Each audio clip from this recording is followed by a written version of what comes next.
18. Mare. For once, I am not the object of torture. If I had the opportunity, I would thank Iris for allowing me to sit to the side and be ignored. Evangeline takes my place instead. She tries to look serene, unaffected by the scene around us.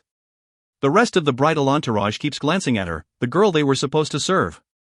At any moment, I expect her to curl up like one of her mother's snakes and start hissing at every person who dares come within a few feet of her gilded chair. After all, these chambers used to be hers. The salon is redecorated for its new occupant, and rightfully so. Bright blue wall hangings, fresh flowers in clear water, and several gentle fountains make it unmistakable. A princess of the Lakelands reigns here. In the center of the room, Iris surrounds herself with servants, red maids infinitely skilled in the art of beauty. She needs little help. Her cliff-high cheekbones and dark eyes are magnificent enough without paint.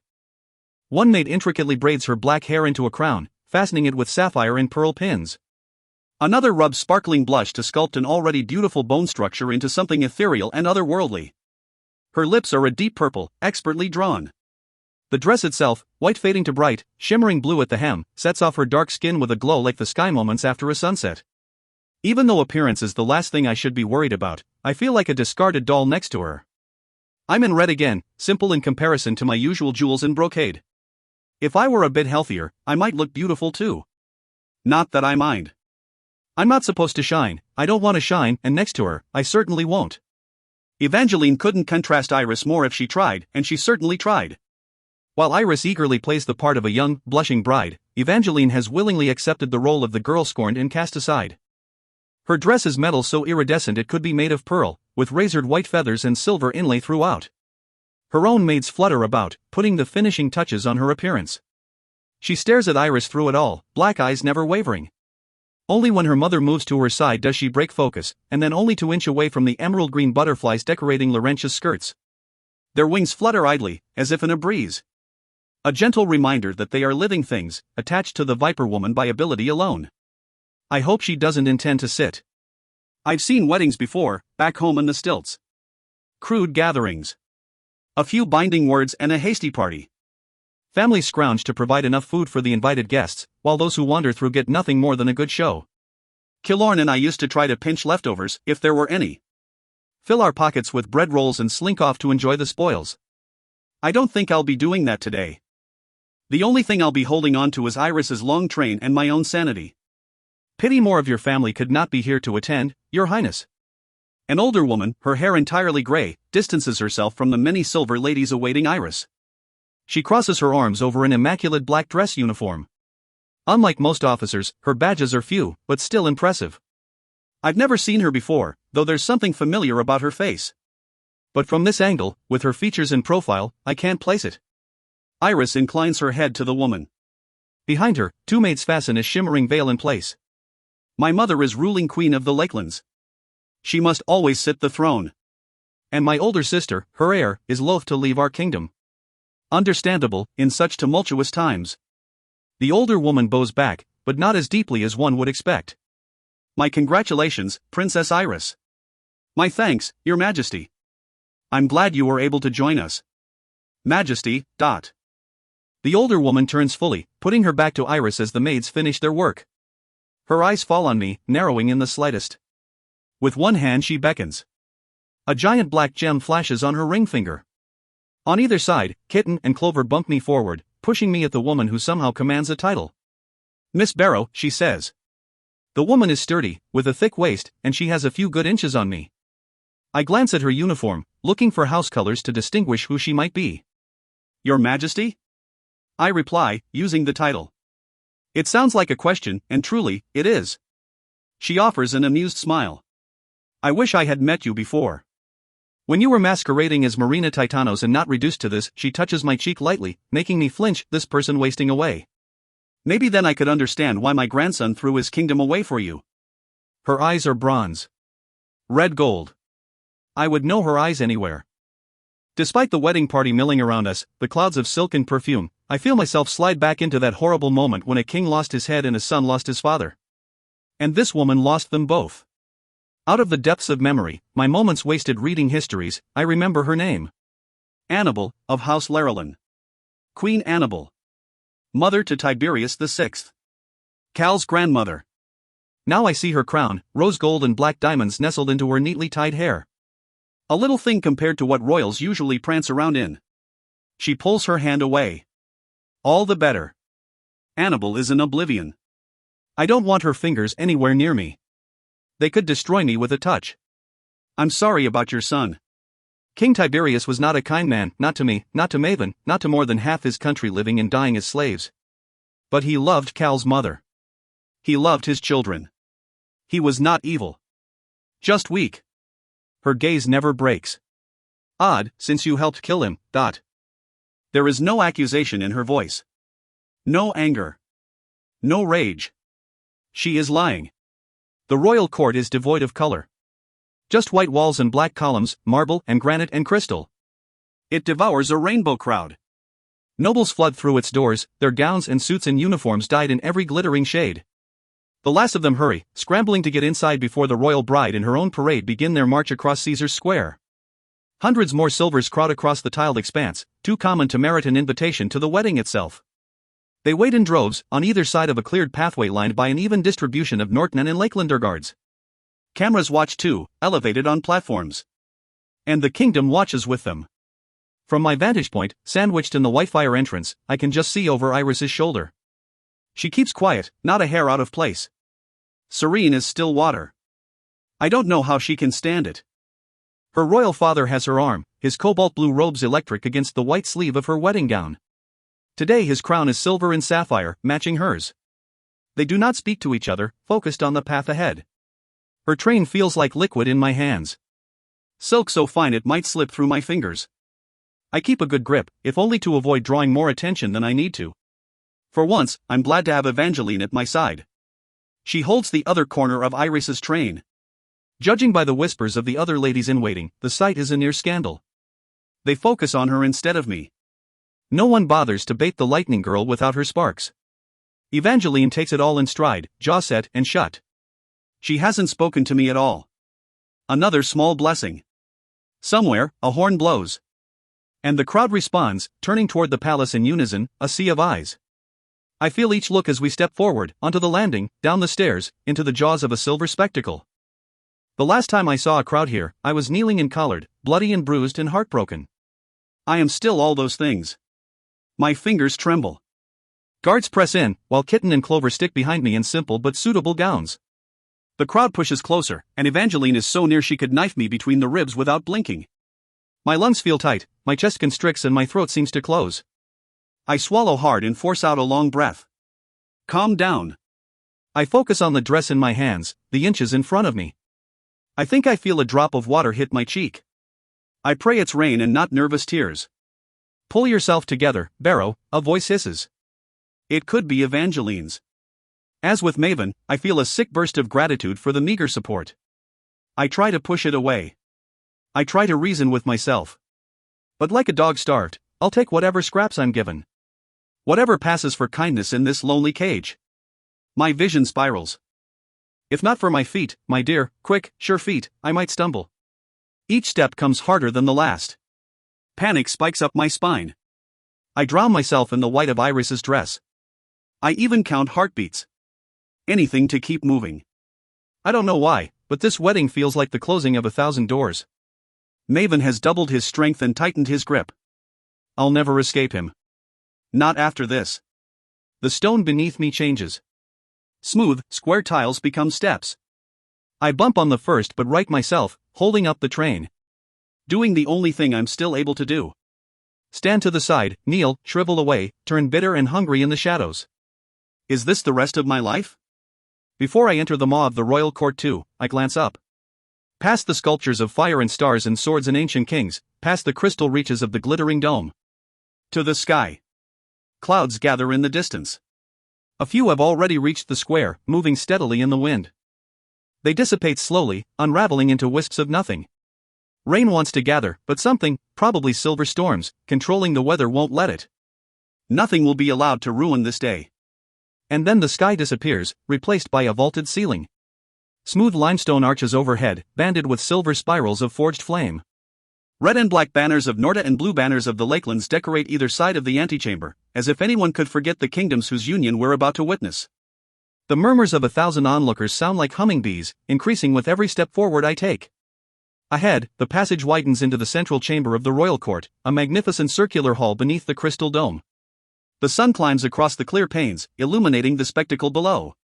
Every seat is full, ringed out from the middle of the chamber in a halo of flashing color. The crowd waits, breathless. I can't see Maven yet, but I can guess where he will be. Anyone else would hesitate, even a little. Iris does not. She never breaks pace as we cross into the light. 1,000 bodies standing up is almost deafening, and the noise echoes around the chamber. Rustling clothes, shifting movement, whispers. I stay focused on my breathing. My heart races anyway. I want to look up, note the entrances, the branching passages, the pieces of this place I can use. But I can barely walk, let alone plan another ill-fated escape. It feels like years pass before we reach the center. Maven waits, his cape just as opulent as Iris's train and nearly as long. He cuts an impressive figure in flashing red and white instead of black. The crown is newly made, wrought of silver and rubies worked into flame. It gleams when he moves, turning his head to face his approaching bride and her entourage. His eyes find me first. I know him well enough to recognize regret. It flickers, alive for a moment, dancing like the wick of a lit candle. And, just as easily, it disappears, trailing a memory like smoke. I hate him, especially because I can't fight the now familiar surge of pity for the shadow of the flame. Monsters are made. So was Maven.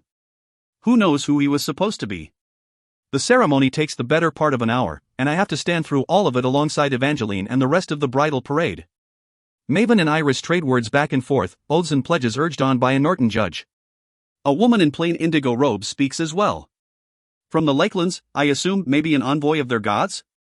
I hardly listen. All I can think about is an army in red and blue, marching across the world. Clouds continue to roll in, each one darker than the last as they pass the dome overhead. And each one disintegrates. The storm wants to break, but it just can't seem to. I know the feeling. From this day until my last day, I pledge myself to you, Iris of House Signet, Princess of the Lakelands, but... In front of me, Maven holds out his hand. Fire licks at the tips of his fingers, gentle and weak as candle flame. I could blow it out if I tried. From this day until my last day, I pledge myself to you, Maven of House Calor, King of Norda. Iris mirrors his action, putting out her own hand. Her white sleeve, edged in bright blue, falls back gracefully, exposing more of her smooth arm as it leaches moisture from the air. A sphere of clear, trembling water fills her palm. When she joins hands with Maven, one ability destroys the other without even the hiss of steam or smoke. A peaceful union is made, and sealed with a brush of their lips. He doesn't kiss her the way he kissed me. Any fire he might have is far away. I wish I were too. The applause shudders in me, loud as a thunderclap. Most people cheer. I don't blame them. This is the last nail in the coffin of the Lakelander War. Even though Reds died in the thousands, the millions, Silvers died too. I won't begrudge them their celebrations of peace. Another rumble sounds as many seats around the royal court shift, pushing back along stone. I flinch, wondering if we're about to be crushed in a tide of well-wishers. Instead, sentinels press in. I clutch at Iris's train like a lifeline, letting her swift motions pull me through the heaving crowd and back out into Caesar's Square. Of course, the crush of noise only increases tenfold. Flags wave, cheers erupt, and sprinkles of paper drift down on us. I dip my head, trying to block it out. Instead, my ears start to ring. The sound doesn't go away, no matter how much I shake my head. One of the Arvans takes my elbow, her fingers digging into flesh as more and more people press in around us. The sentinels shout something, instructing the crowd to stay back. Maven turns to look over his shoulder, his face flushed gray in excitement or nerves or both. The ringing intensifies, and I have to let go of Iris's train to cover my ears. It does nothing except slow me down, pulling me out of her circle of safety. She carries on, arm in arm with her new husband, with Evangeline trailing them both. The tide separates us. Maven sees me stop and raises an eyebrow, his lips parting to ask a question. His steps slow. Then the sky turns black. Storm clouds bloom, dark and heavy, arcing over us like an inferno smoke. Lightning streaks across the clouds, bolts tinged white and blue and green. Each one jagged, vicious, destructive. Unnatural. My heartbeat roars loud enough to drown out the crowd. But not the thunder. The sound rattles in my chest, so close and so explosive it shakes the air. I taste it on my tongue. I don't get to see the next thunderbolt before Kitten and Clover throw me to the ground, our dresses be damned. They pin my shoulders, digging into aching muscles with their hands and their ability. Silence floods my body, fast and strong enough to push the air from my lungs. I gasp, struggling to breathe. My fingers scrabble over the tiled ground, feeling for something to grab. If I could breathe, I would laugh. This is not the first time someone has held me down in Caesar's Square. Another clap of thunder, another flash of blue light. The resulting push of Arvin's silence almost makes me vomit up my guts. Don't kill her, Jenny. Don't. Clover growls. Jenny. Kitten's real name. It'll be our heads if she dies. It's not me, I try to choke out. It's not me. If Kitten and Clover can hear, they don't show it. Their pressure never lessens, a new constant of pain. Unable to scream, I force my head up, looking for someone to help me. Looking for Maven. He'll stop this. I hate myself for thinking it. Legs cross my vision, black uniforms, civilian colors, and distant, fleeing red-orange robes. The sentinels keep moving, tight in their formation. Like at the banquet that ended in a near assassination, they spring into well-practiced action, focused on their one and only purpose, defend the king. They change direction quickly, herding Maven not toward the palace, but to the treasury. To his train. To his escape. Escape from what? The freakstorm isn't mine. The lightning isn't mine. Follow the king, Kitten, Jenny, snarls. She hoists me onto wobbly legs, and I almost fall again. The Arvins don't let me. Neither does the sudden wall of uniformed officers. They surround me in diamond formation, perfect for cutting through the surging crowd. The Arvins lessen their pulsing ability, if only to allow me to walk. We push on as one while the lightning overhead intensifies. No rain yet. And it's not nearly hot enough or arid enough for dry lightning. Strange. If only I could feel it. Use it. Draw the jagged lines out of the sky and obliterate every single person around me. The crowd is perplexed. Most look up, a few point. Some try to back away but find themselves hemmed in by one another. I glance between the faces, looking for an explanation. I see only confusion and fear. If the crowd panics, I wonder if even the security officers can stop them from trampling us. Up ahead, Maven's sentinels widen the gap between us. A few have taken to tossing people. A strong arm bodily shoves a man back several yards, while a Telki sweeps away 3 or 4 with a wave of her hand. The crowd gives them a wide berth after that, clearing the space around the fleeing king and new queen. Through the tumult, I catch his eyes as he looks back to search for me. They are wide and wild now, vividly blue even from so far away. His lips move, shouting something I can't hear over the thunder and the rising panic. Hurry! Clover barks, pushing me onward toward the gap. Our guards become aggressive, their abilities presenting. A swift lunges back and forth, pressing people back from our path. He blurs between bodies, a whirlwind. And then he stops cold. The gunshot catches the swift between the eyes. Too close to dodge, too fast to escape. His head snaps back in an arc of blood and brain. I don't know the woman holding the gun. She has blue hair, jagged blue tattoos, and a bloody crimson scarf wrapped around her wrist. The crowd shudders around her, shocked for an instant, before springing into full-blown chaos.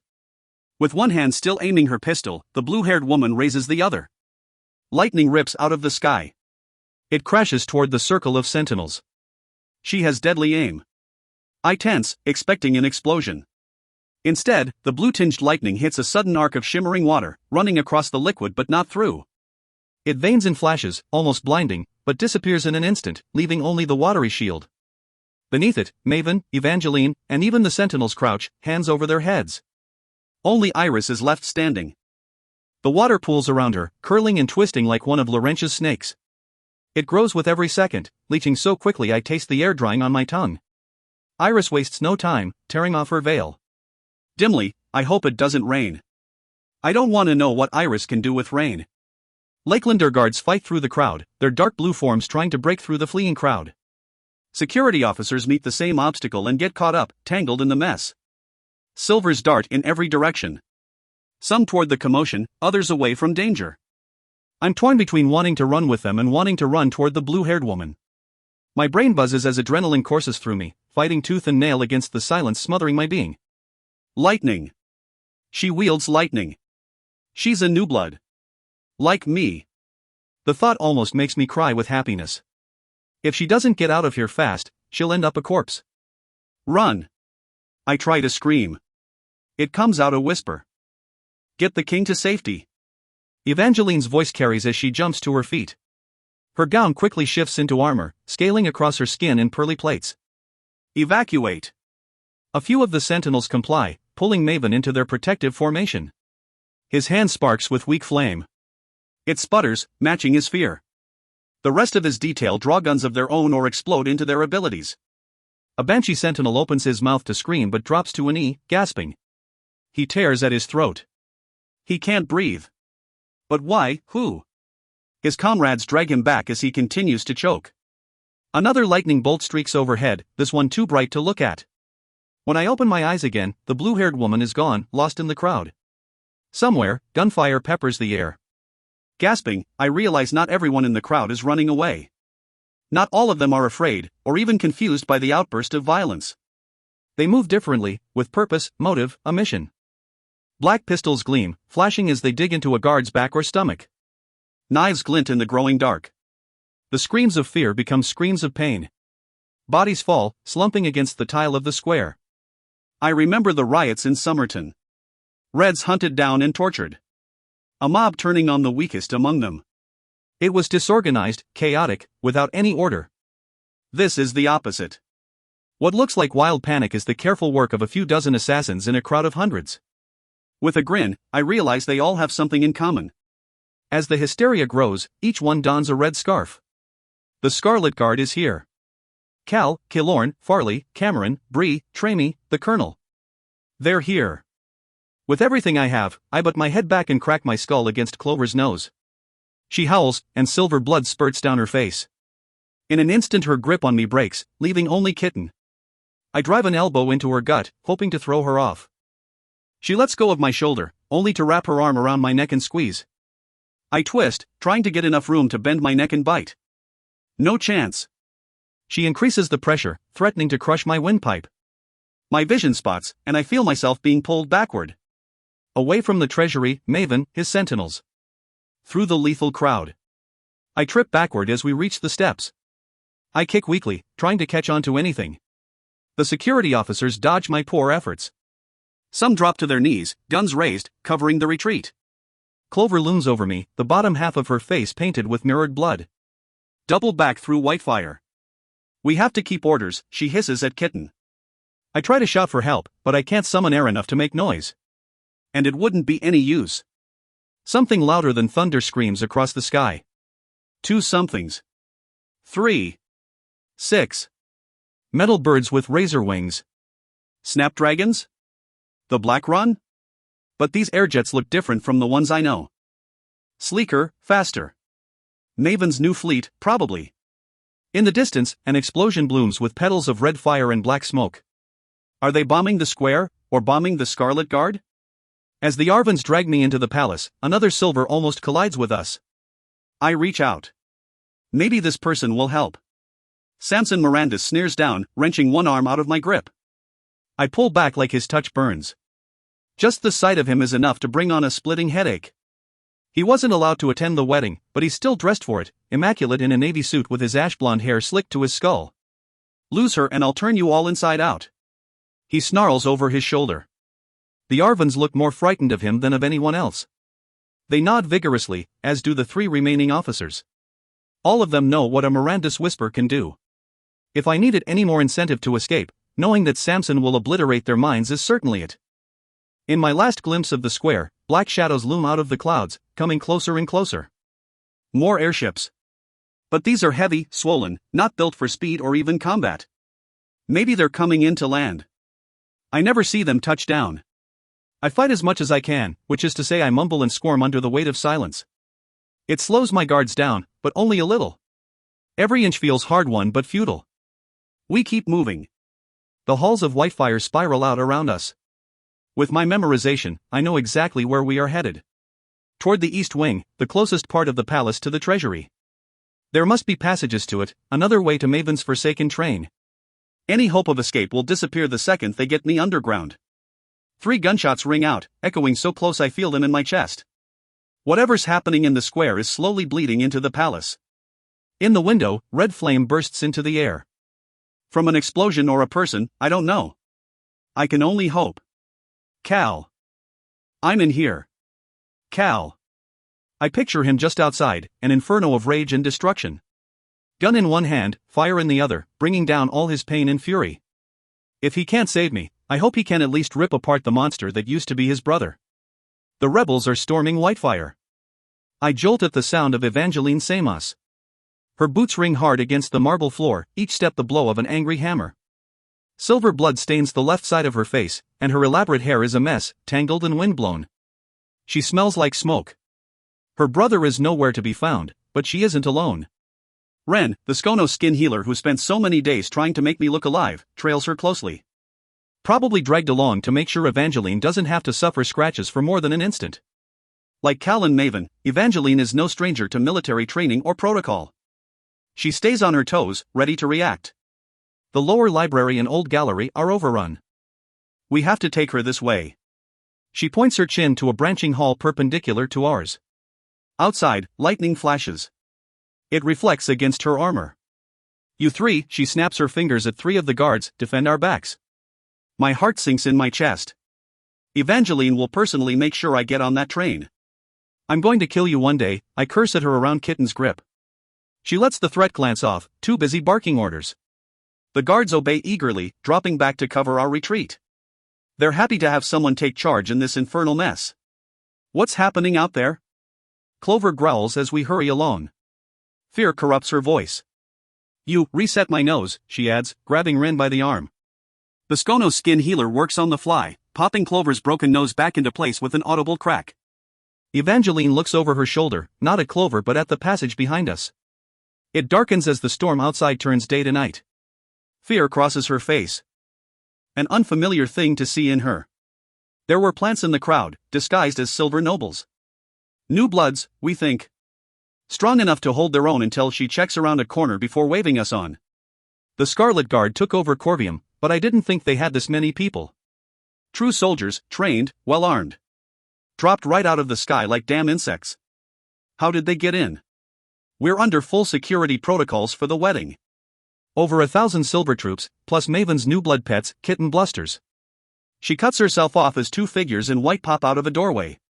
The weight of their silence slams into me, making my knees buckle. Kaz, Brecker, with us. I think Egg and Trio are better names. They skid across the marble floor, sprinting to join my moving prison. If I had the energy, I would weep. 4 Arvins and Evangeline. Any whisper of hope disappears. It won't even help to beg. They can't win. It's a lost cause, Clover presses on. They're not here to win the capital. They're here for her, Evangeline snaps. Egg shoves me onward. Waste of effort for this sack of bones. We round another corner, to the long, stretching battle hall. Compared to the turmoil in the square, it seems serene, its painted scenes of war far away from the chaos. They tower, dwarfing all of us in their old grandeur. If not for the distant sound of screaming airjets and concussive thunder, I could trick myself into believing all that was a dream. Indeed, Evangeline says. Her steps falter so slightly the others don't notice. But I do. What a waste of effort. She twists with smooth, feline grace, both hands darting out. I see it all as if time itself is slowed. The plates of her armor fly from both wrists, quick and deadly as bullets. Their edges gleam, sharpening to razors. They hiss through air. And flesh. The sudden drop of silence feels like the lifting of immense weight. Clover's arm falls from my neck, her grip slack. She falls too. 4 heads tumble to the floor, leaking blood. The bodies follow, all in white, hands gloved in plastic. Their eyes are open. They never had a chance. Blood, the smell, the sight assaults my senses, and I taste bile rising in my throat. The only thing that keeps me from retching is the jagged spike of fear and realization. Evangeline isn't going to take me to the train. She's going to kill me. She's going to end this. She looks shockingly calm for having just murdered 4 of her own. The plates of metal return to her arms, sliding back into place. Ren the skin healer doesn't move, her eyes on the ceiling. She won't watch what's going to happen next. It will be no use to run. I might as well face it. Get in my way and I'll kill you slowly, she whispers, stepping over a corpse to grab me by the neck. Her breath washes over me. Warm, tinged with mint. Little lightning girl. Then get it over with, I force through my teeth. At this range, I realize her eyes are not black but charcoal gray. Storm cloud eyes. They narrow as she tries to decide how to kill me. It will have to be by hand. My manacles won't let her abilities touch my skin. But a single knife will do the trick just fine. I hope it's quick, though I doubt she has enough mercy for such a thing. Ren, if you please, Evangeline says, putting out her hand. Instead of a dagger, the skin healer pulls a key from a pocket on Trio's now headless corpse. She presses it into Evangeline's palm. I go numb. You know what this is. How could I not? I have dreamed of that key. I'm going to make you a bargain. Make it, I whisper, my eyes never wavering from the spiky bit of black iron. I'll give you anything. Evangeline grabs my jaw, forcing me to look at her. I've never seen her so desperate, not even in the arena. Her eyes waver and her lower lip trembles. You lost your brother. Don't take mine. Rage flares in my stomach. Anything but that. Because I've dreamed of Telemus too. Slitting his throat, cutting him apart, electrocuting him. He killed Shade.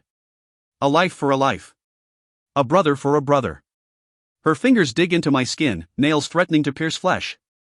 You lie and I'll kill you where you stand. Then I'll kill the rest of your family. Somewhere in the twisting halls of the palace, the echoes of battle rise. Mare Barrow, make your choice. Let Telemus live. He'll live, I croak out. Swear it. I swear it. Tears gather as she moves, quickly sliding off one manacle after the other. Evangeline tosses each one as far as she can. By the time she finishes, I'm a weeping mess. Without the manacles, the silent stone, the world feels empty. Weightless. I'm afraid I might float away. Still, the weakness is almost debilitating, worse than my last escape attempt. 6 months of it will not disappear in an instant. I try to reach with my ability, try to feel the light bulbs above my head. I can barely sense the buzz of them. I doubt I could even shut them off, something I used to take for granted. Thank you, I whisper. Words I never thought I would say to her. They unsettle us both. You want to thank me, Barrow? She mutters, kicking away the last of my bindings. Then keep your word. And let this fucking place burn. Before I can tell her I'll be of no use, that I'll need days, weeks, months to recover, Ren puts her hands to my neck. I realize now why Evangeline dragged a skin healer alone. Not for herself. For me. Warmth bleeds down my spine, into my veins and bones and marrow. It pounds through me so completely I almost expect the healing to hurt. I drop to a knee, overtaken. The aches vanish. The trembling fingers, weak legs, sluggish pulse, every last ghost of silent stone flees before the touch of a healer. My head will never forget what happened to me, but my body quickly does. The electricity rushes back, thundering from the deepest part of me. Every nerve shrieks to life. All down the hallway, the light bulbs shatter on their chandeliers. The hidden cameras explode into sparks and spitting wires. Ren jumps back, yelping. I look down to see purple and white. Naked electricity jumps between my fingers, hissing in the air. The push and pull is achingly familiar. My ability, my strength, my power has returned. Evangeline takes a measured step back. Her eyes reflect my sparks. They glow. Keep your promise, lightning girl. Darkness walks with me. Every light sizzles and blinks out as I pass. Glass shatters, electricity spits. The air buzzes like a live wire. It caresses my open palms, and I shiver at the feel of such power. I thought I had forgotten what this was like. But that's impossible. I can forget almost everything else in this world, but not my lightning. Not who and what I am. The manacles made it exhausting to walk. Without them weighing me down, I fly. Toward the smoke, the danger, to what could finally be my salvation or my ending. I don't care which, so long as I'm not stuck in this hellish prison 1 second longer.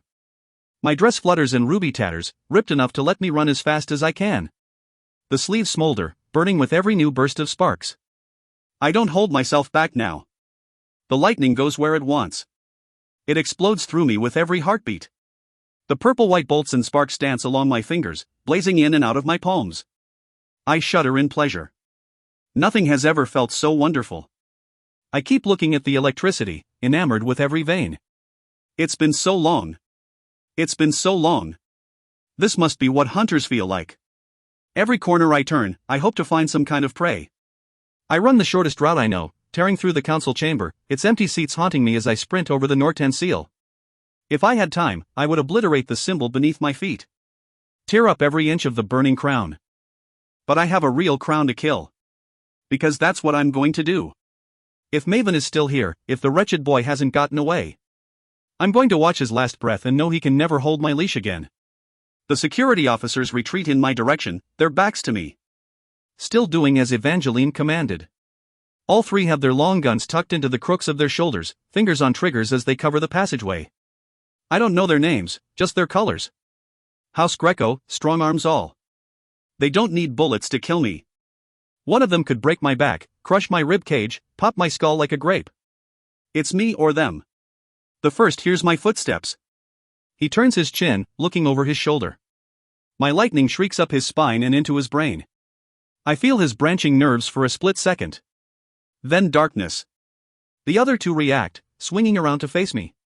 The lightning is quicker than they are, splitting them both. I never break pace, vaulting over their smoking bodies.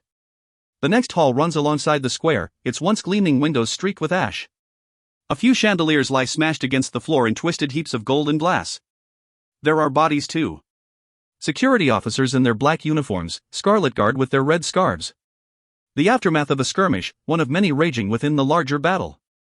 I check the closest guardsman to me, reaching down to feel her neck. No pulse. Her eyes are closed. I'm glad I don't recognize her. Outside, another burst of blue lightning forks through the clouds. I can't help but grin, the corners of my mouth pulling sharply on my scars. Another new blood who can control lightning. I'm not alone. Moving quickly, I take what I can off the bodies. A pistol and ammunition from an officer. A red scarf from the woman. She died for me. Another time, Mare, I chide myself, pushing aside the quicksand of such thoughts. Using my teeth, I tie the scarf to my wrist. Bullets ping against the windows, a spray of them. I flinch, dropping to the floor, but the windows hold firm. Diamond glass. Bulletproof. I'm safe behind them, but also trapped. Never again. I slide up against the wall, trying not to be seen as I observe. The sight makes me gasp.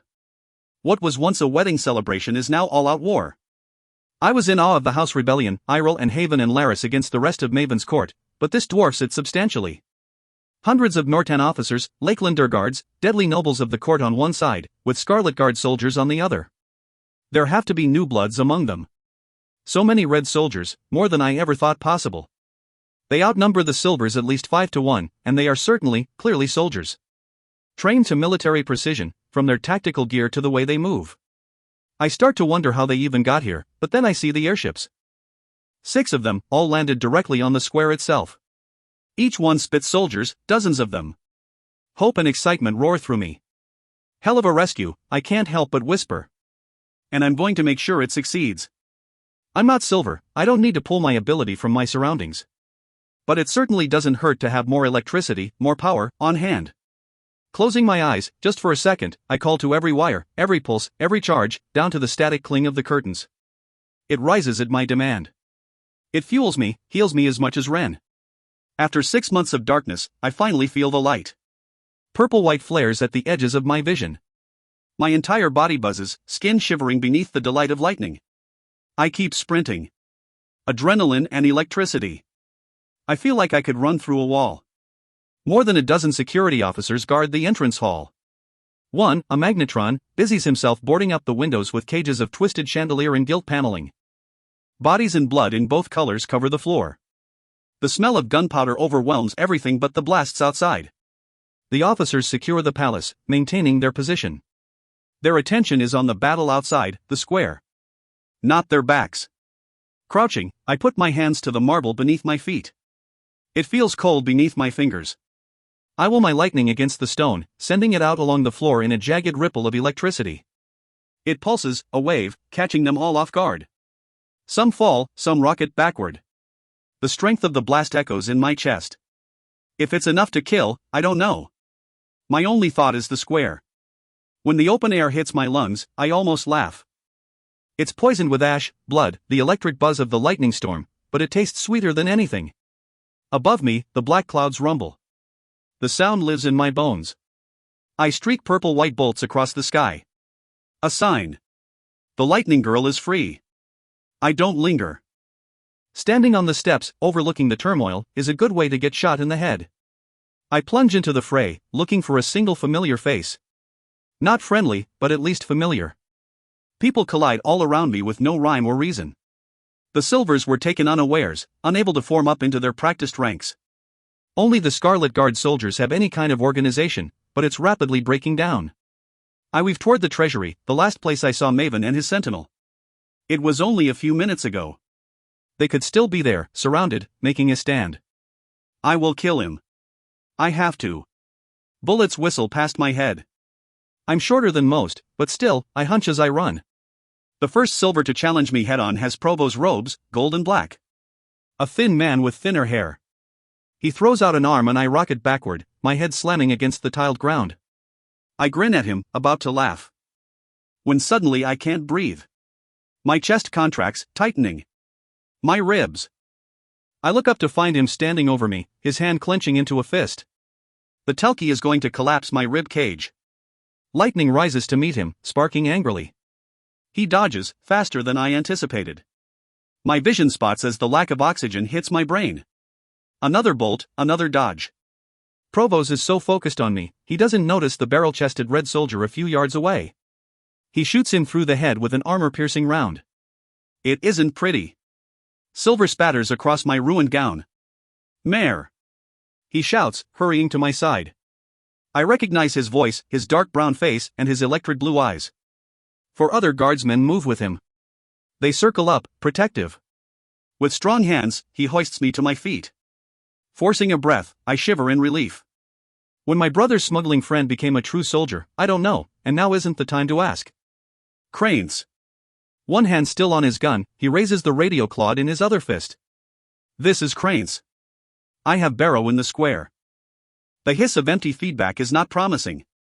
Repeat. I have Barrow. Cursing, he tucks the radio back into his belt. Channels are a mess. Too much interference. From the storm? I glance up again. Blue, white, green. I narrow my eyes and throw another bolt of purple into the crash of blinding color. Probably. Cal warned us. Air hisses through my teeth. I grab him tightly, making him flinch. Cal. Where is he? I have to get you out. Where? He sighs, knowing I won't ask again. He's on the ground. I don't know where exactly. Your rendezvous point is the main gate, he shouts in my ear, making sure he can be heard. 5 minutes. Grab the woman in green. Take this, he adds, shrugging out of his heavy jacket. I pull it over my tattered dress without argument. It feels weighted. Flak jacket. Semi-bulletproof. It'll give you some cover. My feet carry me away before I can even say thank you, leaving Cranes and his detail in my wake. Cal is here somewhere. He'll be hunting Maven, just like me. The crowd surges, a swiftly changing tide.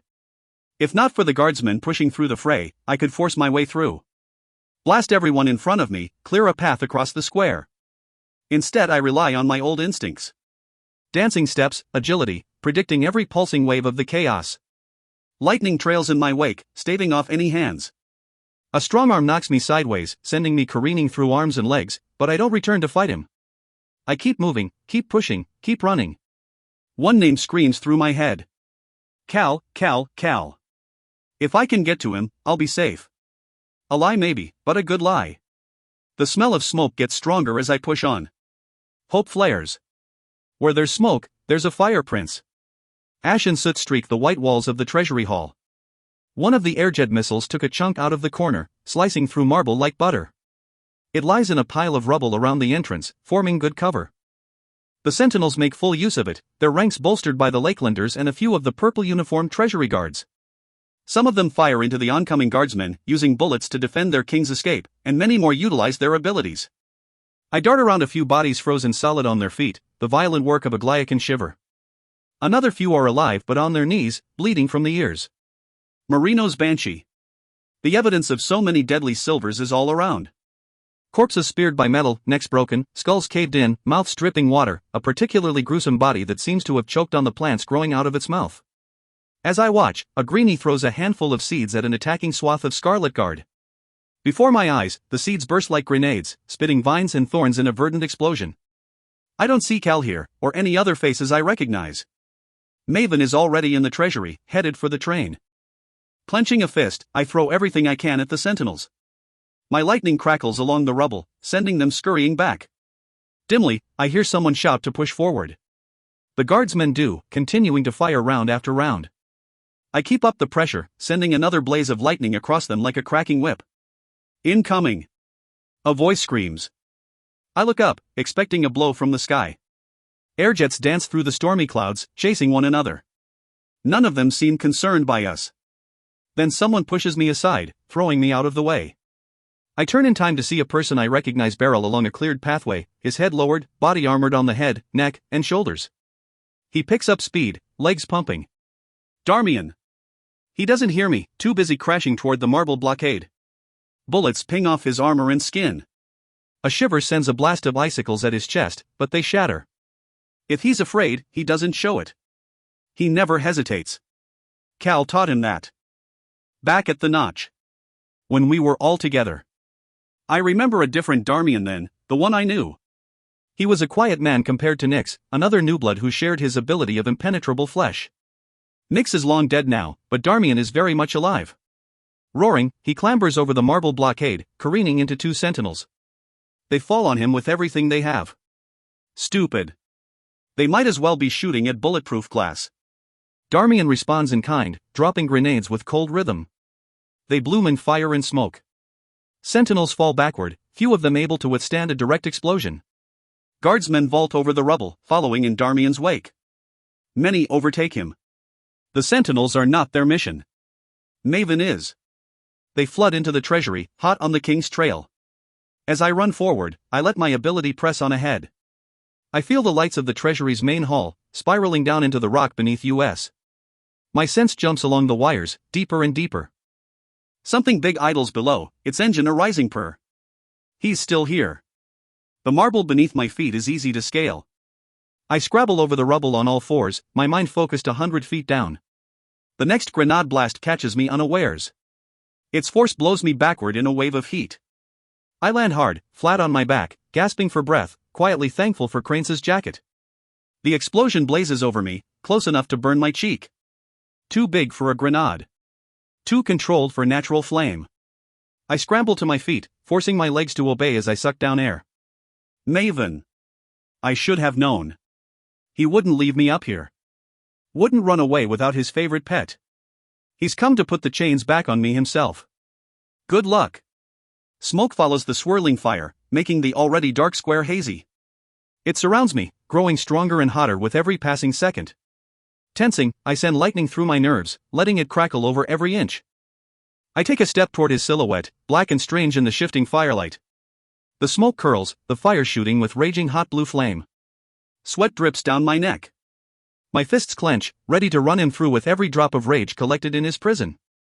I've been waiting for this moment. Maven is a cunning king, but no fighter. I'm going to rip him apart. Lighting ripples over our heads, flashing brighter than the flame. It illuminates him as the wind picks up, blowing away the smoke to reveal red gold eyes, broad shoulders, calloused hands, familiar lips, unruly black hair, and a face I have ached for. Not Maven. All thoughts of the boy king disappear in an instant. Cal. The fireball hisses through the air, almost engulfing my head. I roll beneath it on instinct alone. Confusion rules my brain. He's unmistakable. Cal, standing there in tactical armor, a red sash tied across him from waist to hip. I fight the animal need to run toward him. It takes every fiber of control to step back. Cal, it's me. It's Mare. He doesn't speak, just pivots on his feet, keeping me in front of him. The fire around us churns and contracts, pulling inward with blinding speed. The heat crushes the air from my lungs, and I choke down smoke. Only lightning keeps me safe, crackling around me in a shield of electricity to keep me from burning alive. I roll again, bursting through his inferno. My dress smolders, trailing smoke. I don't waste precious time or brainpower trying to figure out what's going on. I already know. His eyes are shadowed, unfocused. No recognition in them. No indication that we've spent the last 6 months trying to get back to each other. And his movements are robotic, even compared to his military-trained precision. A whisper has his mind. I don't have to guess which one. I'm sorry, I mumble, even though he can't hear me. A blast of lightning throws him back, the sparks dancing over the plates of his armor. He seizes, twitching as the electricity pulls on his nerves. I bite my lip, trying harder than I ever have before to walk the narrow line between incapacitation and injury. I err on the weak side. A mistake. Cal is stronger than I ever realized. And he has such an advantage. I'm trying to save him. He's trying to kill me. He fights through the pain, charging. I dodge, my focus shifting from keeping him at bay to keeping out of his crushing grip. A fire-fueled punch arcs over my head. I smell burned hair. Another catches me in the stomach and I fall backward. I roll with the momentum and pop up again, my old tricks returning. With a twist of my hand, I send another bolt of sparks dancing up his leg and into his spine. He howls. The sound cuts my insides. But it gives me a head start. My focus narrows to one thing, one person's devilish face. Samson Mirandas. He has to be close enough to bewitch Cal and send him after me. I search the battle as I run, looking for his blue suit. If he's here, he's hiding well. Or he could be perched above, looking down from the treasury roof or the many windows of the adjoining buildings. Frustration eats at my resolve. Cal's right here. We're back together. And he's trying to kill me. The heat of his rage licks at my heels. Another blast rips along my left, sending needles of white-hot agony down my arm. Adrenaline drowns it out quickly. I can't afford pain right now. At least I'm faster than he is. After the manacles, every step feels easier than the last. I let the storm above fuel me, feeding on the electric energy of the other lightning-wielding new blood somewhere. Her blue hair doesn't cross my vision again. Too bad. I could use her right now. If Samson is hiding near the treasury, I only have to get Cal out of his circle of influence. Skidding, I turn to look over my shoulder. Cal is still following me, a shadow of blue-tinged flame and anger. Come and get me, Calor. I shout to him, sending a blast of lightning at his chest. Stronger than the last, enough to leave a mark. He twists sideways, dodging, never breaking step. Hot on my trail. I hope this works. No one dares get in our way. Red and blue and purple, fire and lightning, chase in our wake, splitting the battle like a knife. He pursues with the singular resolve of a hunting dog. And I certainly feel hunted across the square. I angle for the main gate, to whatever rendezvous Cranes mentioned. My escape. Not that I'll take it yet. Not without Cal. After 100 yards, it's clear that Samson is running with us, just out of sight. No Miranda's whisper has a bigger range than that, not even Ilara. I twist back and forth, scanning the bloodbath. The longer the battle pushes on, the more time the Silvers have to organize. Army soldiers in clouded gray uniforms flood the square, systematically winning over pieces of it. Most of the nobles retreat behind the wall of military protection, though a few, the strongest, the bravest, the most bloodthirsty, continue fighting. I expect members of House Samos to be in the thick of it, but I see no magnetrons that I recognize. And still no other familiar members of the Scarlet Guard. No Farley, no Colonel, no Killorn or Cameron or any of the new bloods I helped recruit. Just Darmian, probably blasting his way through the treasury, and Cal, trying his best to put me in the ground. I curse, wishing for Cameron above all of them. She could silence Cal, keep him contained long enough for me to find and destroy Samson. Instead, I have to do it myself. Keep him at bay, keep myself alive, and somehow root out the Miranda's whisper plaguing us both. Suddenly navy blue blurs by at the edge of my vision. Long months in silver captivity have made me attuned to house colors. Lady Blonos drilled her knowledge into me, and now, more than ever, I thank her for it. I whirl, changing direction with a vengeance. Ash blonde hair darts through the silver soldiers, attempting to blend into their ranks. Instead, he stands out, his formal suit in sharp contrast to their military uniforms. Everything narrows to him. All my focus, all my energy. I throw what I can in his direction, loosing jagged lightning upon Samson and the silver shield between us. His eyes lock on mine and the lightning arcs like a cracking whip. He has the same eyes as Ilara, the same eyes as Maven. Blue as ice, blue as flame. Cold and unforgiving. Somehow my electricity bends, curving around him. It slingshots away, rocketing in another direction. My hand swings with it, my body moving of its own accord as the lightning races at Cal. I try to shout out, even though warning a bewitched man will do nothing at all. But my lips don't move. Horror bleeds down my spine, the only sensation I can feel. Not the ground beneath my feet, not the bite of new burns, not even the smoky air in my nose. It all disappears, wiped away. Taken. Inside, I scream because Samson has me now. I can't make a sound. There is no mistaking the jagged brush of his brain against my mind. Cal blinks like someone waking up from a long sleep. He barely has time to react, lifting his arms to protect his head from the electric blow. Some of the jagged sparks turn to flame, manipulated by his ability. Most of them hit home, though, dropping him to his knees with a pained roar. Samson! He screams through gritted teeth. I realize my hand is moving, straying to my hip. It draws the pistol I took and puts steel to my temple. Samson's whispers rise in my head, threatening to drown out everything else. Do it! Do it! Do it! I don't feel the trigger. I won't feel the bullet. Cal rips my arm back, spinning me away. He breaks my grip on the gun and tosses it across the tile. I've never seen him so afraid. Kill him. Kill him. Kill him. My body obeys. I am a spectator in my own head. A furious battle rages before my eyes and I can't do anything but watch. The tiled ground blurs as Samson makes me sprint, colliding head-on with Cal. I act as a human lightning rod, latching onto his armor, drawing electricity out of the sky to pour into him. Pain and fear cloud his eyes. His flame can only shield so much. I lunge, grabbing at his wrist. But the Flamemaker bracelet holds firm. Kill him. Kill him. Kill him. Fire pushes me back. I tumble end over end, shoulders and skull bouncing. The world spins, and dizzy limbs try to make me stand. Get up. Get up. Get up. Stay down, Mare. I hear from Cal's direction. His figure dances before me, splitting into three. I might have a concussion. Red blood pulses across the white tile. Get up. Get up. Get up. My feet move beneath me, pushing hard. I stand too quickly, nearly falling over again as Samson forces me into drunken steps. He closes the distance between my body and Cal's. I've seen this before, 1,000 years ago. Samson Mirandus in the arena, forcing another silver to cut up his own insides. He'll do the same to me too, once he uses me to kill Cal. I try to fight, though I don't know where to start. Try to twitch a finger, a toe. Nothing responds. Kill him. Kill him. Kill him. Lightning erupts from my hand, spiraling toward Cal. It misses, off balance like my body. He sends an arc of fire in response, forcing me to dodge and stumble. Get up. Kill him. Get up. The whispers are sharp, cutting wounds across my mind. I must be bleeding in my brain. Kill him. Get up. Kill him. Through the flames, I see navy blue again. Cal stalks after Samson and skids to a knee, taking aim with a pistol of his own. Get up.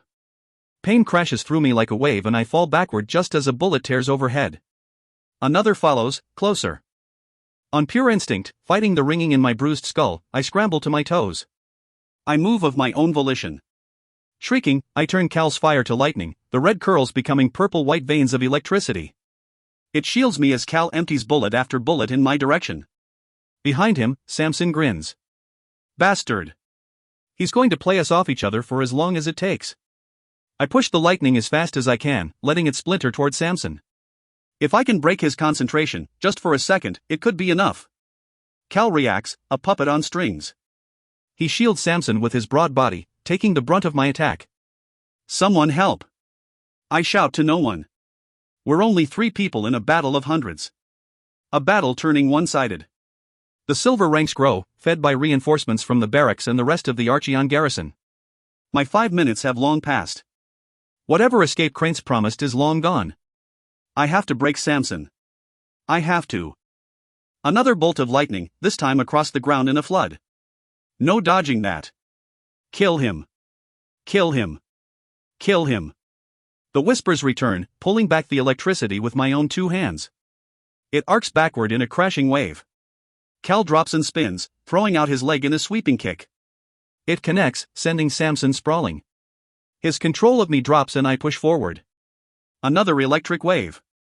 This one washes through them both. Cal curses, biting back a yelp. Samson writhes and screams, a blood-curdling sound. He isn't used to pain. Kill him. The whisper is far away, weakening.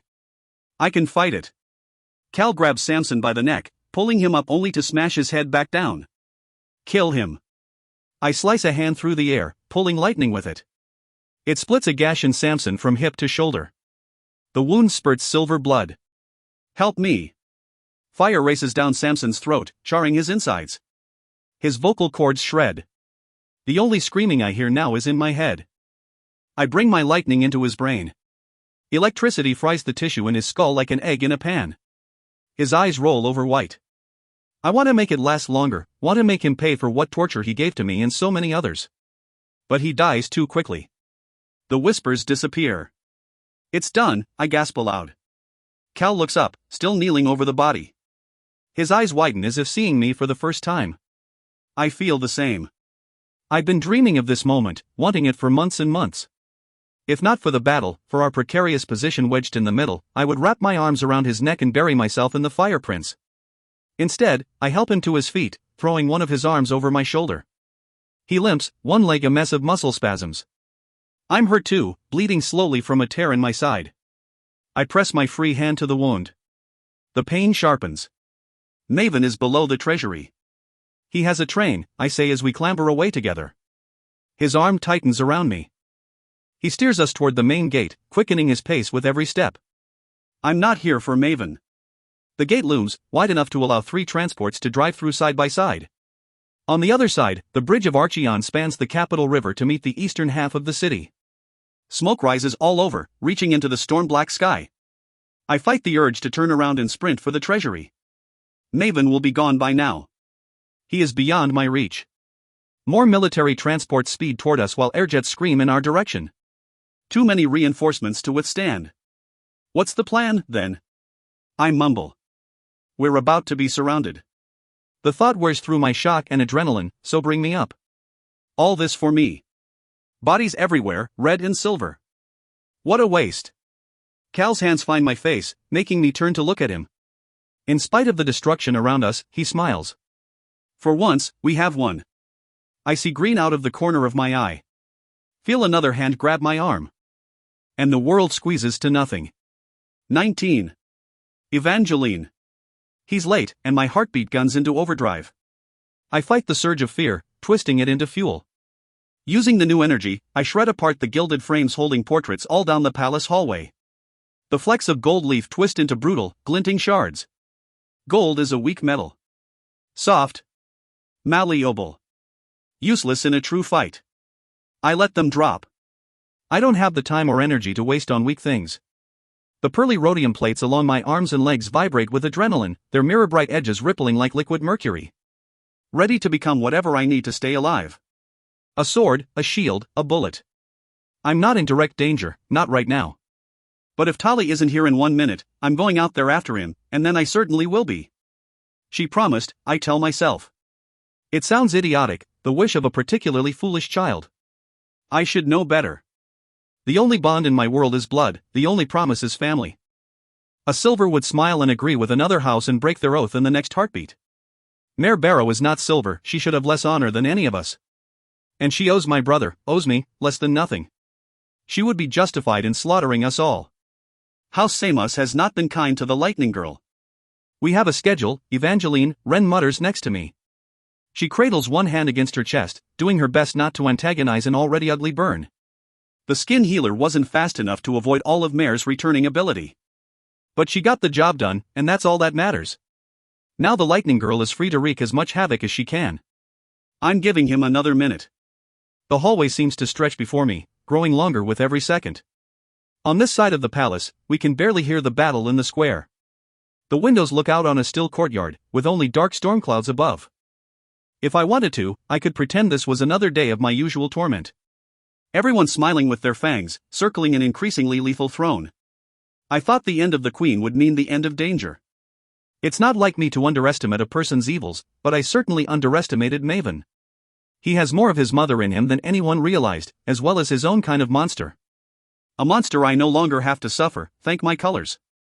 Once we're back home, I'll send the Lakelander princess a gift for taking my place at his side. He'll be far away by now, ferried to safety by his train. The new bride and groom were already in the treasury when I left them. Unless Maven's disgusting obsession with Mare won out. The boy is impossible to predict where she is involved. For all I know, he could have turned around to find her. He could be dead. I certainly hope he is dead. It would make the next steps infinitely easier. I know mother and father too well to worry about them. Woe to the person, silver or red, who might challenge my father in open combat. And mother has her own contingencies in place. The attack on the wedding was not a surprise to any of us. House Samos is prepared. So long as Tali sticks to the plan. My brother has a hard time backing down from a fight, and he is impulsive. Another man impossible to predict. We're not supposed to hurt the rebels or impede their progress in any way. Father's orders. I hope my brother follows them. We'll be fine. I exhale slowly, holding on to those 3 words. They do little to calm my nerves. I want to be rid of this place. I want to go home. I want to see Elaine again. I want Tali to strut around the corner, safe and whole. Instead, he can barely walk. Talimas. I bark, forgetting every fear but one as he rounds the corner. His blood stands out sharply against black steel armor, silver spattered down his chest like paint. I can taste the iron in it, a sharp tang of metal. Without thinking, I yank on his armor, pulling him through the air with it. Before he can collapse, I brace my torso against his, keeping him on his feet. He's almost too weak to stand, let alone run. Icy cold terror trails fingers down my spine. You're late, I whisper, earning a pained grin. Still alive enough for a sense of humor. Ren works swiftly, pulling off his plates of armor, but she's not faster than me. With another jerk of my hand, it falls from his body in a few clattering echoes. My eyes fly to his bare chest, expecting to see an ugly wound. Nothing there but a few shallow cuts, none of them serious enough to level someone like Talimas. Blood loss, Ren explains. The skin healer pushes my brother to his knees, holding his left arm aloft, and he whimpers from the pain of it. I keep steady at his shoulder, crouching with him. I don't have time to heal this. I trail my gaze along his arm, over white skin gray and black with fresh bruises. It ends in a bloody, blunt stump. His hand is gone. Cut clean through the wrist. Silver blood pulses sluggishly from the severed veins, despite his meager attempts to wrap the wound. You have to, Talimas grinds out, his voice hoarse with agony. I nod fervently. Ren, it'll only take a few minutes. No magnetron is a stranger to a lost finger. We've been playing with knives since we could walk. We know how quickly a digit can be regrown. If he ever wants to use that hand again, you'll do as I say, she replies. It's too complicated to do quickly. I have to seal the wound for now. He makes another strangled noise, choking on the thought and the pain. Ren. I plead. She doesn't back down. For now. Her beautiful eyes, Grace Gono's eyes, bore into mine with urgency. I see fear in her, and no wonder. A few minutes ago she watched me murder 4 guards and free a prisoner of the crown. She is also complicit in the treason of House Samos. Fine. I squeeze Tali's shoulder, imploring him to listen. For now. The second we're in the clear, she'll fix you. He doesn't reply, only nodding as Ren gets to work. Tali turns his head, unable to watch the skin grow over his wrist, sealing up the veins and bones. It happens quickly. Blue-black fingers dance across his pale flesh as she knits him together. Skin growth is easy, or so I'm told. Nerves, bones, those are more complex. I do my best to distract him from the blunt end of his arm. So who did it? Another magnetron. Lakelander. He forces out each word. Saw me breaking off to leave. Sliced me before I knew what was happening. Lakelanders. Frozen fools. All stern in their hideous blue. To think Maven traded the might of House Samos for them. I hope you repaid the favor. He no longer has a head. That'll do. There, Ren says, finishing up the wrist. She runs her hands along his arm and down his spine to the small of his back. I'll stimulate your marrow and kidneys, raise your blood production as much as I can. You'll still be weak, though. That's fine. As long as I can walk. He already sounds stronger. Help me up, Evie. I oblige, bracing his good arm over my shoulder. He's heavy, almost dead weight. Ease up on the desserts, I grumble. Come on now, move with me. Tali does what he can, forcing one foot after the other. Nowhere near fast enough for my taste. Very well, I mutter, reaching out to his discarded armor. It flattens and reforms into a sheet of rippled steel. Sorry, Tali. I push him down onto it, using my ability to hold up the sheet like a stretcher. I can walk, he protests, but weakly. You need your focus. Then focus for both of us, I shoot back. Men are useless when injured, aren't they? Keeping him elevated takes a corner of my ability, but not all of it. I sprint as fast as I can, one hand on the sheet. It follows on an invisible tether, flanked by Ren on the other side. Metal sings on the edge of my perception. I note each piece as we press on, filing them away on instinct. Copper wiring, a garrote with which to strangle. Door locks and hinges, darts or bullets. Window frames, iron hilts with glass daggers. Father used to quiz me on such things, until it became second nature. Until I couldn't enter a room without marking its weapons. House Samos is never caught off guard. Father devised our swift getaway from Archeon. Through the barracks and down the northern cliffs to boats waiting in the river. Steel boats, specially made, fluted for speed and silence. Between Father and me, they'll cut through the water like needles through flesh. We're behind schedule, but only by a few minutes. In the chaos, it will take hours before anyone in Maven's court realizes House Samos has disappeared. I don't doubt other houses will take the same opportunity, like rats fleeing a sinking ship. Maven is not the only person with an escape plan. In fact, I wouldn't be surprised if every house has one of its own. The court is a powder keg with an increasingly short fuse and a Spitfire King. You'd have to be an idiot not to expect an explosion. Father felt the winds shift the moment Maven stopped listening to him, as soon as it became clear that allying to the Kalor King would be our downfall. Without Ilara, no one could hold Maven's leash. Not even my father. And then the Scarlet Guard rabble became more organized, a real threat rather than an inconvenience. They seemed to grow with each passing day. Operating in Piedmont and the Lakelands, whispers of an alliance with Montfort far to the west. They're much larger than anyone anticipated, better organized and more determined than any insurrection in memory. All the while, my wretched betrothed lost his grip. On the throne, on his sanity, on anything but Mare Barrow. He tried to let her go, or so Elaine told me. Maven knew as well as any of us what a danger his obsession would become. Kill her. Be done. Be rid of her poison, he used to mutter. Elaine listened undetected, quiet in her corner of his private quarters. The words were only words. He could never part with her. So it was easy to push her into his path and push him off course. The equivalent of waving a red flag in front of a bull. She was his hurricane, and every nudge pulled him deeper into the eye of the storm. I thought she was an easy tool to use. A distracted king makes for a more powerful queen. But Maven shut me out of a place that was rightfully mine. He didn't know to look for Elaine. My lovely, invisible shadow. Her reports came later, under the cover of night. They were very thorough. I feel them still, whispered against my skin with only the moon to listen. Elaine Haven is the most beautiful girl I've ever seen in any capacity, but she looks best in moonlight. After Queen's trial, I promised her a consort's crown. But that dream disappeared with Prince Tiberius, as most dreams do with the harsh break of day. Whore. That's what Maven called her after the attempt on his life. I almost killed him where he stood. I shake my head, refocusing on the task at hand. Elaine can wait. Elaine is waiting, just as my parents promised. Safe in our home, tucked away in the rift. The back courtyards of Archeon open onto flourishing gardens, which in turn are bounded by the palace walls. A few wrought iron fences ward the flowers and shrubbery. Good for spears.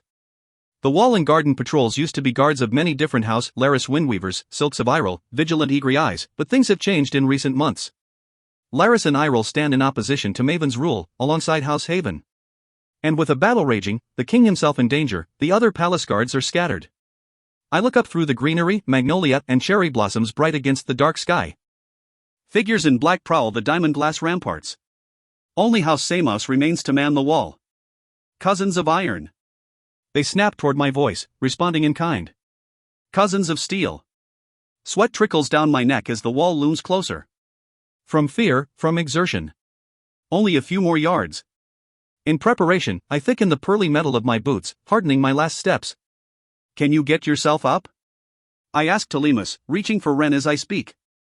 With a groan, he swings off the stretcher, forcing himself onto unsteady feet. I'm not a child, Eve, I can cover 30 feet. To prove his point, the black steel reforms to his body in sleek scales. If we had more time, I would point out the weaknesses in his usually perfect armor. Holes at the sides, thinning across the back. Instead, I only nod. You first. He lifts a corner of his mouth, trying to smirk, trying to lessen my concern. I exhale in relief as he rises into the air, rocketing up to the ramparts of the wall. Our cousins above catch him deftly, drawing him in with their own ability. Our turn. Ren clings to my side, safe beneath my arm. I haul in a breath, holding on to the feel of the rhodium metal curving beneath my toes, up my legs, over my shoulders. Rise, I tell my armor. Pop. The first sensation my father made me memorize was a bullet. I slept with one around my neck for 2 years. Until it became as familiar to me as my colors. I can name rounds from 100 yards. Know their weight, their shape, their composition. Such a small piece of metal is the difference between another person's life and my death. It could be my killer, or my savior. Pop, pop, pop. The bullets exploding in their chambers feel like needles, sharp, impossible to ignore. They're coming from behind. My toes hit the ground again as my focus narrows, my hands flying up to shield against the sudden onslaught. Armor-piercing rounds, fat copper jackets with brutal tungsten cores and tapered tips, arc before my eyes, flying backward to land harmlessly in the grass. Another volley comes from at least a dozen guns, and I throw out an arm, protecting myself. The thunder of automatic gunfire drowns out Tali shouting above me. Each bullet ripples against my ability, taking another piece of me. Some halt midair, some crumple. I throw everything I can to create a cocoon of safety. From the wall, Tali and my cousins do the same. They lift the weight enough to actually let me figure out who is shooting at me. Red rags, hard eyes. Scarlet guard. I grit my teeth. The bullets in the grass would be easy to toss back into their skulls. Instead, I rip apart the tungsten like wool, spinning it into glinting thread as fast as I can. Tungsten is incredibly heavy and strong. It takes more energy to work. Another bead of sweat rolls along my spine. The threads splay out in a web, hitting the 12 rebels head-on. In the same motion, I wrench the guns from their hands, shredding them to pieces. Ren clings to me, holding tightly, and I feel myself pulled back and up, sliding along perfect diamond glass. Tali catches me, as he always does. And down again, he mutters. His grip on my arm is crushing. Ren gulps, leaning to look. Her eyes widen. Bit farther this time. I know. It's 100 feet down sheer cliff, and then another 200 over sloping rock to twist around to the river's edge. In the shadow of the bridge, Father said. In the garden, the rebels struggle, straining against my net. I feel them push and pull it, as the metal itself strains to break apart. It eats at my focus. Tungsten, I curse to myself. I need more practice. Let's go, I tell them all. Behind me, the tungsten cracks apart into dust. A strong, heavy thing, but brittle. Without a magnetron's hand, it breaks before it bends. How Samos is done with both. We will not break, and we will no longer bend. The boats cut soundlessly through the water, gliding across the surface. We make good time. Our only obstacle is the pollution of Greytown. The stink of it clings to my hair, still foul in my body even as we break through the second ring of barrier trees. Ren senses my discomfort and puts a hand on my bare wrist. Her healing touch clears my lungs and chases away my exhaustion. Pushing steel through water becomes tiring after a while. Mother leans over the sleek side of my boat, trailing one hand in the flowing capital. A few catfish rise to her touch, their whiskers twining with her fingers.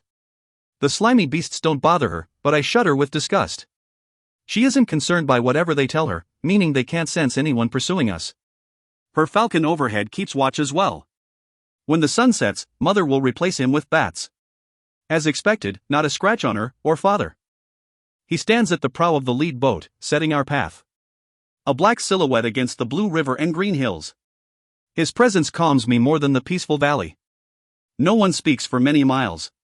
Not even the cousins, who I can usually count on for nonsense chatter. Instead, they focus on discarding their security uniforms. Emblems of Norta float in our wake, while the jewel-bright medals and badges sink into darkness. Hard-earned with Samos blood, marks of our allegiance and loyalty. Now lost to the depths of the river and the past. We are not Nortans anymore. So it's decided, I murmur. Behind me, Tali straightens up. His ruined arm is still bandaged. Ren won't risk regrowing an entire hand on the river. Was there ever any doubt? Was there ever a choice? Mother turns to look over her shoulder. She moves with the lean grace of a cat, stretching out in her bright green gown. The butterflies are long gone. A weak king we could control, but there's no handling madness. As soon as Irol decided to oppose him outright, our play was decided for us. And choosing the Lakelander, she rolls her eyes. Maven cut the last bonds between our houses himself. I almost scoff in her face. No one decides anything for my father. But laughing at mother is not a mistake I'm stupid enough to make. Will the other houses back us, then? I know father was negotiating, leaving his children alone, at the mercy of Maven's increasingly volatile court. More words I would never dare say aloud to either of my parents. Mother senses them anyway. You did well, Eve, she croons, putting a hand to my hair. She runs a few silver strands through her wet fingers. And you, Telemus. Between that mess in Corvium and the house rebellions, no one doubted your allegiance. You bought us time, valuable time. I keep my focus on steel and water, ignoring her cold touch. I hope it was worth it. Before today, Maven faced multiple rebellions. Without House Samos, our resources, our lands, our soldiers, how could he stand to win? But before today, he didn't have the Lakelands. Now I have no idea what might unfold. I don't like the feeling at all. My life has been a study in planning and patience. An uncertain future frightens me. In the west, the sun sinks red against the hills. Red as Elaine's hair. She's waiting, I tell myself again. She's safe. Her sister was not so fortunate. Mariella died poorly, hollowed out by the seething Miranda's whisper. I avoided him as much as I could, glad I knew nothing of father's plans. I saw the depths of his punishment in Mare. After the interrogation, she flinched from him like a kicked dog. It was my fault. I forced Maven's hand. Without my interference, he might have never let the whisper have his way, but then he would have stayed away from Mare altogether. He would not have been so blinded by her. Instead, he did as I hoped, and drew her closer. I expected them to drown each other. How easy. Sink two enemies with one anchor. But she refused to break.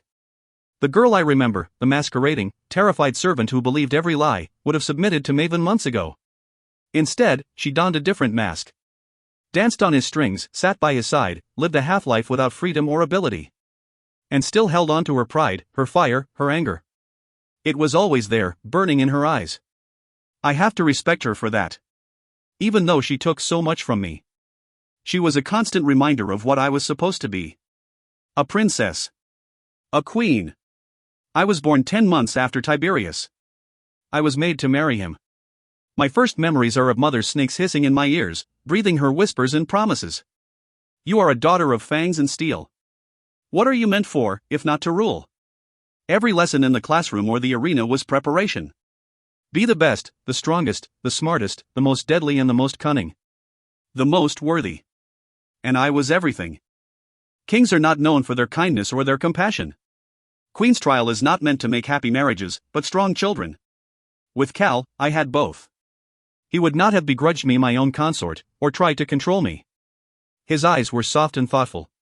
He was more than I had ever hoped for. And I had earned him with every drop of blood I'd spilled, all my sweat, all my tears of pain and frustration. Every sacrifice of who my heart wanted to be. The night before Queen's trial, I dreamed what it would be like. My throne. My royal children. Subject to no one, not even father. Tiberius would be my friend and Elaine my lover.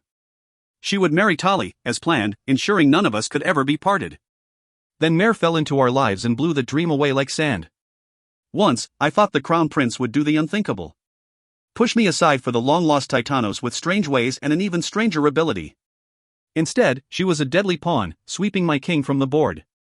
The paths of fate have strange twists. I wonder if that new blood seer knew about today. Does he laugh at what he sees? I wish I'd gotten my hands on him just once. I hate not knowing. On the banks ahead, manicured lawns come into view. The edges of the grass tinge golden red, giving the estates lining the river a lovely glow. Our own manor house is close, just 1 more mile. Then we turn west. Toward our true home. Mother never answered my question. So, was father able to convince the other houses? I ask her. She narrows her eyes, her entire body tightening. Coiling up, like one of her snakes. House Laris was already with us. That I knew. Along with controlling most of the Nortan air fleet, the Laris Windweavers govern the rift. In truth, they rule by our command. Eager puppets, willing to trade anything to maintain our iron and coal mines. Elaine. House Haven. If they aren't with us. I lick lips that are suddenly dry. A fist clenches at my side. The boat groans beneath me. And Iril has not agreed to the terms, and more than half of Haven won't either. Mother sniffs. She folds her arms across her chest, as if insulted. Don't worry, Elaine isn't one of them. Please stop crushing the boat. I don't feel like swimming the last mile. Tali nudges my arm, a slight touch. Exhaling, I realize my grip on the steel was a bit too strong. The bow smooths again, rippling back into shape. Apologies, I mutter quickly. I'm just confused. I thought the terms were already agreed upon. The rift will rise in open defiance. Iril brings on House Larelin and all of Delphi. An entire state will secede. Mother glances past me, to father. He angles his boat toward the shore, and I follow his lead. Our familiar estate peeks through the trees, backlit by dusk. There was some debate over titles. Titles? I sneer. How stupid. What could their argument possibly be? Steel hits stone, bumping up to the low retaining wall running along the water. With a small burst of focus, I hold the metal firm against the current. Ren helps Tali out first, stepping up onto the lush carpet of grass. Mother watches, her gaze lingering on his missing hand while the cousins follow. A shadow falls over us both. Father. He stands over her shoulder. A light wind ripples his cloak, playing along the folds of void-black silk and silver thread. Hidden beneath is a suit of blue-tinged chromium so fine it could be liquid. I will not kneel to another greedy king, he whispers. Father's voice is always soft as velvet, deadly as a predator. That's what Saline Iril said. He reaches down, offering my mother his hand. She takes it deftly and steps from the boat. It doesn't move under her, held by my ability. Another king. Father. The word dies in my mouth. Cousins of iron. He shouts, never breaking our stare. Behind him, our Samos cousins drop to an E. Telemus does not, looking on with as much confusion as I feel. Blood members of a house do not kneel to one another. Not like this. They respond as one, their voices ringing. Kings of steel. Quickly, father extends his hand, catching my wrist before my shock ripples the boat beneath. His whisper is almost too low to hear. To the kingdom of the rift. 20. Mare. The green uniformed teleporter lands evenly, on steady feet. It's been a long time since the world squeezed and blurred for me. The last time was Shade. The split-second memory of him aches. Paired with my wound and the nauseating rush of pain, it's no wonder I collapse to my hands and knees. Spots dance before my eyes, threatening to spread and consume. I will myself to stay awake and not vomit all over wherever I am. Before I can look much farther than the metal beneath my fingers, someone pulls me up into a crushing embrace. I cling on as hard as I can. Cal, I whisper in his ear, lips brushing flesh. He smells like smoke and blood, heat and sweat. My head fits perfectly in the space between his neck and shoulder. He trembles in my arms, shaking. Even his breath hitches. He's thinking the same thing I am. This can't be real. Slowly, he pulls back, bringing his hands to cup my face. He searches my eyes and glares over every inch of me. I do the same, looking for the trick, the lie, the betrayal. Maybe Maven has skin changers like Nanny. Maybe this is another Miranda's hallucination. I could wake up on Maven's train, to his ice eyes and Evangeline's razor smile. The entire wedding, my escape, the battle, some horrific joke. But Cal feels real. He's paler than I remember, with blunt, close-cut hair. It would curl like Maven's if given the chance. Rough stubble lines his cheeks, along with a few minor nicks and cuts along the sharp edges of his jaw. He is leaner than I remember, his muscles harder beneath my hands. Only his eyes remain the same. Bronze, red gold, like iron brought to blazing heat. I look different too. A skeleton, an echo. He runs a limp lock of hair through his fingers, watching the brown fade to brittle gray. And then he touches the scars. At my neck, my spine, ending with the brand below my ruined dress. His fingers are gentle, shockingly so after we almost ripped each other apart. I am glass to him, a fragile thing that might shatter or disappear at any moment. It's me, I tell him, whispering words we both need to hear. I'm back. I'm back. Is it you, Cal? I sound like a child. He nods, his gaze never wavering. It's me. I move because he won't, taking us both by surprise.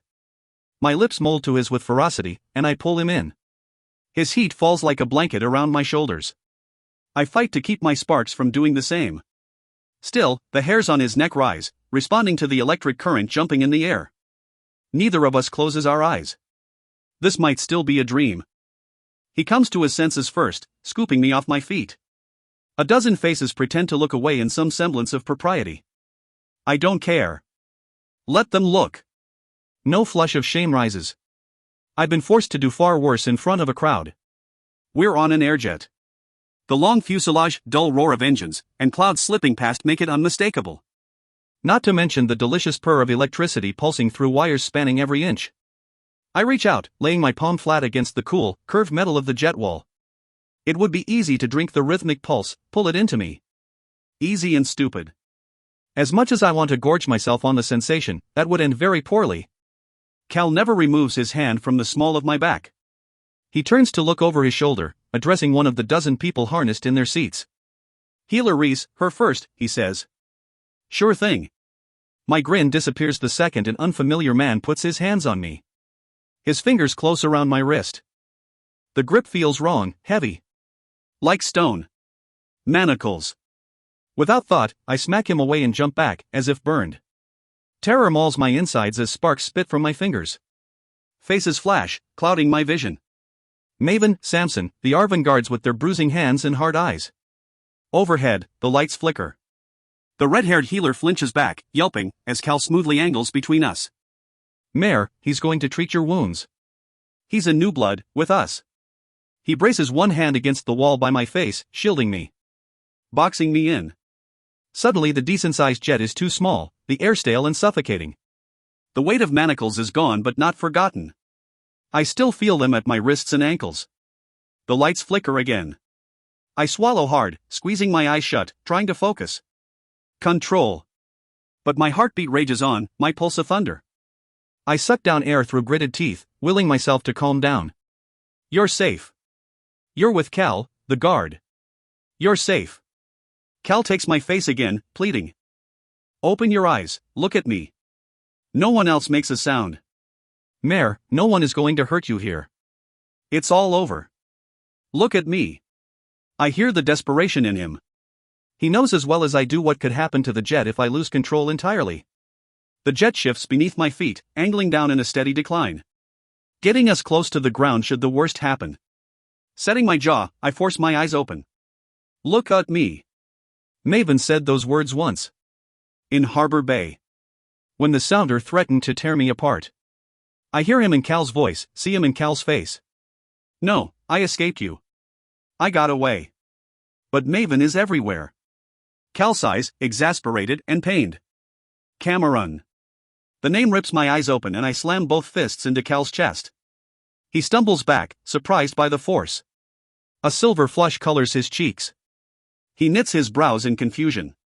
Behind him, Cameron keeps one hand on her seat, steadily swaying with the motion of the jet. She looks strong, zipped into thick-weave tactical gear, with her fresh braids tightly wound to her head. Her deep brown eyes bore into mine. Not that. Begging comes too easily. Anything but that. Please. I can't feel that again. The smother of silence. The slow death.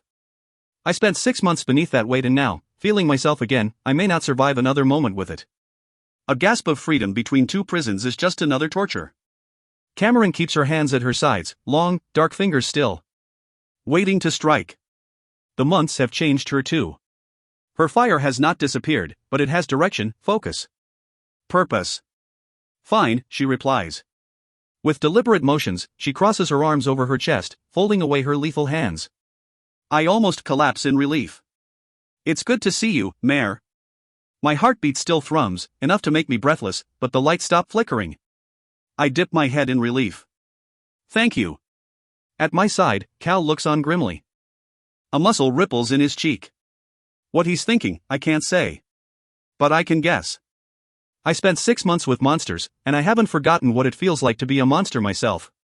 Slowly, I sink into an empty seat, putting my palms on my knees. Then I lace my fingers together. Then sit on my hands. I don't know which looks the least threatening. Furious with myself, I glare at the metal between my toes.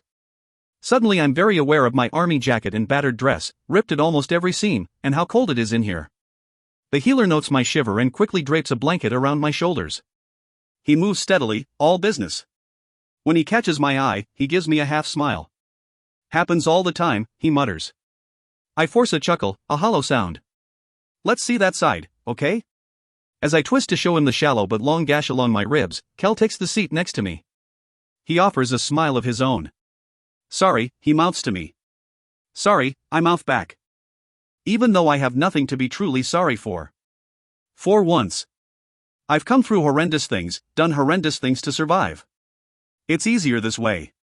For now. I don't know why I pretend to sleep. As the healer does his work, my eyes slip closed and they stay that way for hours. I've dreamed of this moment for so long it's almost overwhelming. The only thing I can do is lean back and breathe easy. I feel like a bomb. No sudden moves. Cal stays close to my side, his leg pressed up against mine. I hear him shift occasionally, but he doesn't speak with the others. Neither does Cameron. Their attention is reserved for me. Part of me wants to talk. Ask them about my family. Killorn. Farley. What happened before, what's happening now? Where the hell we're even going? I can't get past thinking the words. There's only enough energy in me to feel relief. Cool, soothing relief. Cal is alive, Cameron is alive. I'm alive. The others mutter among themselves, their voices low out of respect. Or they just don't want to wake me up and risk another brush with fickle lightning. Eavesdropping is second nature at this point. I catch a few words, enough to paint a hazy picture. Scarlet Guard, tactical success, Montfort. The last takes me a long moment of contemplation. I barely remember the Newblood twins, envoys of another nation far away. Their faces blur in my memory. But I certainly remember their offer. Safe haven for Newbloods, provided I accompany them. It unsettled me then and unsettles me now. If they'd made an alliance with the Scarlet Guard, what was the price? My body tenses at the implication. Montfort wants me for something, that much is clear. And Montfort seems to have aided my rescue. In my head, I brush against the electricity of the jet, letting it call to the electricity inside me. Something tells me this battle isn't over yet. The jet lands smoothly, touching down after sunset. I jump at the sensation and Cal reacts with cat-like reflexes, his hand coming down on my wrist. I flinch away again with a spike of adrenaline. Sorry, he sputters. Despite my churning stomach, I force myself to calm down. I take his wrist in my hand, fingers brushing along the steel of his Flamemaker bracelet. He kept me chained up. Silent stone manacles, night and day, I whisper. I tighten my grip, letting him feel a bit of what I remember. I still can't get them out of my head. His brow furrows over darkening eyes. I know pain intimately, but I can't find the strength to see it in Cal. I drop my gaze, running a thumb along his hot skin. Another reminder that he is here and I am here. No matter what happens, there is always this. He shifts, moving with his lethal grace, until I'm holding his hand. Our fingers lace and tighten. I wish I could make you forget, he says. That won't help anything. I know. But still, Cameron watches from across the aisle, one tapping leg crossed over the other. She looks almost amused when I glance at her. Amazing, she says. I try not to bristle. My relationship with Cameron, though short, was not exactly smooth. In hindsight, my fault. Another in a long line of mistakes I desperately want to fix. What? Grinning, she unstraps from her seat and stands as the jet slows. You still haven't asked where we're going. Anywhere's better than where I was. I throw a pointed glance at Cal and pull my hand away to fool with the buckles of my harness. And I figured someone would fill me in. He shrugs as he gets up. Waiting for the right time. Didn't want to overload you. For the first time in a long time, I truly laugh. That is an absolutely horrific pun. His wide smile matches mine. Does the job. This is bleeding unbearable, Cameron mutters to herself.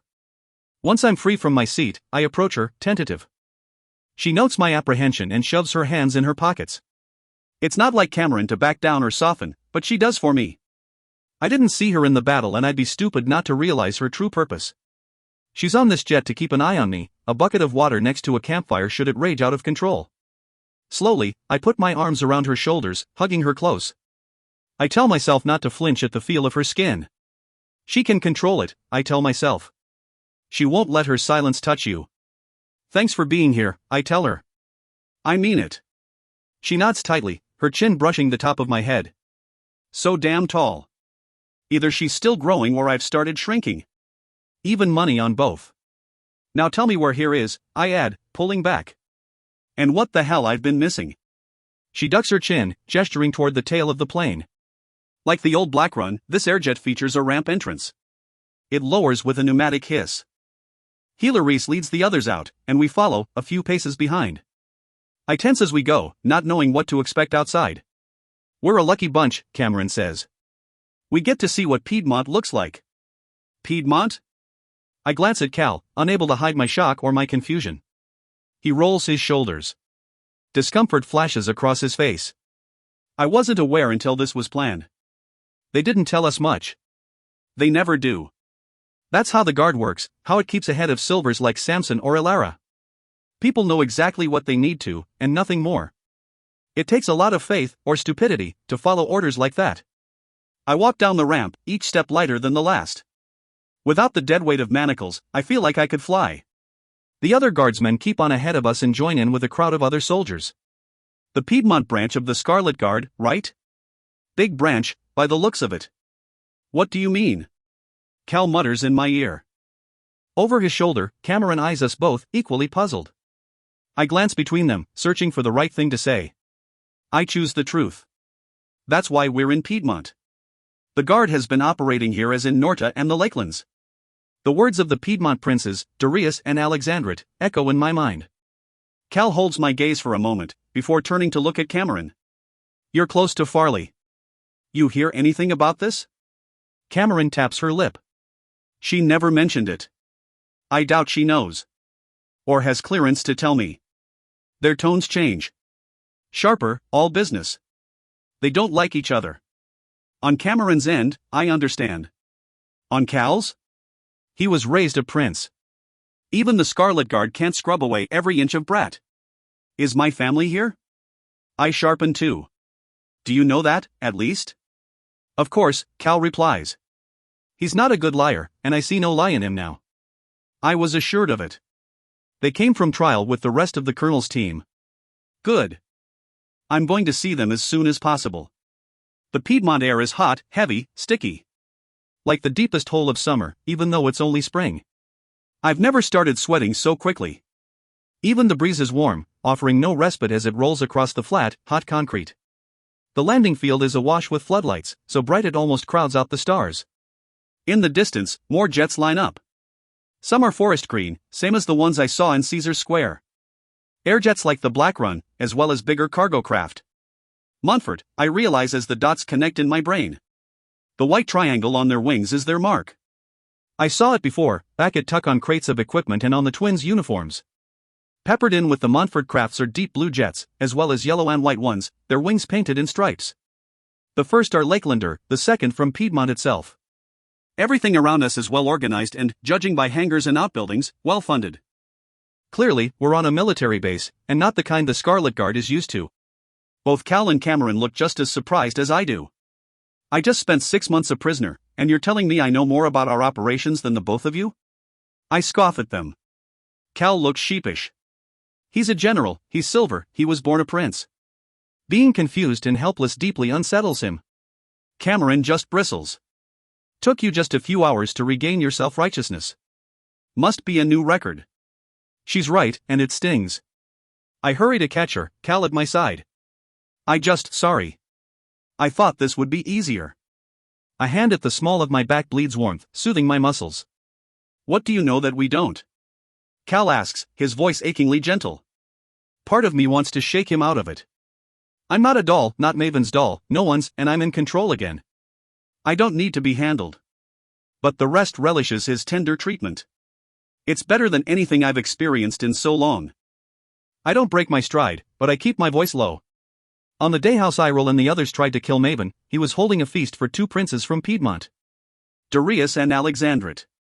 They questioned me beforehand, asking about the Scarlet Guard, their operations in their kingdom. Something about a prince and princess. The memory sharpens into focus. Charlotta and Michael. They're missing. A dark cloud crosses Cal's face. We heard the princes were in Archeon. Alexandra died afterward. In the assassination attempt. I blink, surprised. How do you? We kept tabs on you as best we could, he explains. It was in the reports. Reports. The word spirals. Is that why Nanny was embedded in court? To keep an eye on me? Nanny was my fault, Cal spits out. He glares at his feet. No one else's. Next to him, Cameron scowls. Damn right. Miss Barrow. The voice isn't a shock. Where the Scarlet Guard goes, so does Colonel Farley. He looks almost the same as always, careworn, gruff, and brutish, close-cropped white blonde hair, his face lined with premature stress, and one eye clouded with a permanent film of scarlet blood. The only changes are the steady graying of his hair, as well as a sunburn across his nose and more freckles on his exposed forearms. The Lakelander isn't used to Piedmont sunshine, and he's been here long enough to feel it. Lakelander soldiers of his own, their uniforms a split of red and blue, accompany him in flanking position. 2 others in green trail along as well. I recognize Rash and Tahir at a distance, walking in even step. Farley isn't with them. And I don't see her on the concrete, leaving one of the air jets. It isn't like her to turn from a fight unless she never made it out of Norda. I swallow the sobering thought and focus on her father. Colonel. I dip my head in greeting. He surprises me when he puts out one incredibly calloused hand. Good to see you whole, he says. Whole as can be expected. That unsettles him. He coughs, looking between the 3 of us. A precarious place to be for a man who openly fears what we are. I'm going to see my family now, Colonel. There's no reason to ask permission.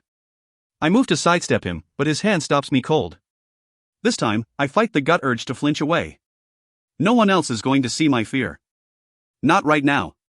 Instead, I level my eyes on his, and let him realize exactly what he's doing. This isn't my decision, the Colonel says firmly. He raises his eyebrows, imploring me to listen.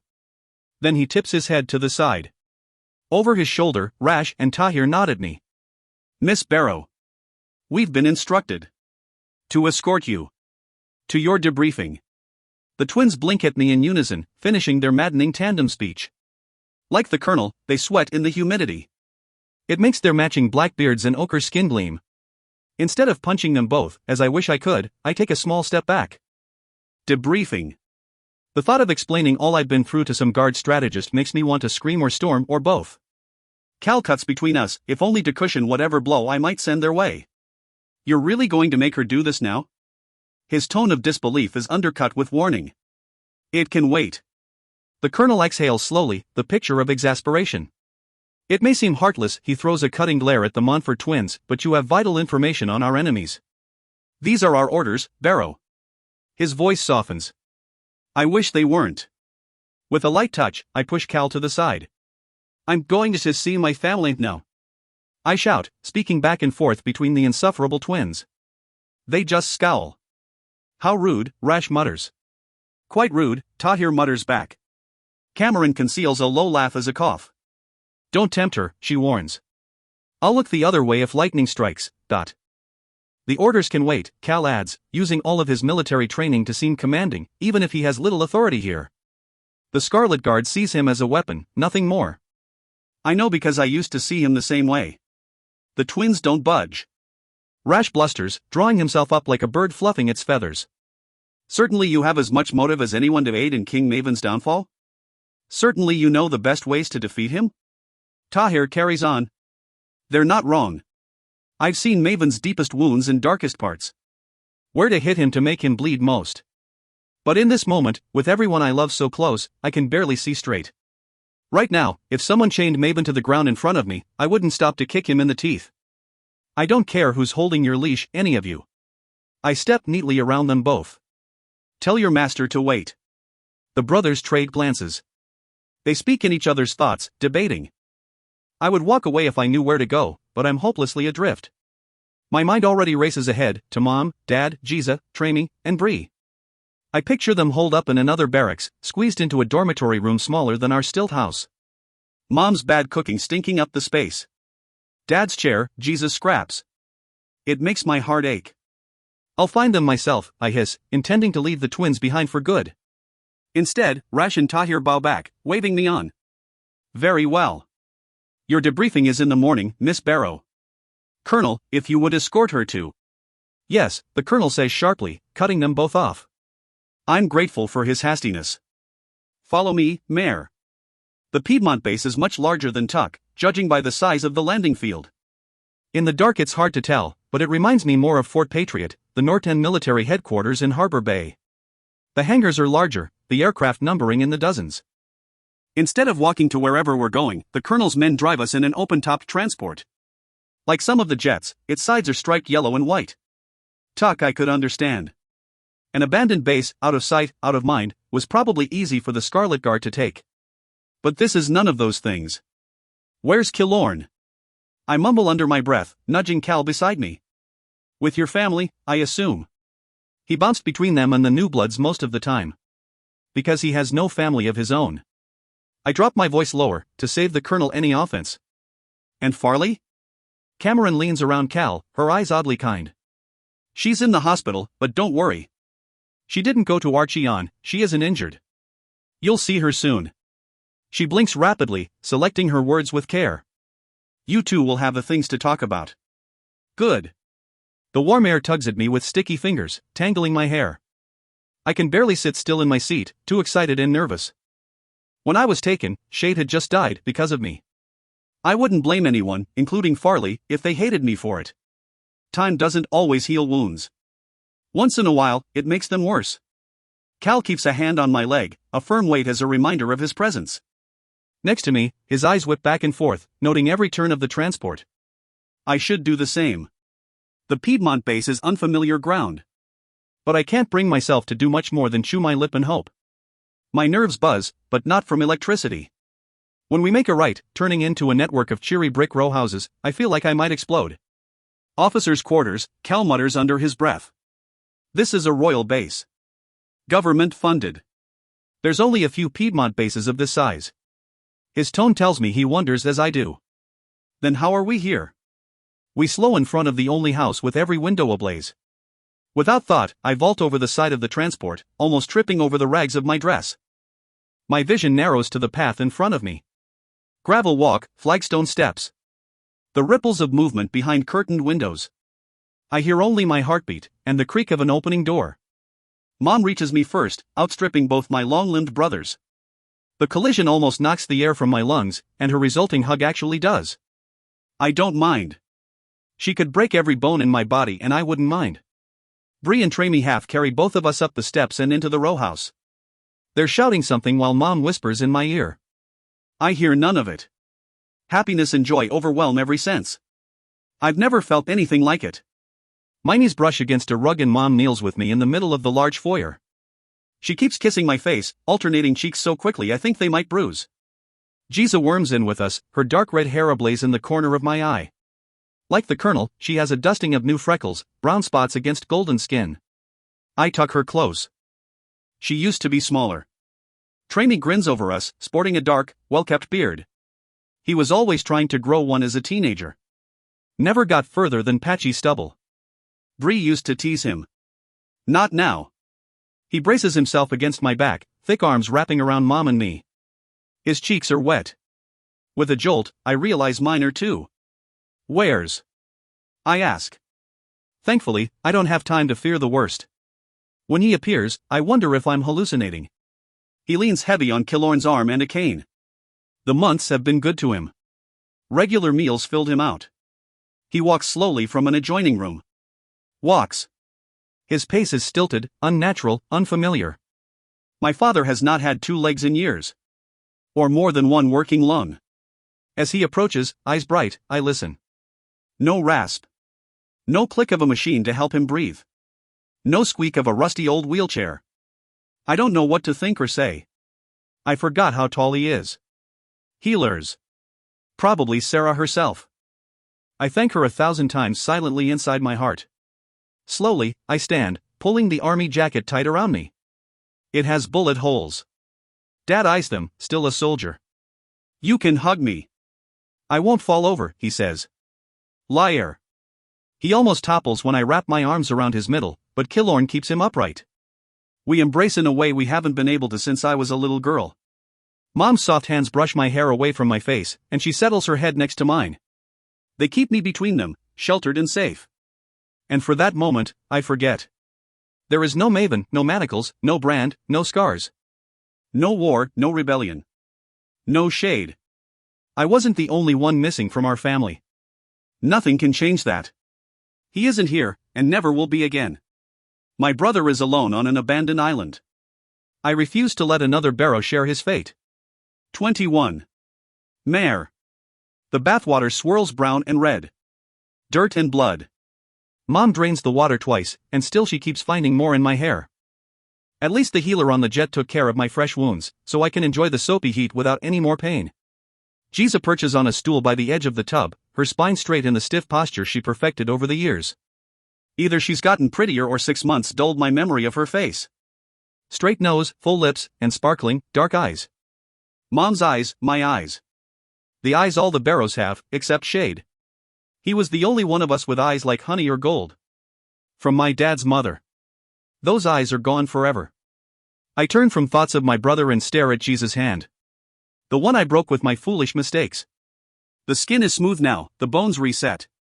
No evidence of her mangled body part, shattered by the butt of a security officer's gun. Sarah, Giza explains gently, flexing her fingers. She did a good job, I tell her. With Dad too. That took a whole week, you know. Regrowing everything from the thigh down. And he's still getting used to it. But it didn't hurt as much as this. She flexes her fingers, grinning. You know she had to re-break these two? Her index and middle finger wiggle. Used a hammer. Hurt like hell. Giza Barrow, your language is appalling. I splash a little water at her feet. She swears again, drawing her toes away. Blame the Scarlet Guard. Seems they spend all their time cursing and asking for more flags. Sounds about right. Not one to be outdone, Giza reaches into the tub and flicks water at me. Mom tuts at both of us. She tries to look stern, and fails horribly. None of that, you too. A fuzzy white towel snaps between her hands, held out. As much as I want to spend another hour soaking in soothing hot water, I want to get back downstairs much more. The water sloshes around me as I stand up and step out of the bath, curling into the towel. Giza's smile falters a little. My scars are plain as day, pearly bits of white flesh against darker skin. Even Mom glances away, giving me a second to wrap the towel a bit better, hiding the brand on my collarbone. I focus on the bathroom instead of their shamed faces. It isn't as fine as the one I had in Archie on, but the lack of silent stone more than makes up for it. Whatever officer lived here had very bright taste. The walls are garish orange trimmed in white to match the porcelain fixings, including a fluted sink, the deep bathtub, and a shower hidden behind a lime green curtain. My reflection stares back from the mirror over the sink. I look like a drowned rat, albeit a very clean one. Next to my mother, I see our resemblance more closely. She's small-boned as I am, our skin the same golden shade. Though hers is more careworn and wrinkled, carved with the years. Giza leads us out and into the hall, while Mom follows, drying my hair with another soft towel. They show me into a powder blue bedroom with 2 fluffy beds. It's small but more than suitable. I take a dirt floor over the most sumptuous chamber in Maven's palace. Mom is quick to pull me into a pair of cotton pajamas, not to mention socks and a soft shawl. Mom, I'm going to boil, I protest kindly, unwinding the shawl from my neck. She takes it back with a smile. Then she kisses me again, swooping to brush both my cheeks. Just making you comfortable. Trust me, I am, I tell her, giving her arm a squeeze. In the corner, I notice my jeweled gown from the wedding, now reduced to scraps. Giza follows my gaze and blushes. Thought I could save a bit of it, my sister admits, looking almost sheepish. Those are rubies. I'm not going to waste rubies. It seems she has more of my thief's instincts than I realized. And, apparently, so does my mother. She speaks before I even take a step toward the bedroom door. If you think I'm going to let you stay up to all hours talking war, you are absolutely incorrect. To cement her point, she folds her arms and settles directly in my path. My mother is shorter, like me, but she's a laborer of many years. She is far from weak. I've seen her manhandle all 3 of my brothers, and I know firsthand she'll wrestle me into bed if she needs to. Mom, there are things I need to say. Your debriefing is at 8 a.m. tomorrow. Say it then. And I want to know what I missed. The guard overthrew Corvium. They're working on Piedmont. That's all anyone downstairs knows. She speaks rapid fire, herding me toward the bed. I look to Giza for help, but she backs away, hands raised. I haven't spoken to Killorn. He understands. Cal. is absolutely fine with your father and brothers. He can storm the Capitol, he can handle them. With a smirk, I imagine Cal sandwiched between Bree and Tramy. Besides, he did everything he could to bring you back to us, she adds with a wink. They won't give him any trouble, not tonight at least. Now get in that bed and shut your eyes, or I'll shut them for you. The lights hiss in their bulbs, the wiring in the room snakes along electric lines of light. None of it compares to the strength of my mother's voice. I do as she says, clambering under the blankets of the closest bed. To my surprise, she gets in next to me, hugging me close. For the 1000th time tonight, she kisses my cheek. You're not going anywhere. In my heart, I know that's not true. This war is far from won. But at least it can be true for tonight. Birds in Piedmont make a horrible racket. They chirp and trill outside the windows, and I imagine droves of them perched in the trees. It's the only explanation for such noise. They are good for one thing, though. I never heard birds in Archeon. Even before I open my eyes, I know yesterday was not a dream. I know where I'm waking up, and what I'm waking up to. Mom is an early riser by habit. Giza isn't here either, but I'm not alone. I poke out the bedroom door to find a lanky boy sitting at the top of the stairs, his legs stretched out over the steps. Killorn gets to his feet with a grin, his arms spread wide. There's a decent chance I'll fall apart from all the hugging. Took you long enough, he says. Even after 6 months of capture and torment, he won't treat me with kid gloves. We fall back into our old ways with blinding speed. I nudge him in the ribs. No thanks to you. Yeah, military raids and tactical strikes aren't exactly my specialty. You have a specialty? Well, besides being a nuisance? He laughs, walking me downstairs. Pots and pans clatter somewhere, and I follow the smell of frying bacon. In the daylight, the row house seems friendly, and out of place for a military base. Butter yellow walls and florid purple rugs warm the central hallway, but it is suspiciously bare of decorations. Nail holes dot the wallpaper. Maybe a dozen paintings have been removed. The rooms we pass, a salon and a study, are also sparsely furnished. Either the officer who lived here emptied his home, or someone else did it for him. Stop it, I tell myself. I've earned the right not to think about betrayals or backstabbing for one damn day. You're safe, it's over. I repeat the words in my head. Killorn puts an arm out, stopping me at the door to the kitchen. He leans forward into my space, until I can't avoid his eyes. Green as I remember. They narrow in concern. You're okay? Usually, I would nod, smile away the insinuation. I've done it so many times before. I pushed away the people closest to me, thinking I could bleed alone. I won't do that anymore. It made me hateful, horrific. But the words I want to pour out of me won't come. Not for Killorn. He wouldn't understand. Starting to think I need a word that means yes and no at the same time, I whisper, looking at my toes. He puts a hand to my shoulder.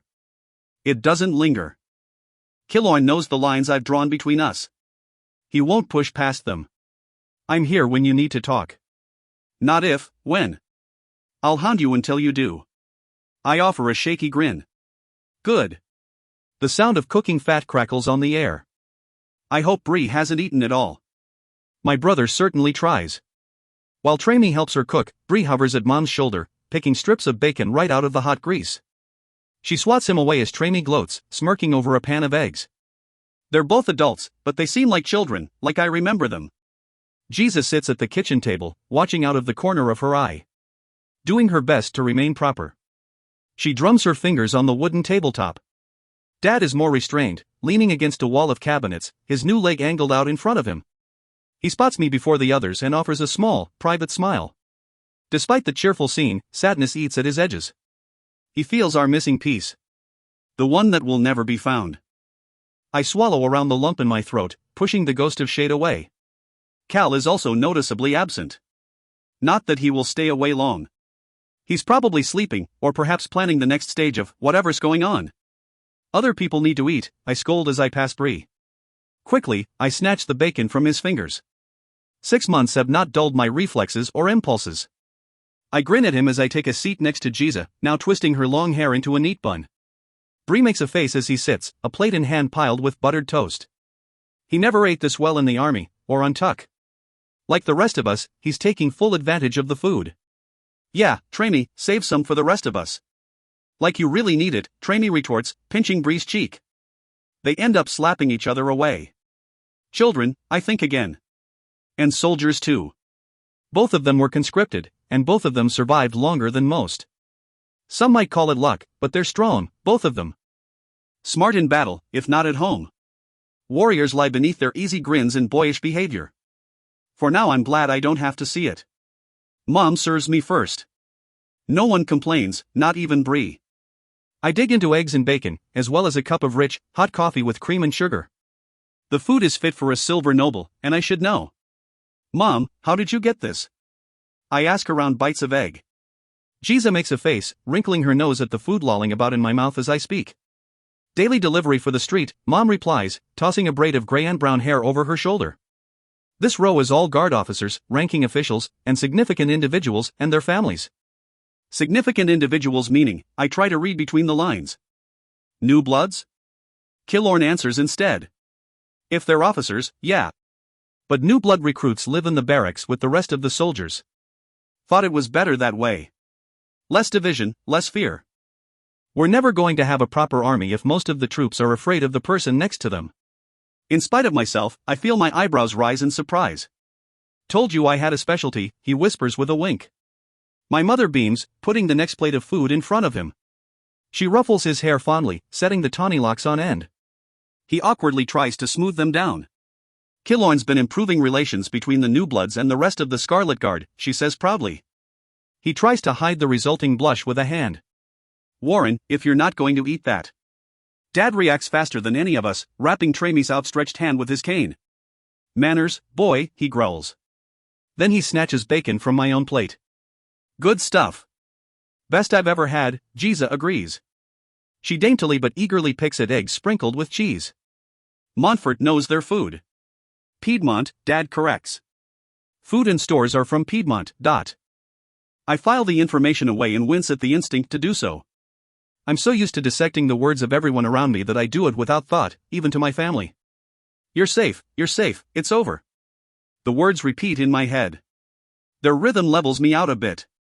Dad still refuses to sit. So how do you like the leg? I ask. He scratches his head, fidgeting. Well, I won't be returning it anytime soon, he says with a rare smile. Takes getting used to. Skin healers helping when she can. That's good. That's really good. I was never truly ashamed of Dad's injury. It meant he was alive and safe from conscription. So many other fathers, Killorn's included, died for a nonsense war while mine lived. The missing leg made him sour, discontent, resentful of his chair. He scowled more than he smiled, a bitter hermit to most. But he was a living man. He told me once it was cruel to give hope where none should be. He had no hope of walking again, of being the man he was before. Now he stands as proof of the opposite, and that hope, no matter how small, no matter how impossible, can still be answered. In Maven's prison, I despaired. I wasted. I counted the days and wished for an ending, no matter the kind. But I had hope. Foolish, illogical hope. Sometimes a single flicker, sometimes a flame. It also seemed impossible. Just like the path ahead, through war and revolution. We could all die in the coming days. We could be betrayed. Or we could win. I don't even know what that looks like, or what exactly to hope for. I just know that I must keep my hope alive. It is the only shield I have against the darkness inside. I look around at the kitchen table. Once I lamented that my family did not know me, didn't understand what I had become. I thought myself separate, alone, isolated. I could not be more wrong. I know better now. I know who I am. I am Mare Barrow. Not Marina, not the lightning girl. Mare. My parents quietly offer to accompany me to the debriefing. Giza does too. I refuse. This is a military undertaking, all business, all for the cause. It will be easier for me to recall in detail if my mother isn't holding my hand. I can be strong in front of the colonel and his officers, but not her. She makes it too tempting to break. Weakness is acceptable, forgivable, around family. But not when lives and wars hang in the balance. The kitchen clock ticks 8 a.m., and right on time an open-top transport rolls up outside the row house. I go quietly. Only Killorn follows me out, but not to join me. He knows he has no part in this. So what will you do with yourself for the day? I ask as I wrench open the brass-knobbed door. He shrugs. I had a schedule up in trial. Bit of training, rounds with the new bloods, lessons with Ada. After I came down here with your parents, I figured I'll keep it up. A schedule, I snort, stepping out into the sunshine. You sound like a silver lady. Well, when you're as good looking as I am, he sighs. It's already hot, the sun blazing above the eastern horizon, and I strip off the thin jacket Mom forced me into. Leafy trees line the street, disguising the military base as an upper-class neighborhood. Most of the brick row houses look empty, their windows dark and shuttered. At the bottom of the steps, my transport waits. The driver behind the wheel pushes down his sunglasses, eyeing me over the brim. I should have known. Cal gave me all the time I needed with my family, but he couldn't stay away long. Killorn, he calls, waving a hand in greeting. Killorn returns the gesture with ease and a smile. 6 months has killed their rivalry at the root. I'll find you later, I tell him. Compare notes. He nods. Sure thing. Even though it's Cal in the driver's seat, drawing me in like a beacon, I walk slowly to the transport. In the distance, airjet engines roar. Every step is another inch closer to reliving 6 months of captivity. If I turned around, no one would blame me. But it would only prolong the inevitable. Cal watches, his face grim in the daylight. He extends a hand, helping me into the front seat like I'm some kind of invalid. The engine purrs, its electric heart a comfort and a reminder. I may be scared, but I'm not weak. With one last wave to Killorn, Cal guns the engine and spins the wheel, driving us down the street. The breeze ruffles his roughly cut hair, highlighting uneven spots. I run a hand down the back of his head. Did you do this yourself? He flushes silver. I tried. Leaving one hand on the wheel, he takes mine in the other. Are you going to be all right for this? I'll get through it. I suppose your reports have most of the important parts. I just have to fill in the holes. The trees thin on either side of us, where the officer street hits a larger avenue. To the left is the landing field. We turn right, the transport arcing smoothly over pavement. And hopefully someone starts filling me in on all of this. With these people, you have to demand answers rather than wait for them. Have you been demanding, Your Highness? He chuckles low in his throat. They certainly think so. It's a 5-minute drive to our destination, and Cal does his best to get me up to speed. There was a headquarters along the Lakelander border near Trial. All the colonel's soldiers evacuated north in anticipation of a raid on the island. They spent months below ground, in freezing bunkers, while Farley and the colonel traded communications with command and prepared for their next target. Corvium. Cal's voice breaks a little when he describes the siege. He led the strike himself, taking the walls in a surprise raid and then the fortress city, block by block. It's possible he knew the soldiers he was fighting. It's possible he killed friends. I don't prod at either wound. In the end, they completed the siege, removing the last silver officers by offering them surrender or execution. Most are held hostage now, some ransomed back to their families. And some chose death, he murmurs, his voice trailing off. He glances over at me, just for a moment, his eyes hidden behind lenses of darkened glass. I'm sorry, I murmur, and I mean it. Not just because Cal is in pain, but because I have long since learned how gray this world is. Will Julian be at the debriefing? Cal sighs, grateful for the change in subject. I don't know. This morning he said the Montfort brass have been very accommodating where he is concerned, giving him access to the base archives, a laboratory, all the time he wants to continue his new blood studies. I can think of no better reward for Julian Jacos. Time and books. But they might not be too keen on letting a singer near their leader, Cal adds, thoughtful. Understandable, I reply. While our abilities are more destructive, Julian's ability to manipulate is just as deadly. So, how long has Montfort been at this? I don't know either, he says, his annoyance obvious. But they took real notice after Corvium. And now, with Maven's alliance with the Lakelands? He's uniting too, on the rebellion, he explains. Montfort and the Guard did the same. Instead of guns and food, Montfort started sending soldiers. Reds, new bloods. They already had a plan to spring you out of Archeon. Pincer move. Us from Trial, Montfort from Piedmont. They can organize, I'll give them that. They just needed the right moment. I scoff. They picked a hell of a moment. Gunfire and bloodshed cloud my thoughts. All that for me. Seems stupid. Cal's grip on my hand tightens. He was raised to be the perfect silver soldier. I remember his manuals, his books on military tactics. Victory at any cost, they said. And he used to believe it. Just as I used to think nothing on earth could make me go back to Maven. Either they had another target in Archeon, or Montfort really wants you, Cal mutters as the transport slows. We stop in front of another brick building, its front decorated by white columns and a long, wrapping porch. Again I think of Fort Patriot, its gates decorated in foreboding bronze. Silvers like beautiful things, and this is no exception. Flowering vines crawl up the columns, blooming with purple bursts of wisteria and fragrant honeysuckle. Soldiers in uniform walk beneath the plants, keeping to the shade. I spot Scarlet Guard in their mismatched clothes and red scarves, Lakelanders in blue, and a crawling mess of official Montfort green. My stomach flips. The colonel marches out to meet us, blissfully alone. He starts in before I manage to get down from the transport. You'll be meeting with me, 2 Montfort generals, and 1 command officer. Both Cal and I jolt, eyes wide. Command? I balk. Yes. The colonel's good eye flashes. He spins on his heel, forcing us to keep up. Let's just say wheels are in motion. I roll my eyes, already exasperated. How about you just say what you mean? Probably because he doesn't know, replies a familiar voice. Farley leans in the shadow of one of the columns, arms crossed high over her chest. I gape, jaw dropping open. Because she is hugely, hilariously pregnant. Her belly strains against an altered uniform of a tight shift dress and baggy pants. I wouldn't be surprised if she gave birth in the next 30 seconds. Ah is all I can think to say. She looks almost amused. Do the math, Barrow. 9 months. Shade. Her reaction on the cargo jet when I told her what John said. The answer to your question is yes. I didn't know what it meant, but she did. She had her suspicions. And she learned she was pregnant with my brother's child less than an hour after he was murdered. Each revelation is a kick in the gut.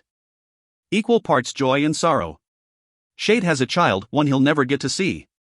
Can't believe no one thought to tell you, Farley continues, throwing pointed glares at Cal, who shuffles awkwardly. Certainly had the time. In my shock, all I can do is agree. Not just Cal, but my mother, the rest of the family. Everyone knew about this? Well, no use arguing about it now, Farley pushes on, heaving herself off the column. Even in the stilts, most women take to bed at this stage of pregnancy, but not her. She keeps a gun at her hip, holstered in open warning. A pregnant Farley is still a dangerous Farley. Probably more so. I have a feeling you want to get this over as quickly as possible.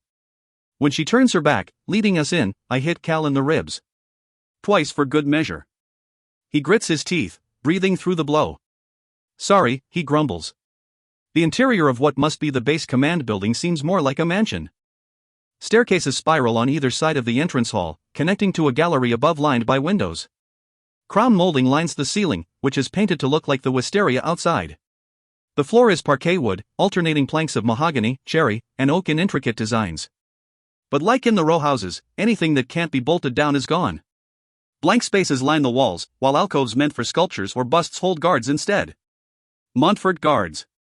Up close, their uniforms are better made than anything the Scarlet Guard or the Colonel's Lakelanders wear. More like the uniforms of silver officers.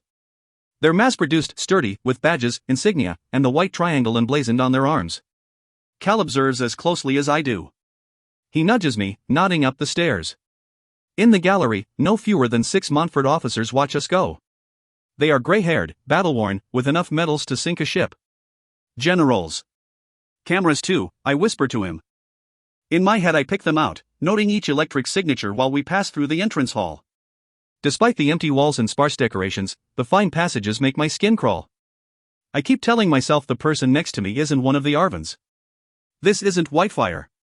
My ability is proof of that. No one is keeping me prisoner. I wish I could drop my guard. It's second nature at this point. The meeting room reminds me of Maven's council chamber. It has a long, polished table and finely upholstered chairs, and it's illuminated by a bank of windows looking out over another garden. Again the walls are empty, except for a seal painted directly on the wall. Yellow and white stripes, with a purple star in the center. Piedmont. We're the first to arrive. I expect the colonel to take a seat at the head of the table, but he doesn't, electing for the chair on its right instead. The rest of us file in next to him, facing the empty side we leave open for the Montfort officers in command. The colonel looks on, perplexed. He watches as Farley sits, his good eye cold and steely. Captain, you don't have clearance for this. Cal and I exchange glances, eyebrows raised. Farley and the Colonel clash often. At least that hasn't changed. Oh, were you not informed? She replies, pulling a folded strip of paper from her pocket. So sad how that happens. With a flick of her hand, she slides the paper over to the Colonel. He unfolds it greedily, eyes scanning a page of harsh-typed letters. It isn't long, but he stares at it for a while, not believing the words. Finally he smooths the message against the table. This can't be right. Command wants a representative at the table. Farley grins. She splays her hands wide. Here I am. Then Command made a mistake. I'm Command now, Colonel. There is no mistake. Command rules the Scarlet Guard, the hub of a very secretive wheel. I have only heard whispers of their existence, but enough to know they control the entirety of a vast, complicated operation. If they made Farley one of them, does this mean that the Guard is truly coming out of the shadows, or is it just Farley they want? Diana, you can't. She bristles, flushing red. Because I'm pregnant? I assure you, I can handle 2 tasks at once. If not for their uncanny resemblance, both in appearance and attitude, it would be easy to forget that Farley is the Colonel's daughter. Do you want to press the matter further, Willis? He clenches a fist on the message, knuckles turning bone white. But he shakes his head. Good. And it's general now. Act accordingly. A retort dies in the Colonel's throat, giving him a strangled look. With a satisfied smirk, Farley retrieves the message and tucks it away. She notes Cal watching, just as confused as I am. You're not the only ranking officer in the room now, Cal, or? I suppose not. Congratulations, he adds, offering a tight smile. It takes her off guard. After her father's open hostility, she didn't expect support from anyone, least of all the begrudging Silver Prince. The Montfort generals enter from another door, resplendent in their dark green uniforms. One I saw in the gallery. She has an even bob of white hair, watery brown eyes, and long, fluttering lashes. She blinks rapidly. The other, a dark-haired woman, brown-skinned, looks to be about 40 and built like an ox. She tips her head at me, as if greeting a friend. I know you, I say, trying to place her face. How do I know you? She doesn't answer, turning her head over her shoulder to wait for one more person, a gray-haired man in plain clothing. But I barely notice him at all, distracted by his companion. Even without his house colors, dressed in simple grays instead of his usual faded gold, Julian is hard to miss. I feel a burst of warmth at the sight of my old teacher. Julian inclines his head, offering a small smile in greeting. He looks better than I've ever seen him, even when I first met him at the Summer Palace. Then he was worn, wearied by a court of enemies, haunted by a dead sister, a broken Sarasconos, and his own doubt. Though his hair is now more gray than brown, his wrinkles deeper, he seems vibrant, alive, unburdened. Whole. The Scarlet Guard has given him purpose. And Sarah too, I bet. His presence soothes Cal even more than me. He relaxes a bit at my side, giving his uncle the slightest nod. Both of us see what this is, what kind of message Montfort is trying to send. They do not hate Silvers, and they do not fear them. The other man shuts the door behind him as Julian takes a seat, firmly planting himself on our side of the table. Even though he's 6 feet tall, he seems small without a uniform of his own. Instead, he wears civilian clothing. A simple buttoned shirt, pants, shoes. No weapons that I can see. He has red blood, that's certain, judging by the pink undertones in his sandy skin. New blood or red, I don't know. Everything about him is decidedly neutral, pleasantly average, and unassuming. He seems a blank page, either by nature or design. There's nothing else to indicate who or what he might be. But Farley knows. She moves to get to her feet, and he waves her down. No need for that, General, he says. In a way, he reminds me of Julian. They have the same wild eyes, the only thing remarkable about him. His are angled, darting back and forth, taking in everything for observation and understanding. It's a pleasure to finally meet you all, he adds, nodding to each of us in turn. Colonel, Miss Barrow, Your Highness. Under the table, Cal's fingers twitch against his leg. No one calls him that anymore. Not people who mean it. And who are you, exactly? The Colonel asks. Of course, the man replies. I'm sorry I could not come sooner. My name is Dane Davidson, sir. I serve as Premier to the Free Republic of Montfort. Cal's fingers twitch again. Thank you all for coming. I've wanted this meeting for some time now, Davidson continues, and I think that together, we can achieve magnificent things. This man is the leader of the entire country. He's the one who asked for me, who wanted me to join him. Has he done all this to get his way? Like his general's face, his name rings a distant bell. This is General Torkins. Davidson gestures between them. And General Salida. Salida. I don't know her name. But now I'm certain I've seen her before. The sturdily built general notes my confusion. I did some reconnaissance, Miss Barrow. I presented myself to King Maven when he was interviewing new bloods. You may remember. To demonstrate, she sweeps her hand at the table. No, not at. Through. Like it's made of nothing, or she is. The memory snaps into focus. She displayed her abilities and was accepted into Maven's protection, along with many other new bloods. One of them, in her fear, exposed Nanny to the entire court. I stare at her. You were there the day Nanny, the new blood who could change her face, died. Salida looks truly sorry. She dips her head. If I had known, if I could have done something, truly I would have. But Montfort and the Scarlet Guard did not communicate openly, not then. We didn't know all your operations, and they did not know ours. No longer. Davidson remains standing, his fists braced against the table. The Scarlet Guard has need for secrecy, yes, but I'm afraid it will only do more harm than good from here onward. Too many moving parts not to get in each other's way. Farley shifts in her seat. Either she wants to disagree or the chair is uncomfortable. But she holds her tongue, letting Davidson carry on. So, in the interest of transparency, I felt it best for Miss Barrow to detail her captivity, as much as she can, to all parties. And afterward, I will answer any and all questions you may have about myself, my country, and our road ahead. In Julian's histories, there were records of rulers who were elected, rather than born. They earned their crowns with an array of attributes, some strength, some intelligence, some empty promises and intimidation. Davidson rules the so-called Free Republic, and his people chose him to lead. Based on what, I can't say yet. He has a firm way of speaking, a natural conviction. And he's obviously very smart. Not to mention he is the kind of man who gets more attractive with the years. I could easily see how people wanted him to rule. Miss Barrow, whenever you're ready. To my surprise, the first hand to hold mine is not Cal's, but Farley's. She gives me a reassuring squeeze. I start at the beginning. The only place I can think to start. My voice breaks when I detail how I was forced to remember Shade. Farley lowers her eyes, her pain just as deep as mine.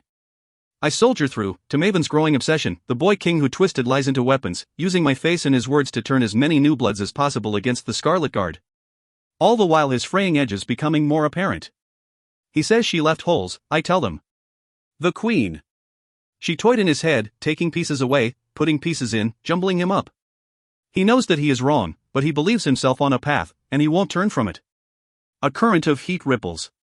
At my side, Cal keeps his face still, eyes boring holes in the table. I tread carefully. His mother took away his love for you, Cal. He loved you. He knows he did. It just isn't there anymore, and it never will be. But those words are not for Davidson or the Colonel or even Farley to hear. The Montfort people seem most interested in the Piedmont visit. They perk up at the mention of Darius and Alexandrite, and I walk them through their visit step by step. Their questioning, their manner, down to what kind of clothes they wore. When I mention Michael and Charlotta, the missing prince and princess, Davidson purses his lips. As I speak, spilling more and more of my ordeal, a numbness washes over me. I detach from the words. My voice drones. The House Rebellion. John's escape. Maven's near death. The sight of silver blood gushing from his neck. Another interrogation, mine and the Haven woman's. That was the first time I saw Maven truly rattled, when Elaine's sister pledged her allegiance to a different king. To Cal. It resulted in the exile of many members of court, possible allies. I tried to separate him from House Samos. I knew they were his strongest remaining ally, so I played on his weakness for me. If he married Evangeline, I told him, she would kill me. Pieces move into place as I speak them. I flush at the implication that I am the reason for such a deadly alliance. I think it may have convinced him to look to the Lakelands for a different bride. Julian cuts me off. Volo Samos was already searching for an excuse to detach from Maven. Ending the betrothal was just the final straw. And I assumed the Lakelander negotiations were in play much longer than you think. He quirks a thin smile. Even if he's lying, it makes me feel a bit better. I race through my memories of the coronation tour, a glorified parade to hide his dealings with the Lakelanders. Maven's revocation of the measures, the end of the Lakelander War, his betrothal to Iris. Careful moves to buy goodwill from his kingdom, to get credit for stopping a war without stopping its destruction. Silver nobles came back to court before the wedding, and Maven kept me alone for most of the time. Then there was the wedding itself. The Lakelander alliance was sealed. The storm, your storm, followed. Maven and Iris fled to his escape train, but we were separated. It was only yesterday. Still, this feels like recalling a dream. Adrenaline fogs the battle, reducing my memories to color and pain and fear. My guards dragged me back into the palace. I pause, hesitating. Even now, I can't believe what Evangeline did. Mare? Cal prods, his voice and the brush of his hand gentle. He's just as curious as the rest. It's easier to face him than the others. He alone understands how strange my escape was. Evangeline Samos cut us off. She killed the Arvan guards and she freed me. She set me loose. I still don't know why. A silence descends over the table. My greatest rival, a girl who threatened to kill me, a person with cold steel instead of a heart, is the reason I'm here. Julian doesn't try to hide his surprise, his thin eyebrows almost disappearing into his hairline. But Cal doesn't look surprised at all. Instead, he draws a deep breath, his chest rising with emotion. Could that be pride? I don't have the energy to guess. Or to detail the way Samson Mirandus died, playing Cal and me off each other until we both burned him alive. You know the rest, I finish, exhausted. I feel like I've been talking for decades. Premier Davidson stands, stretching. I expect more questions, but instead he opens a cabinet and pours me a glass of water. I don't touch it. I'm in an unfamiliar place run by unfamiliar people. I have very little trust left in me, and I won't waste it on someone I just met. Our turn? Cal asks. He leans forward, eager to begin his own interrogation. Davidson inclines his head, lips tugged into flat, neutral line. Of course. I assume you're wondering what we're doing here in Piedmont, and on a Royal Fleet base to boot?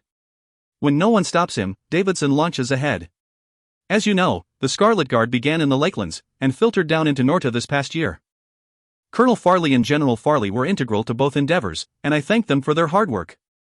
He nods at them in turn. At the orders of your command, other operatives undertook a similar campaign in Piedmont. Infiltrate, control, overthrow. Here, in fact, is where agents of Montfort first encountered agents of the Scarlet Guard, which up until last year, seemed a fiction to us. But the Scarlet Guard was very real, and we certainly shared a goal. Like your compatriots, we seek to overthrow oppressive silver rulers and expand our democratic republic. It seems you've done so already. Farley indicates the room. Cal narrows his eyes. How?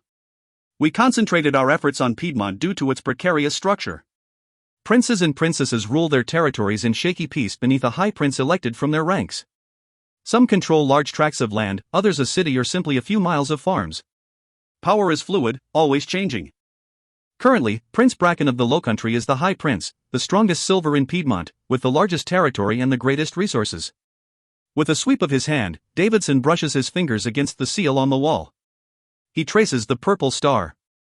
This is the grandest of the 3 military fortresses in his possession. It is now ceded to our personal use. Cal sucks in a breath. You're working with Bracken? He's working for us, Davidson replies proudly. My mind spins out. A Silver Royal, operating on behalf of a country looking to take everything away from him? For a moment, it sounds ludicrous. Then I remember exactly who's sitting next to me. The princes visited Maven on Bracken's behalf. They questioned me for him. I narrow my eyes at the premier. You told them to do that? General Torkins shifts in her seat and clears her throat. Darius and Alexandrite are sworn allies to Bracken. We had no knowledge of their contact with King Maven until one of them turned up dead in the middle of an assassination attempt. Thanks to you, we know why, Salida adds. What about the survivor? Darius. He's working against you. Davidson blinks slowly, his eyes blank and unreadable. He was working against us. Oh, I murmur, thinking of all the ways the Piedmont prince could have been killed. And the others? The colonel presses on. Michael and Charlotta. The missing prince and princess. Bracken's children, Julian says, his voice tight. A sick feeling washes over me. You took his children? To make him cooperate? A boy and girl for control of coastal Piedmont? For all these resources? Torkin scoffs, her white hair rippling as she shakes her head. An easy trade. Think of the lives we would lose fighting for every mile. Instead, Montfort and the Scarlet Guard have real progress. My heart clenches at the thought of 2 children, silver or not, being held captive to make their father kneel. Davidson reads the sentiment on my face. They're well taken care of. Provided for. Overhead, the lights flicker like the beating of moths' wings. A cell is still a cell, no matter how you dress it up, I sneer. He doesn't flinch. And a war is a war, Mare Barrow. No matter how good your intentions may be. I shake my head. Well, it's too bad. Save all those soldiers here, but waste them on rescuing one person. Was that an easy trade too? Their lives for mine? General Salida, what was the last count? The Premier asks. She nods, reciting from memory. Of the 102 Ardents recruited to the Nortan army in the last few months, 60 were present as special guards to the wedding. All 60 were rescued and debriefed last night. Due in large part to the efforts of General Salida, who was embedded with them. Davidson claps a hand on her meaty shoulder. Including you, we saved 61 Ardents from your king. Each will be given food, shelter, and a choice of resettlement or service. In addition, we were able to raid a large amount of the Nortan treasury. Wars are not cheap. Ransoming worthless or weak prisoners only gets us so far. He pauses. Does that answer your question? Relief mixes with the undercurrent of dread I can never seem to shake. The attack on Archeon was not just for me. I have not been freed from one dictator only to be taken by another. None of us knows what Davidson might do, but he isn't Maven. His blood is red. One more question for you, I'm afraid, Davidson pushes on. Miss Barrow, would you say the King of Norta is in love with you? In Whitefire, I smashed too many glasses of water to count. I feel the urge to do it again. I don't know. A lie. An easy lie. Davidson is not so easily swayed. His wild eyes flicker, amused. Catching the light, they seem gold then brown then gold again. Shifting as the sun on a field of swaying wheat. You can take a well-educated guess. Hot anger licks up inside me like a flame. What Maven considers love is not love at all. I yank aside the collar of my shirt, revealing my brand. The M is plain as day. So many eyes brush my skin, taking in the raised edges of pearly scar tissue and burned flesh. Davidson's gaze traces the lines of fire, and I feel Maven's touch in his stare. Enough, I breathe, pushing the shirt back in place. The Premier nods. Fine. I will ask you to. No, I mean I've had enough of this.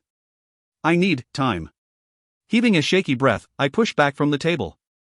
My chair scrapes against the floor, echoing in the sudden silence. No one stops me. They just watch, eyes full of pity. For once, I'm glad of it. Their pity lets me go. Another chair follows mine. I don't need to look back to know it's Cal. As on the airjet, I feel the world start to close and suffocate, expand and overwhelm. The halls, so like Whitefire, stretch into an endless line. Lights pulse overhead. I lean into the sensation, hoping it will ground me. You're safe, it's over. My thoughts spiral out of control, and my feet move of their own volition. Down the stairs, through another door, out into a garden choked by fragrant flowers. The clear sky above is a torment.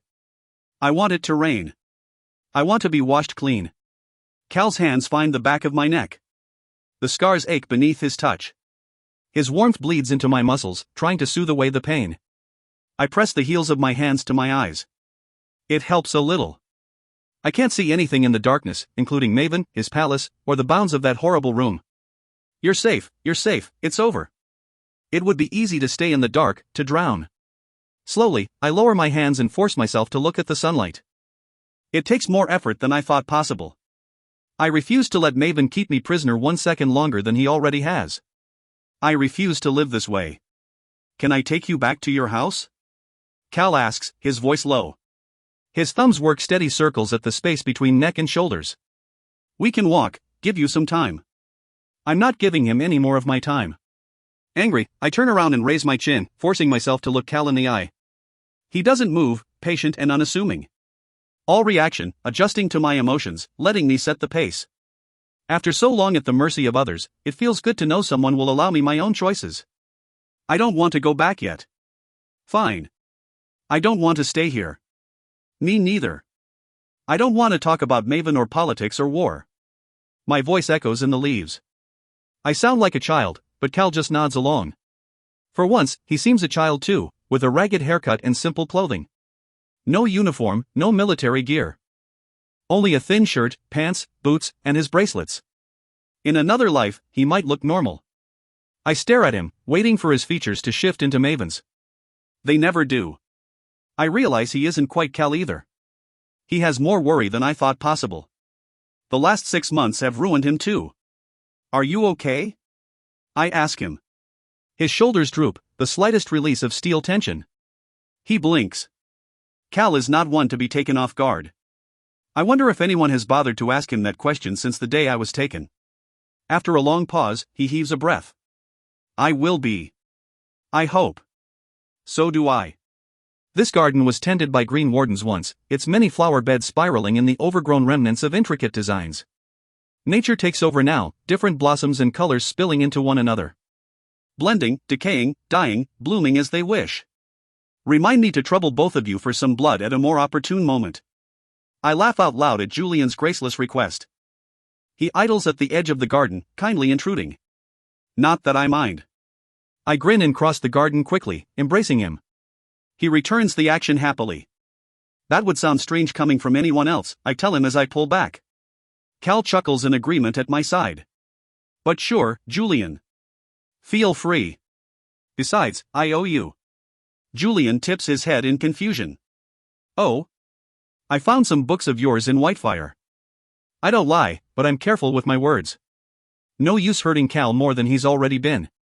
He doesn't need to know that Maven gave me the books. I won't give him any more false hope for his brother. Helped pass the time. While the mention of my imprisonment sobers Cal, Julian doesn't let us linger in the pain. Then you understand what I'm trying to do, he says quickly. His smile doesn't reach his darkening eyes. Don't you, Mare?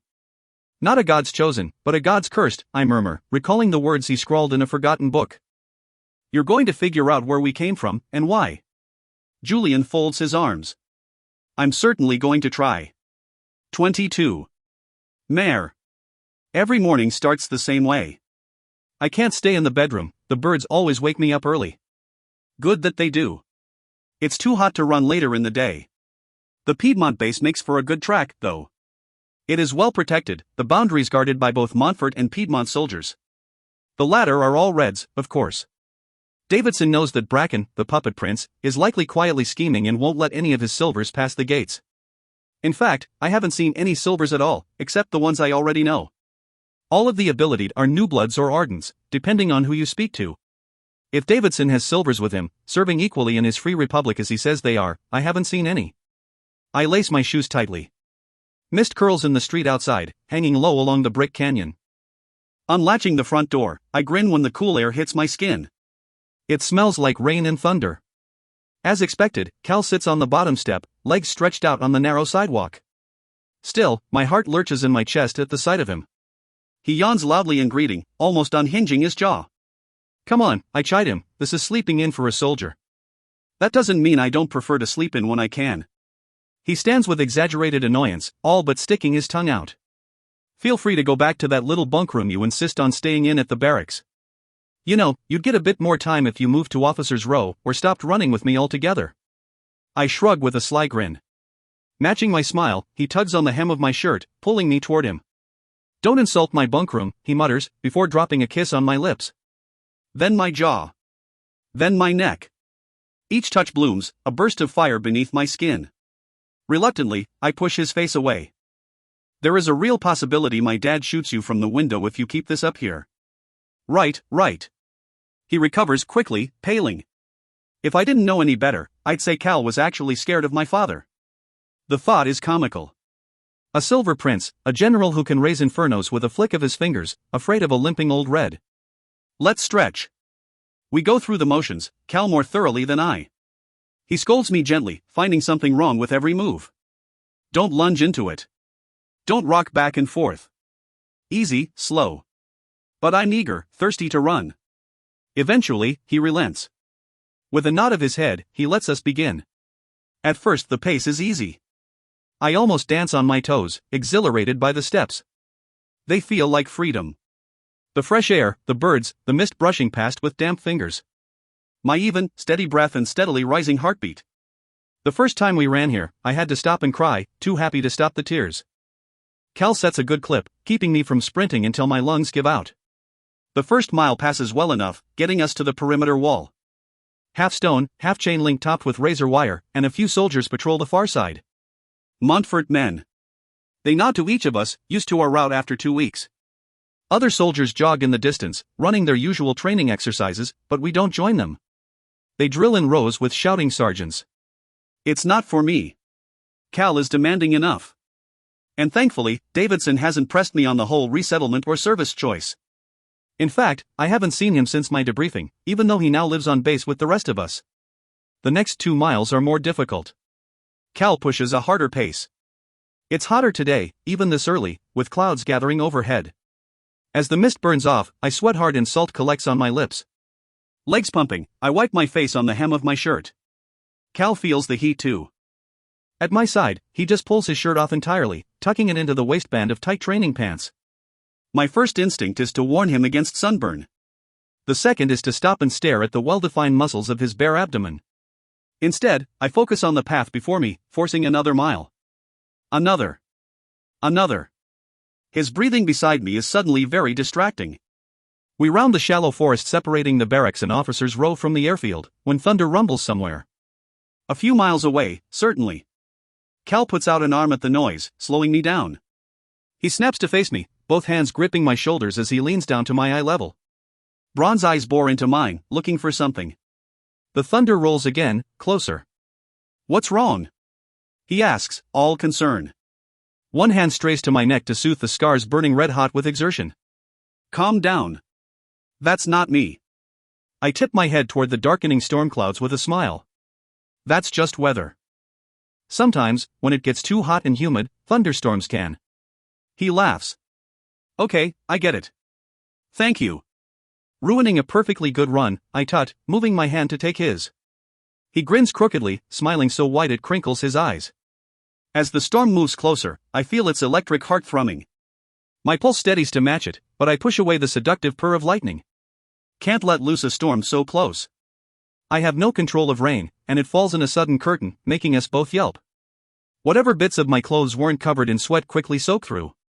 The sudden cold is a shock to us both, Cal in particular. His bare skin steams, wrapping his torso and arms in a thin layer of gray mist. Raindrops hiss when they make contact, flash boiling. As he calms, it stops, but he still pulses with warmth. Without thought, I tuck into him, shivering down my spine. We should go back, he mutters to the top of my head. I feel his voice reverberate in his chest, my palm flat to where his heart rips a fast tempo. It thunders under my touch, in stark contrast to his calm face. Something stops me from agreeing.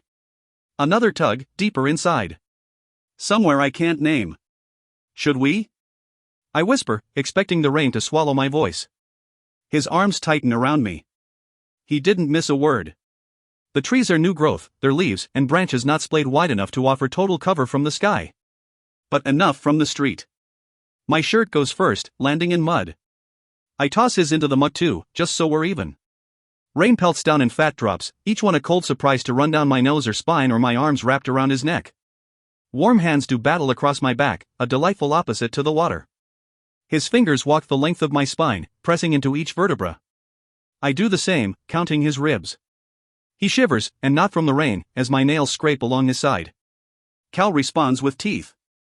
They graze the length of my jaw before finding my ear. I shut my eyes for a second, unable to do anything but feel. Every sensation is a firework, a thunderbolt, an explosion. The thunder gets closer. As if drawn to us. I run my fingers through his hair, using it to pull him closer. Closer. Closer. Closer. He tastes like salt and smoke. Closer. I can't seem to get close enough. Have you done this before? I should be afraid, but only the cold makes me shiver. He tips his head back, and I almost whine in protest. No, he whispers, looking away. Dark lashes drip rain. His jaw tightens, as if ashamed. So like Cal, to feel embarrassment for something like this. He likes to know the end of a path, the answer to a question before asking. I almost laugh. This is a different kind of battle. There's no training. And instead of donning armor, we throw the rest of our clothes away. After 6 months of sitting by his brother's side, lending my entire being to an evil cause, I have no fear of giving my body to a person I love. Even in the mud. Lightning flashes overhead and behind my eyes. Every nerve sparks to life. It takes all my concentration to keep Cal from feeling the wrong end of such things. His chest flushes beneath my palms, rising with reckless heat. His skin looks even paler next to mine. Using his teeth, he unlatches his Flamemaker bracelets and tosses them into the undergrowth. "Thank my colors for the rain," he murmurs. I feel the opposite. I want to burn. I refuse to go back to the row house covered in mud, and due to Cal's oh-so inconvenient living quarters, I can't clean off at his barracks unless I feel like sharing the showers with a dozen other soldiers. He picks leaves out of my hair as we walk toward the base hospital, a squat building overgrown with ivy. "You look like a shrub," he says, sporting an almost manic smile. "That's exactly what you're supposed to say." Cal nearly giggles. "How would you know?" I deflect, ducking into the entrance. The hospital is nearly deserted at this hour, staffed with a few nurses and doctors to oversee next to no patients. Healers make them mostly irrelevant, needed only for lengthy diseases or extremely complicated injuries. We walk the cinder block halls alone, under harsh fluorescent lights and easy silence. My cheeks still burn as my mind does war with itself. Instinct makes me want to shove Cal into the nearest room and lock the door behind us. Sense tells me I cannot. I thought it would be different. I thought I would feel different. Cal's touch has not erased Maven's. My memories are still there, still just as painful as they were yesterday. And as much as I try, I have not forgotten the canyon that will always stretch between us. No kind of love can erase his faults, just like none can erase mine. A nurse with an armful of blankets rounds the corner ahead, her feet a blur over the tiled floor. She stops at the sight of us, almost dropping the linens. "Oh," she says. "You're fast, Miss Barrow." My flush intensifies as Cal quickly turns a laugh into a cough. "Excuse me?" She grins. "We just sent a message to your home." Follow me, sweetie, I'll take you to her." The nurse beckons, shifting the linens to her hip. Cal and I trade confused glances. He shrugs and trots after her, oddly carefree. His army-trained caution seems far away. The nurse chatters excitedly as we walk in her wake. Her accent is Piedmontese, making the words slower and sweeter. "Shouldn't take long." She's progressing quickly. Soldier to the bone, I suppose. Doesn't want to waste any time. Our hallway dead ends into a larger ward, much busier than the rest of the hospital. Wide windows look out on yet another garden, now dark and lashed with rain. Piedmont certainly has a thing for flowers. Several doors branch off on either side, leading to empty rooms and empty beds. One of them is open, and more nurses flit in and out. An armed Scarlet Guard soldier keeps watch, although he doesn't look very alert. It's still early, and he blinks slowly, numbed by the quiet efficiency of the ward. Sarah Skonos looks awake enough for the two of them. Before I can call to her, she raises her head, eyes gray as the storm clouds outside. Julian was right. She has a lovely voice. "Good morning," she says. It's the first time I've ever heard her speak. I don't know her very well, but we embrace anyway. Her hands graze my bare arms, sending shooting stars of relief into overworked muscles. When she leans back, she pulls another leaf out of my hair, then demurely brushes mud from the back of my shoulder. Her eyes flicker, noting the mud streaking Cal's limbs. Next to the sterile atmosphere of the hospital, with its gleaming surfaces and bright lights, we stick out like a pair of very sore and dirty thumbs. Her lips twist into the slightest smirk. "I hope you enjoyed your morning run." Cal clears his throat and his face flushes. He wipes a hand on his pants, but only succeeds in spreading the incriminating mud even more. "Yeah." Each of these rooms is equipped with a bathroom, including a shower. I can arrange for changes of clothes as well. Sarah points with her chin. "If you like." The prince ducks his face to hide his flush as it deepens. He slinks away, leaving a trail of wet footprints in his wake. I remain, letting him go on ahead. Even though she can speak again, her tongue returned by another skin healer, I assume, Sarah doesn't talk much. She has more meaningful ways to communicate. She touches my arm again, gently pushing me toward the open door. With Cal out of sight, I can think a little more clearly. The dots connect, one by one. Something tightens in my chest, an equal twist of sadness and excitement.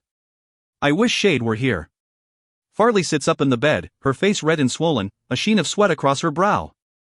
The thunder outside is gone, melting to a downpour of endless rain weeping down the windows. She barks out a laugh at the sight of me, then winces at the sudden action. Sarah moves quickly to her side, putting soothing hands to Farley's cheeks. Another nurse idles against the wall, waiting to be useful. Did you run here or crawl through a sewer? Farley asks over Sarah's fussing. I move deeper into the room, careful not to get anything else dirty. Got caught in the storm. Right. She sounds entirely unconvinced. Was that Cal outside? My blush suddenly matches hers. Yes. Right, she says again, drawing out the word. Her eyes tick over me, as if she can read the last half hour on my skin. I fight the urge to check myself for any suspicious handprints. Then she reaches out, gesturing for the nurse. She leans down and Farley whispers in her ear, her words too fast and low for me to catch. The nurse nods, scurrying off to procure whatever Farley wants. She gives me a tight smile as she goes. You can come closer. I'm not going to explode. She glances up at Sarah. Yet. The skin healer offers a well-practiced, obliging smile. It won't be long now. Tentative, I take a few steps forward, until I can reach out and take Farley's hand if I want to. A few machines blink at the side of her bed, pulsing slowly and quietly. They pull me in, hypnotic in their even rhythm. The ache for shade multiplies. We're going to get a piece of him soon, but he's never coming back. Not even in a baby with his eyes, his name, his smile. A baby he will never get to love. I thought about Madeline. Her voice snaps me out of the spiral. What? Farley picks at her white bedspread. That was my sister's name. Oh. Last year, I found a photo of her family in the colonel's office. It was taken years ago, but Farley and her father were unmistakable, posing next to her equally blonde mother and sister. All of them had a similar look. Broad-shouldered, athletic, their eyes blue and steely. Farley's sister was the smallest of them all, still growing into her features. Or Clara. After my mother. If she wants to keep talking, I'm here to listen. But I won't pry. So I keep quiet, waiting, letting her lead the conversation. They died a few years ago. Back in the Lakelands, at home. The Scarlet Guard wasn't so careful then, and one of our operatives was caught knowing too much. Pain flickers across her face now and then, both from the memory and her current state. Our village was small, overlooked, unimportant. The perfect place for something like the Guard to grow. Until one man breathed its name under torture. The king of the Lakelands punished us himself. The memory of him flashes through my mind. A small man, still and foreboding as the surface of undisturbed water. Orex Signet. My father and I were away when he raised the shores of the Hud, pulling water out of the bay to flood our village and wipe it from the face of his kingdom. They drowned, I murmur. Her voice never wavers. Reds across the country were inflamed by the drowning of the Northlands. My father told our story up and down the lakes, in too many villages and towns to count, and the Guard flourished. Farley's empty expression becomes a scowl. At least they died for something, he used to say. We could only be so lucky. Better to live for something. I agree, a lesson I learned the hard way. Yes, exactly. Exactly, she trails off, but she takes my hand without flinching. So how are you adjusting? Slowly. That's not a bad thing. The family stays around the house most days. Julian visits when he isn't holed up in the base lab. Killorn is always around too. Nurses come to work with my dad, get him readjusted to the leg, he's progressing beautifully by the way, I add, looking back to Sarah, quiet in her corner. She beams, pleased. He's good at hiding what he feels, but I can tell he's happy. Happy as he can be. I didn't ask about your family. I asked about you. Farley taps a finger against the inside of my wrist. In spite of myself, I flinch, remembering the weight of manacles. For once, I'm giving you permission to whine about yourself, Lightning Girl. I sigh. I can't be alone in rooms with locked doors. I can't. Slowly, I pull my wrist from her grasp. I don't like things on my wrists. It feels too much like the manacles Maven used to keep me a prisoner. And I can't see anything for what it is. I look for deceit everywhere, in everyone. Her eyes darken. That's not necessarily a terrible instinct. I know, I mutter. What about Cal? What about him? The last time I saw you two together before all that, you were inches from ripping each other to shreds. And inches away from Shade's corpse. I assume that's all settled. I remember the moment. We haven't spoken of it. My relief, our relief at my escape pushed it far into the background, forgotten. But as Farley speaks, I feel the old wound reopen. I try to rationalize. He is still here. He helped the guard raid Archie on, he led the takeover of Corvium. I only wanted him to choose a side, and he clearly has. Words whisper in my ear, tugging on the back of a memory. Choose me. Choose the dawn. He chose me. Took him long enough. I have to agree. But at least there's no turning him from this path now. Cal is the Scarlet Guards. Maven made sure the country knew that. I have to go clean up. If my brothers see me like this. Go ahead. Farley shifts against her raised pillows, trying to adjust into a more comfortable position. You might have a niece or nephew by the time you get back. Again, the thought is bittersweet. I force a smile, for her sake. I wonder if the baby will be like Shade. My meaning is obvious. Not in appearance, but ability. Will their child be a new blood like he was and I am? Is that how this even works? Farley just shrugs, understanding. Well, it hasn't teleported out of me yet. So who knows? At the door, her nurse returns, holding a shallow cup. I move back to let her pass, but she approaches me, not Farley. The general asked me to get you this, she says, holding out the cup. In it is a single pill. White, unassuming. Your choice, Farley says from the bed. Her eyes are grave as her hands cradle her stomach. I thought you should have that, at least. I don't hesitate. The pill goes down easily. Sometime later, I have a niece. Mom refuses to let anyone else hold Clara. She claims to see Shade in the newborn, even though that's practically impossible. The little girl looks more like a wrinkled red tomato than any brother of mine. Out in the ward, the rest of the Barrows congregate in their excitement. Cal is gone, returning to his training schedule. He didn't want to intrude on a private family moment. Giving me space as much as anyone else. Killorn sits with me, cramped into a little chair against the windows. The rain weakens with every passing second. Good time to fish, he says, glancing at the gray sky. Oh, don't you start mumbling about the weather too? Touchy, touchy. You're living on borrowed time, Warren. He laughs, rising to the joke. I think we all are at this point. From anyone else it would sound foreboding, but I know Killorn too well for that. I nudge his shoulder. So, how's training going? Well. Montfort has dozens of new blood soldiers, all trained. Some abilities overlap Darmian, Herrick, Farah, a few more, and they're improving by leaps and bounds with their mentors. I drill with Ada, and the kids when Cal doesn't.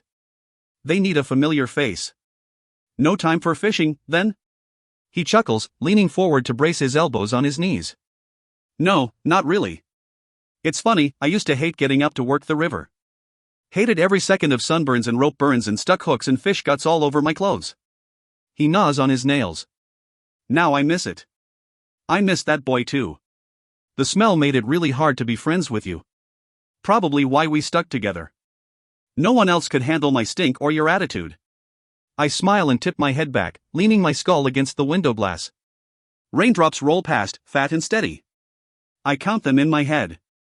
It's easier than thinking about anything else around me or ahead of me. 41, 42. I didn't know you could sit still for this long. Killorn watches me, thoughtful. He's a thief too, and he has thief's instincts. Lying to him won't accomplish anything, only push him farther away. And that's not something I can bear right now. I don't know what to do, I whisper. Even in Whitefire, as a prisoner, I tried to escape, tried to scheme, spy, survive. But now. I don't know. I'm not sure I can continue. You don't have to. No one on earth would blame you if you walked away from all of this and never came back. I keep staring at the raindrops. In the pit of my belly, I feel sick. I know. Guilt eats through me.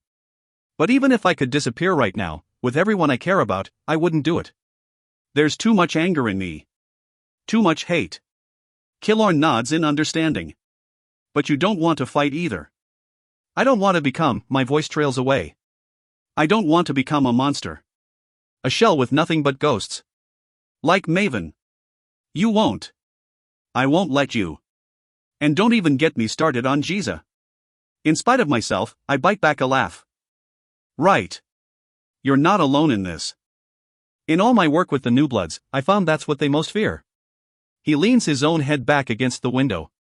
You should talk to them. I should, I murmur, and I mean it.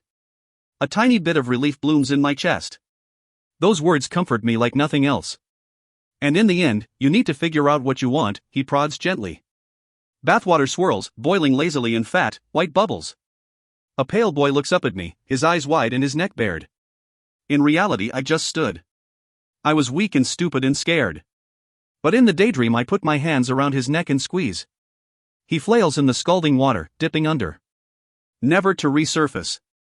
Never to haunt me again. I want to kill him. Killorn's eyes narrow as a muscle twinges in his cheek. Then you have to train, and you have to win. Slowly, I nod. At the edge of the ward, almost entirely in shadow, the colonel keeps vigil. He stares at his feet, not moving. He doesn't go in to see his daughter and new grandchild. But he doesn't leave either. 23. Evangeline. She laughs against my neck, her touch a brush of lips in cold steel. My crown perches precariously on her red curls, steel and diamond glinting between ruby locks. With her ability, she makes the diamonds wink like luminous stars. Reluctant, I sit up and leave my bed, the silky sheets, and Elaine behind. She yelps when I throw open the curtains, letting the sunlight stream in. With a flick of her hand, the window shadows, blooming with shade until the light reduces to her liking. I dress in the dimness, donning small black undergarments and a pair of laced sandals. Today is special, and I take my time molding an outfit to my form from the metal sheets in my closet. Titanium and darkened steel ripple across my limbs.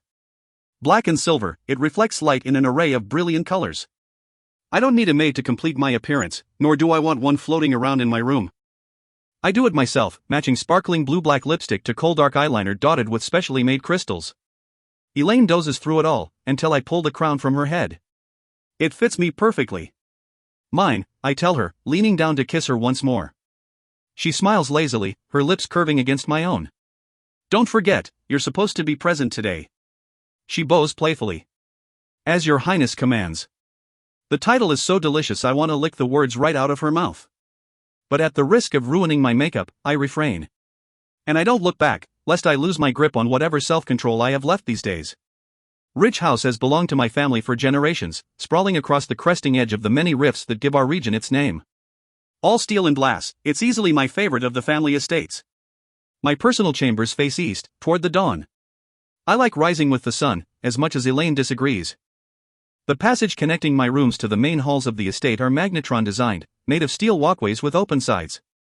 Some run along the ground, but many arch over the leafy treetops, jagged rocks, and springs dotting the property. Should battle ever come to our door, an invading force would have a difficult time fighting their way through a structure set against them. Despite the manicured forest and luxurious grounds of the ridge, few birds come here. They know better. As children, Telemus and I used many for target practice. The rest fell to my mother's whims. More than 300 years ago, before the Kalor kings rose, the ridge did not exist, and neither did Norda. This corner of land was ruled by a Samos warlord, my direct ancestor. Ours is the blood of conquerors, and our fortunes have risen again. Maven is not the only king in Norta anymore. Servants are good at making themselves scarce here, appearing only when needed or called upon. In recent weeks, they seem almost too good at their job. It isn't hard to guess why. Many Reds are fleeing, either to the cities for safety against civil war, or to join the Scarlet Guard's rebellion. Father says the Guard itself has escaped to Piedmont, which is all but a puppet, dancing on Montfort's strings. He maintains channels of communication with the Montfort and Guard leaders, albeit begrudgingly. But for now, the enemy of our enemy is our friend, making us all tentative allies where Maven is concerned. Tali waits in the gallery, the wide, open hall running the length of the main house. Windows on all sides offer a view in every direction, over miles of the rift. On the clearest of days, I might be able to see Pataris to the west, but clouds hang low in the distance as spring rains race the length of the sprawling river valley. In the east, valleys and hills roll off in increasingly high slopes, ending in blue-green mountains. The rift region is, in my correct opinion, the most beautiful piece of Norda. And it is mine. My family's. House Samos rules this heaven. My brother certainly looks like a prince, the heir to the throne of the rift. Instead of armor, Tali wears a new uniform. Silver gray instead of black, with gleaming onyx and steel buttons and an oil-dark sash crossing him from shoulder to hip. No medals yet, at least none that he can wear. The rest were earned in service to another king. His silvery hair is wet, plastered back against his head. Fresh from a shower. He keeps his new hand tucked in close, protective of the appendage. It took Ren the better part of a day to regrow it properly, and even then she needed an immense amount of help from two of her kin. Where's my wife? he asks, looking down the open passage behind me. She'll be along eventually. Lazy thing. Tali married Elaine a week ago. I don't know if he's seen her since the wedding night, but he hardly minds. The arrangement is mutually agreed upon. He links his good arm in mine. Not everyone can operate on as little sleep as you. Well, what about you? I've heard all that work on your hand has led to some late nights with Lady Wren, I reply, leering. Or am I misinformed? Tali grins, sheepish. Is it that even possible? Not here. In Ridge House, it's near impossible to keep secrets. Especially from Mother. Her eyes are everywhere, in mice and cats and the occasional daring sparrow. Sunlight angles through the gallery, playing across many sculptures of fluid metal. As we pass, Telemus twists his new hand in the air, and the sculptures twist with it. They reform, each one more complex than the last. Don't dawdle, Tali. If the ambassadors arrive before we do, Father might spike our heads to the gate, I scold him. He laughs at the common threat and old joke. Neither of us has ever seen such a thing. Father has killed before, certainly, but never so crudely or so close to home. Don't bleed in your own garden, he would say. We wind our way down from the gallery, keeping to the outer walkways so as to better enjoy the spring weather. Most of the interior salons look out on the walkway, their windows polished plate glass or their doors thrown open to catch the spring breeze. Samos guards line one, and they nod their heads when we approach, paying deference to their prince and princess. I smile at the gesture, but their presence unsettles me. The Samos guards oversee a violent operation, the making of silent stone. Even Telemus pales as we pass. The smell of blood overpowers us both for a moment, filling the air with sharp iron. Two Arvans sit inside the salon, chained to their seats. Neither is here willingly. Their house is allied to Maven, but we have need for silent stone, and so they are here. Wren hovers between them, noting their progress. Both their wrists have been slit open, and they bleed freely into large buckets. When the Arvans reach their limit, Wren will heal them up and stimulate their blood production, all to begin again. Meanwhile, the blood will be mixed with cement, hardened into the deadly blocks of ability-suppressing stone. For what, I don't know, but Father certainly has plans for it. A prison, maybe, like the one Maven built for Silvers and Newbloods both. Our grandest receiving chamber, the aptly named Sunset Stretch, is on the western slope. I suppose now it's technically our throne room as well. As we approach, courtiers of my father's newly created nobility dot the way, thickening with every forward step. Most are Samos cousins, elevated by our Declaration of Independence. A few of closer blood, my father's siblings and their children, claim princely titles for themselves, but the rest remain lords and ladies, content as always to live off my father's name and my father's ambitions. Bright colors stand out among the usual black and silver, an obvious indication of today's assembly. Ambassadors from the other houses in open revolt have come to treat with the Kingdom of the Rift. To kneel. House Irel will argue. Attempt to bargain. The Silks think their secrets can buy them a crown, but power is the only currency here. Strength the only coin. And they surrendered both by entering our territory. Haven has come as well, the shadows basking in sunlight, while the Laris Windweavers in yellow keep close to each other. The latter have already given their allegiance to my father, and they bring with them the might of the air fleet, having seized control of most air bases. I care more about House Haven, though. Elaine won't say it, but she misses her family. Some have pledged loyalty to Samos already, but not all, including her own father, and it tears at her to see her house splinter. In truth, I think it's why she didn't come down here with me. She can't bear the sight of her house divided. I wish I could make them kneel for her. In the morning light, the Sunset Stretch is still impressive with its smooth river rock flooring and sweeping views of the valley. The Allegiant River winds like a blue ribbon over green silk, lazily curving back and forth into the distant rainstorm. The coalition has not arrived yet, allowing Tali and me time to take our seats, thrones. His on father's right, mine on mother's left. All are made of the finest steel, polished to a mirror sheen. It's cold to the touch, and I tell myself not to shiver as I sit. Goosebumps rise on my skin anyway, mostly in anticipation. I am a princess, Evangeline of the Rift, of the royal house of Samos. I thought my fate was to be someone else's queen, subject to someone else's crown. This is so much better. This is what we should have been planning for all along. I almost regret the years of my life wasted training only to be someone's wife. Father enters the hall with a crowd of advisors, his head dipped to listen. He doesn't speak much by nature. His thoughts are his own, but he listens well, taking all into consideration before making decisions. Not like Maven, the foolish king who only followed his own flawed compass.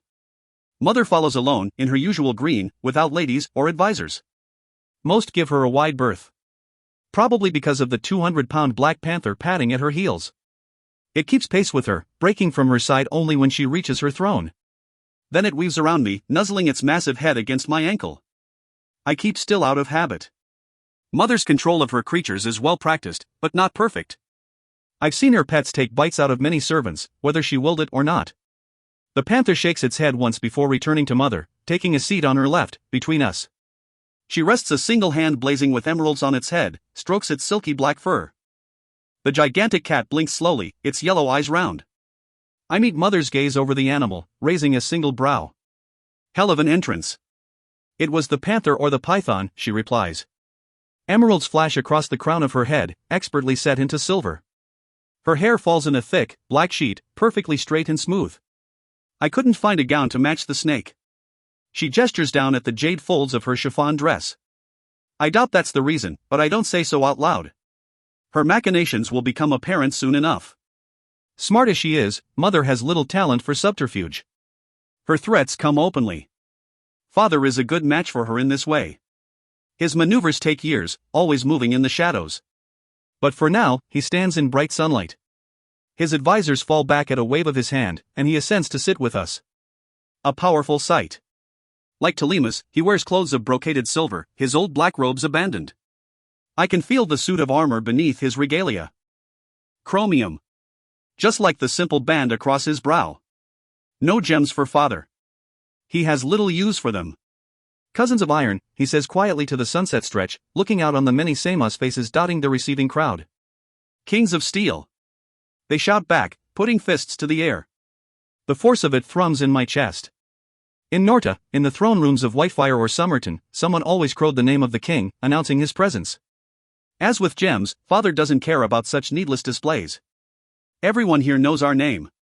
To repeat it would only show weakness, a thirst for reassurance. Father has neither. Begin, he says. His fingers drum on the arm of his throne, and the heavy iron doors at the far end of the hall swing open. The ambassadors are few but high-ranking, leaders of their houses. Lord Saline of Irel seems to be wearing all the jewels my father lacks, his broad collar of rubies and sapphires stretching from shoulder to shoulder. The rest of his clothes are equally patterned in red and blue, and his robes billow around his ankles. Another might trip, but an Irel silk has no such fear. He moves with lethal grace, eyes hard and dark. He does his best to measure up to the memory of his predecessor, Era Irel. His escorts are silks as well, just as flamboyant. They are a beautiful house, with skin like cold bronze and lush black hair. Sonia is not with him. I considered her a friend at court, as much as I consider anyone a friend. I don't miss her, and it's probably for the best she isn't here. Saline's eyes narrow at the sight of my mother's panther, now purring beneath her touch. Ah. I had forgotten. His mother, the murdered lady of Irel, was called the Panther in her youth. Subtle, mother. Half a dozen Haven shadows ripple into being, their faces decidedly less hostile. In the back of the room, I notice Elaine appear as well. But her face stays in shadow, hiding her pain from everyone else in the crowded room. I wish I could seat her next to me. But even though my family has been more than obliging where she is concerned, that can never happen. She'll sit behind Tali one day. Not me. Lord Gerald, Elaine's father, is the leading member of the Haven delegation. Like her, he has vibrant red hair and glowing skin. He seems younger than his years, softened by his natural ability to manipulate light. If he knows his daughter is in the back of the room, he doesn't show it. Your Majesty. Saline Irel inclines his head just enough to be polite. Father does not bend. Only his eyes move, flickering between the ambassadors. My lords. My ladies. Welcome to the Kingdom of the Rift. We thank you for your hospitality, Gerald offers. I can almost hear my father grind his teeth. He despises wasted time, and such pleasantries are certainly that. Well, you traveled all this way. I hope it is to uphold your pledge. We pledge to support you in coalition, to supplant Maven, Saline says. Not this, dot. Father sighs. Maven has been supplanted in the rift. And with your allegiance, that can spread. With you as king. One dictator for another. Mutters break out among the crowd, but we remain silent as Saline spits his nonsense. Next to me, Mother leans forward. It's hardly fair to compare my husband to that addled prince who has no business sitting his father's throne. I won't stand by and let you seize a crown that is not yours, Saleen growls back. Mother clucks her tongue. You mean a crown you didn't think to seize yourself? Pity the panther was murdered. She would have planned for this, at least. She continues stroking the glossy predator at her side. It growls low in its throat, baring fangs. The fact remains, my lord, father cuts in, while Maven is floundering, his armies and resources vastly outnumber our own. Especially now that the Lakelanders have bound themselves to him. But together, we can defend. Strike out in force. Wait for more of his kingdom to crumble. Wait for the Scarlet Guard. The Scarlet Guard. Gerald spits on our beautiful floor. His face colors with a grey flush. You mean Montfort. The true power behind those wretched terrorists. Another kingdom. Technically, Tali begins, but Gerald presses on. I'm beginning to think you care not for Norda, but only for your title and your crown. On keeping whatever you piece you can while greater beasts devour our nation, Gerald snaps. In the crowd, Elaine flinches and shuts her eyes. No one speaks to my father this way. The panther snarls again, matching Mother's rising temper. Father just sits back against his throne, watching the open threat ripple through the sunset stretch. After a long, trembling moment, Gerald sinks to an E. My apologies, Your Majesty. I misspoke. I did not intend. He trails off under the king's watchful eye, the words dying on his fleshy lips. The Scarlet Guard will never take hold here. No matter what radicals may be backing them.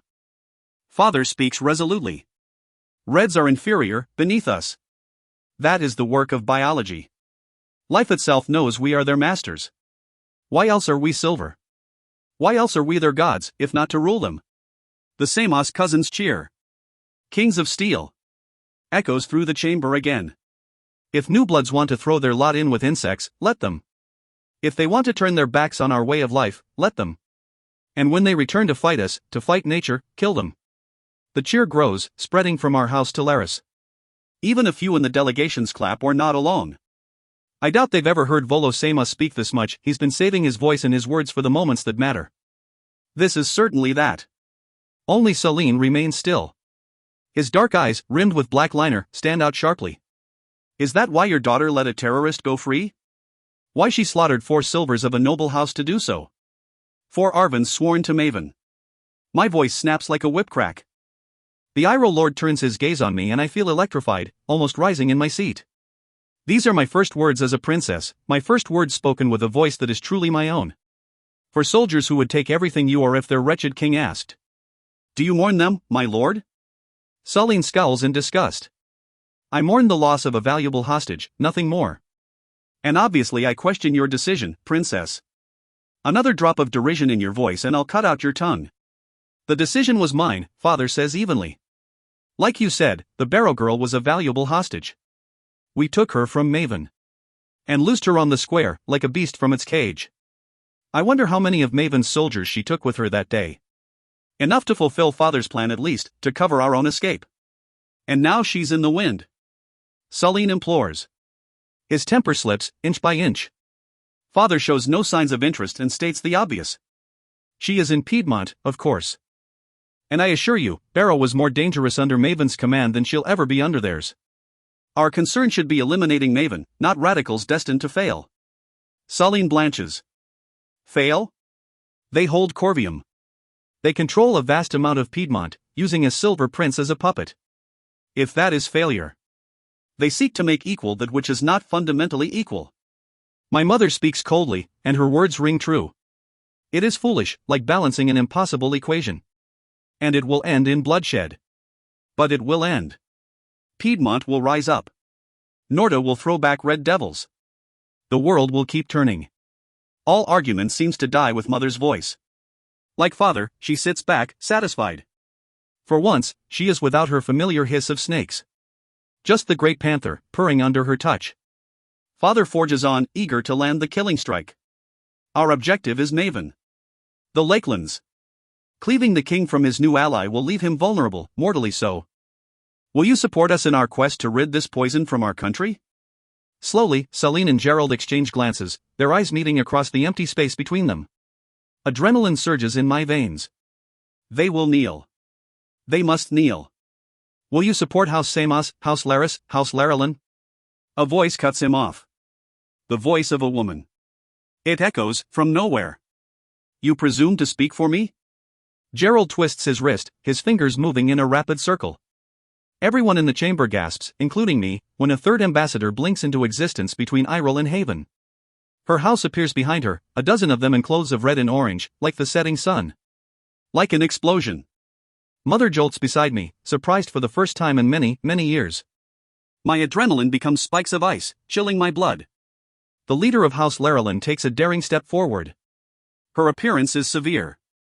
Gray hair tied into a neat bun, her eyes burning like heated bronze. The older woman does not know the name of fear.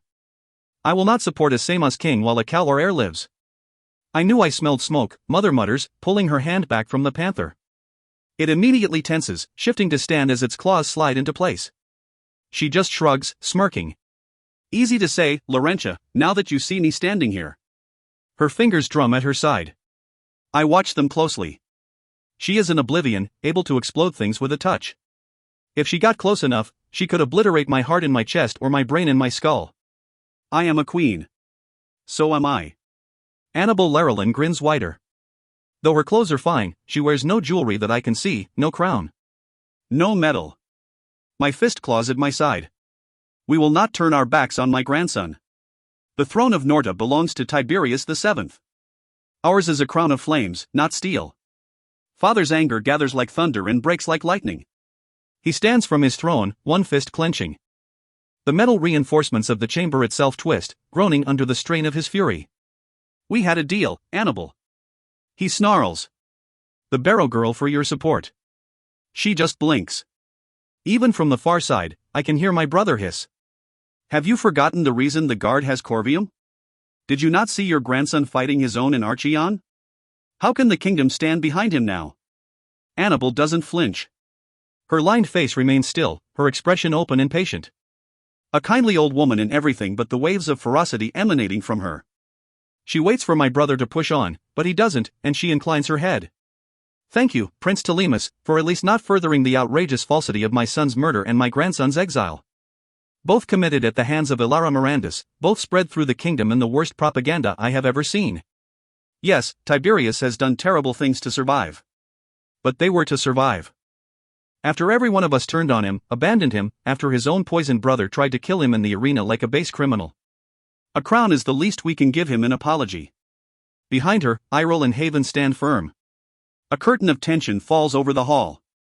Everyone feels it. We're Silvers, born to strength and power. All of us trained to fight, to kill. We hear the tick of a clock in every heart, counting down to bloodshed. I glance at Elaine, lock eyes with her. She presses her lips into a grim line. The rift is mine, Father growls, sounding like one of Mother's beasts. The noise shudders in my bones, and I am instantly a child. It has no such effect on the old queen. Annabel just tips her head to the side. Sunlight glints down the straight, iron strands of her hair gathered at the nape of her neck. Then keep it, she replies with a shrug. As you said, we had a deal. And just like that, the coiling turmoil threatening to engulf the room sweeps away.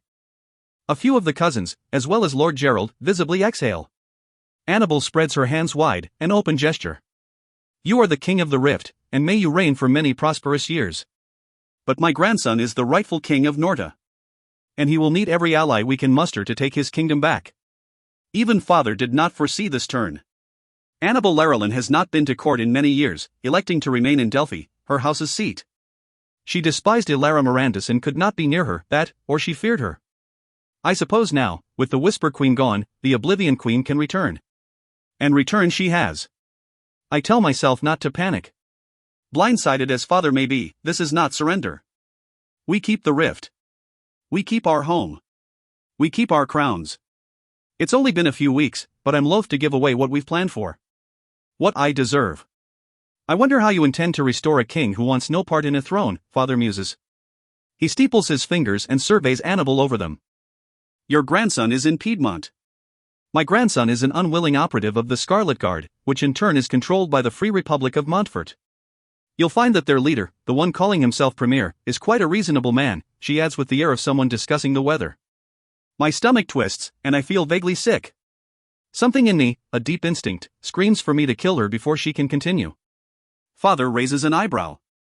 You've made contact with him? The Laurelin Queen smiles tightly. Enough to negotiate.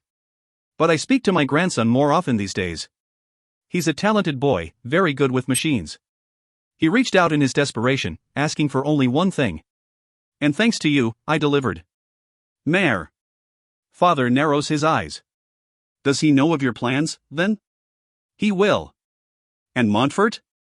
Is eager to ally themselves with a king. They will support a war of restoration in the name of Tiberius VII. As they have in Piedmont? If no one else will point out her folly, I certainly must. Prince Bracken dances on their strings, controlled. Reports indicate they have taken his children. You would so willingly let your grandson become their puppet too? I came here eager to see others kneel. I remain seated, but I feel bare before Annabel as she grins. As your mother said so eloquently, they seek to make equal that which is not fundamentally equal. Victory is impossible. Silver blood cannot be overthrown. Even the panther is quiet, watching the exchange with ticking eyes. Its tail flicks slowly. I focus on its fur, dark as the night sky. An abyss, just like the one we edge toward. My heart drums a harried rhythm, pumping both fear and adrenaline throughout my body. I don't know which way Father will lean. I don't know what will become of this path. It makes my skin crawl. Of course, Annabel adds, the kingdom of Norta and the kingdom of the Rift would be tightly bound by their alliance. And by marriage. The floor seems to tip beneath me. It takes every ounce of will and pride to remain on my cold and vicious throne. You are steel, I whisper in my head. Steel does not break or bend. But I can already feel myself bowing, giving way to my father's will. He'll trade me in a heartbeat, if it means keeping the crown. The kingdom of the Rift, the kingdom of Norta Volosamos will take whatever he can grasp. If the latter is out of reach, he will do whatever he can to maintain the first. Even if it means breaking his promise. Selling me off one more time. My skin prickles. I thought all this was behind us. I am a princess now, my father a king. I don't need to marry anyone for a crown. The crown is in my blood, in me. No, that isn't true. You still need father. You need his name. You are never your own. Blood thunders in my ears, the roar of a hurricane. I can't bring myself to look up at Elaine. I promised her. She married my brother so we would never be parted. She upheld her side of the bargain, but now? They'll send me to Archeon. She'll stay here with Talia as his wife and, one day, his queen. I want to scream. I want to rip the infernal chair under me to shreds and tear everyone in this room apart. Including myself. I can't do this. I can't live like this. A few weeks of the closest thing to freedom I've ever known, and I can't let it go. I can't go back to living for someone else's ambitions. I breathe through my nose, trying to keep my rage in check. I have no gods, but I certainly pray. Say no. Say no. Say no. Please, Father, say no. No one looks at me, my only relief. No one watches my slow unraveling. They only have eyes for my father and his decision. I try to detach. Try to put my pain in a box and tuck it away. It's easy to do in training, in a fight. But it's almost impossible now. Of course. The voice in my head laughs sadly. Your path always led here, no matter what. I was made to marry the Calor heir. Physically made. Mentally made. Constructed. Like a castle, or a tomb. My life has never been my own, and it never will be. My father's words drive nails into my heart, each one another burst of bloody sorrow. To the kingdom of Norta. And the kingdom of the Rift. 24. Cameron. It takes Maury longer than the other hostages. Some believed within minutes. Others held out for days, stubbornly clinging to the lies they'd been spoon-fed. The Scarlet Guard is a collection of terrorists, the Scarlet Guard is evil. The Scarlet Guard will make life worse for you. King Maven freed you from war and will free you from more still. Twisted half-truths spun into propaganda. I can understand how they and so many others were taken in. Maven exploited a thirst in Reds who didn't know what it was to be manipulated. They saw a Silver pledging to listen when his predecessors would not, to hear the voices of people who had never been heard. An easy hope to buy into. And the Scarlet Guard are far from innocent heroes. They are flawed at best, combating oppression with violence. The children of the Dagger Legion remain wary. They're all just teenagers bouncing from the trenches of one army to another. I don't blame them for keeping their eyes open. Maury still clings to his misgivings. Because of me, what I am. Maven accused the guard of murdering people like me. No matter how much my brother tries, he can't shake the words. As we sit down to breakfast, our bowls of oatmeal hot to the touch, I brace myself for the usual questions. We like to eat outside on the grass, beneath the open sky, with the training fields stretched out. After 15 years in our slum, every fresh breeze feels like a miracle. I sit cross-legged, my dark green coveralls soft from wear and too much washing to count. Why don't you leave? Maury asks, jumping right in. He stirs the oatmeal 3 times, counterclockwise. You haven't pledged your oath to the guard. You don't have any reason to stay here. Why do you do that? I tap his spoon with mine. A stupid question, but an easy dodge. I never have a good answer for him, and I hate that he makes me wonder. He shrugs his narrow shoulders. I like the routine, he mumbles. At home, well, you know home was bleeding awful, but, he stirs again, the metal scraping. You remember the schedules, the whistles. I do. I still hear them in my dreams. And you miss that? He scoffs. Of course not. I just. Not knowing what's going to happen. I don't understand it. It's scary. I spoon up some oatmeal. It's thick and tasty. Maury gave me a sugar ration, and the extra sweetness undercuts whatever discomfort I feel. I think that's how everyone feels. I think it's why I stay. Maury turns to look at me, narrowing his eyes against the glare of the still rising sun. It illuminates his face, throwing into harsh contrast how much he's changed. Steady rations have filled him out. And the cleaner air clearly agrees with him. I haven't heard the scraping cough that used to punctuate his sentences. One thing hasn't changed, though. He still has the tattoo, just as I do. Black ink like a brand around his neck. Our letters and numbers match almost exactly. NTARSM 188908, his reads. New town, assembly and repair, small manufacturing. I'm 188,907. I was born first. My neck itches at the memory of the day when we were marked, permanently bound to our indentured jobs. I don't know where to go. I say the words out loud for the first time, even though I've been thinking them every day since I escaped Koros. We can't go home. I guess not, he mumbles. So what do we do here? You're going to stay and let these people. I told you before, they don't want to kill new bloods. That was a lie, Maven's lie. I'm not talking about that. So the Scarlet Guard isn't going to kill you, but they're still putting you in danger. You spend every minute you're not with me training to fight, to kill. And in Corvium I saw, when you let us out. Don't say what I did. I remember it well enough without him describing the way I killed 2 silvers. Faster than I've ever killed before. Blood pouring from their eyes and mouths, their insides dying organ by organ as my silence destroyed everything in them. I felt it then. I feel it still. The sensation of death pulses through my body. I know you can help. He puts his oatmeal down and takes my hand. In the factories, I used to hold on to him. Our roles reverse. I don't want to see them turn you into a weapon. You're my sister, Cameron. You did everything you could to save me. Let me do the same. With a huff, I fall back against the soft grass, leaving the bowl at my side. He lets me think, and instead turns his eyes on the horizon. He waves a dark hand at the fields in front of us. It's so bleeding green here. Do you think the rest of the world is like this? I don't know. We could find out. His voice is so soft I pretend not to hear him, and we lapse into an easy silence. I watch spring winds chase clouds across the sky while he eats, his motions quick and efficient. Or we could go home. Mama and Dad. Impossible.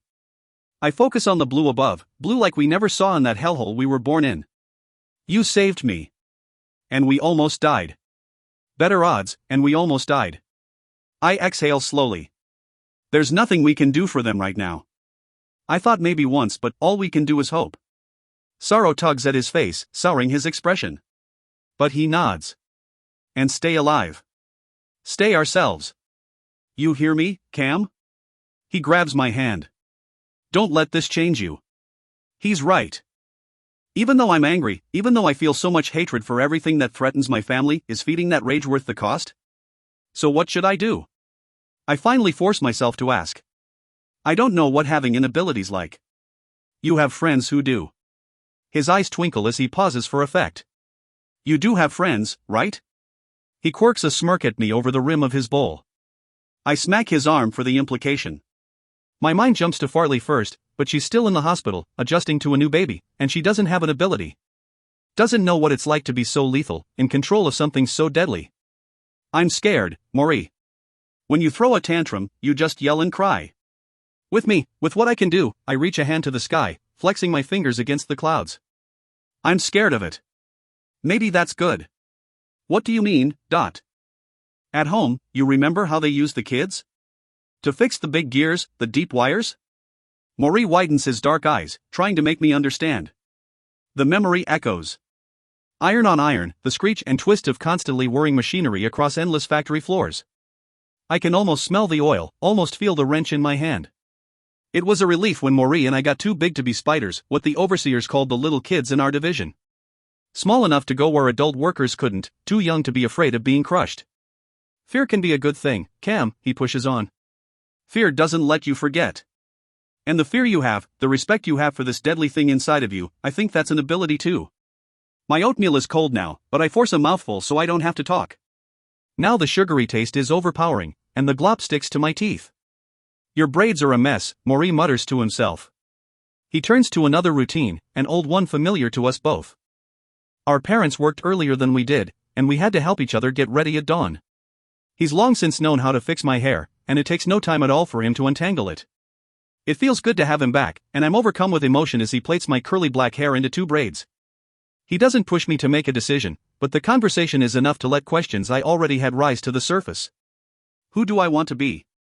What choice am I going to make? In the distance, around the edge of the training fields, I spot 2 familiar figures. One tall, one short, both of them jogging the boundary. They do this every day, their exercise is familiar to most of us. Despite Cal's much longer legs, Mare doesn't have a problem keeping up. As they get closer, I can see her smiling. I don't understand a lot of things about the Lightning Girl, and smiling during a run is one of them. Thanks, Mare, I say, getting to my feet when he finishes. My brother doesn't stand with me. He follows my gaze, laying eyes on Mare as she gets closer. She doesn't make him tense up, but Cal does. Mare quickly busies himself with the bowls, ducking his head to hide his scowl. No love lost between the Coles and the Prince of Norda. Mare raises her chin as she jogs, acknowledging us both. The prince tries to hide his annoyance when she slows her pace, easing into a walk to approach me and Mare. Cal doesn't do it well, but he nods at both of us in an attempt at a polite greeting. Morning, Mare says, shifting from foot to foot as she catches her breath. Her complexion has improved more than anything, a golden warmth is returning to her brown skin. Cameron, Mare, she says, her eyes ticking between us with cat-like speed. Her brain is always spinning, looking for cracks. After what she's been through, how could she be any other way? She must sense the hesitation in me, because she stays put, waiting for me to say something. I almost lose my nerve, but Mare brushes against my leg. Just bite the bullet, I tell myself. She might even understand. Would you mind taking a walk with me? Before her capture, she would have scoffed, told me to train, brushed me away like an annoying fly. She barely tolerated me. Now she bobs her head. With a single gesture, Mare waves off Cal like only she can. Prison changed her, like it changed us all. Sure, Cameron. It feels like I talk for hours, spilling everything I've been keeping inside. The fear, the anger, the sick sensation I get every time I think about what I can do and what I've done. How it used to thrill me. How such power made me feel invincible, indestructible, and now it makes me feel ashamed. It feels like stabbing myself in the stomach and letting my guts fall out. I avoid her eyes as I speak, keeping my gaze firmly on my feet as we pace the training grounds. As we press on, more and more soldiers flood the field. New bloods and reds, all going through their morning exercises. In their uniforms, green coveralls provided by Montfort, it's hard to tell which is which. We all look the same, united. I want to protect my brother. He tells me we should go, leave, my voice weakens, trailing off until there are no more words. Mare is forceful in her reply. My sister says the same thing. Every day. She wants to take up Davidson's offer. Relocate. Let other people fight. Her eyes darken with intensity. They wobble over the landscape full of green uniforms. She is mechanical in her observations, whether she knows it or not, reading risks and threats. She said we've given enough. So what will you do? I can't turn my back. She bites her lip, thoughtful. There's too much anger in me. If I don't find a way to get rid of it, it might poison me for the rest of my life. But that probably isn't what you want to hear. It would be an accusation from anyone else. From Cal, or Farley. From whom Mare was 6 months ago. Instead, her words are softer. Holding on will eat me alive, I admit. Continuing on this way, using my ability to kill, it will make me a monster. Monster. She shivers when I say it, withdrawing inside herself. Mare Barrow has had her fair share of monsters.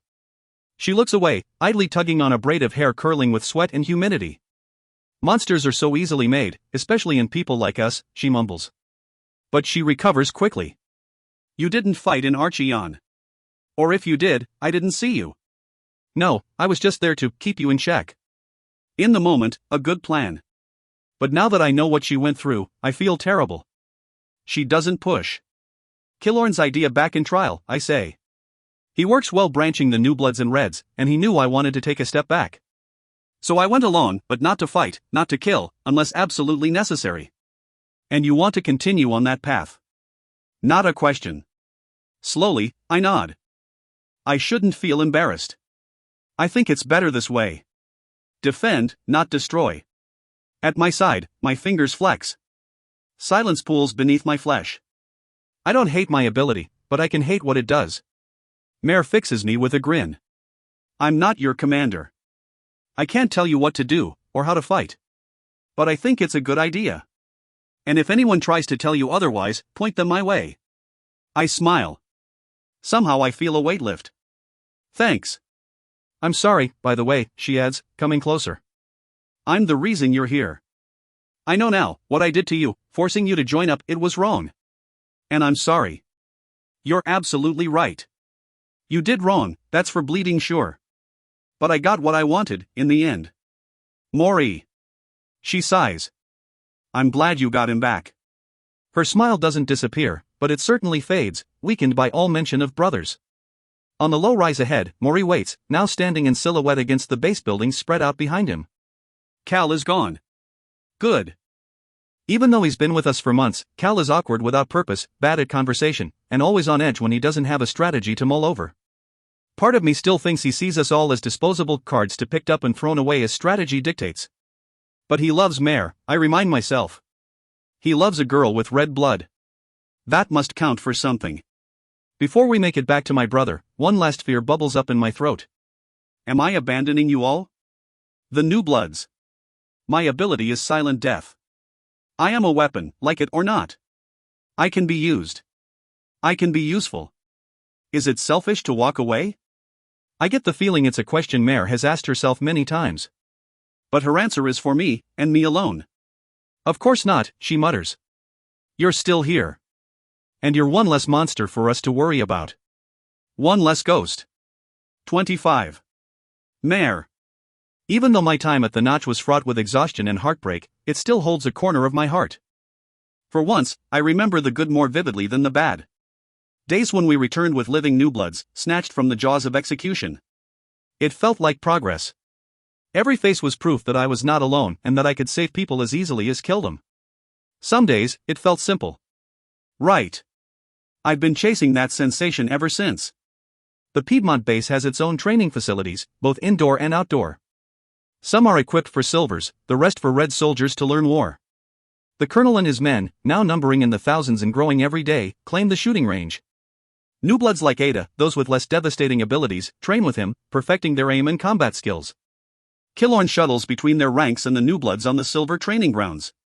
He belongs with neither group, yet his presence soothes many.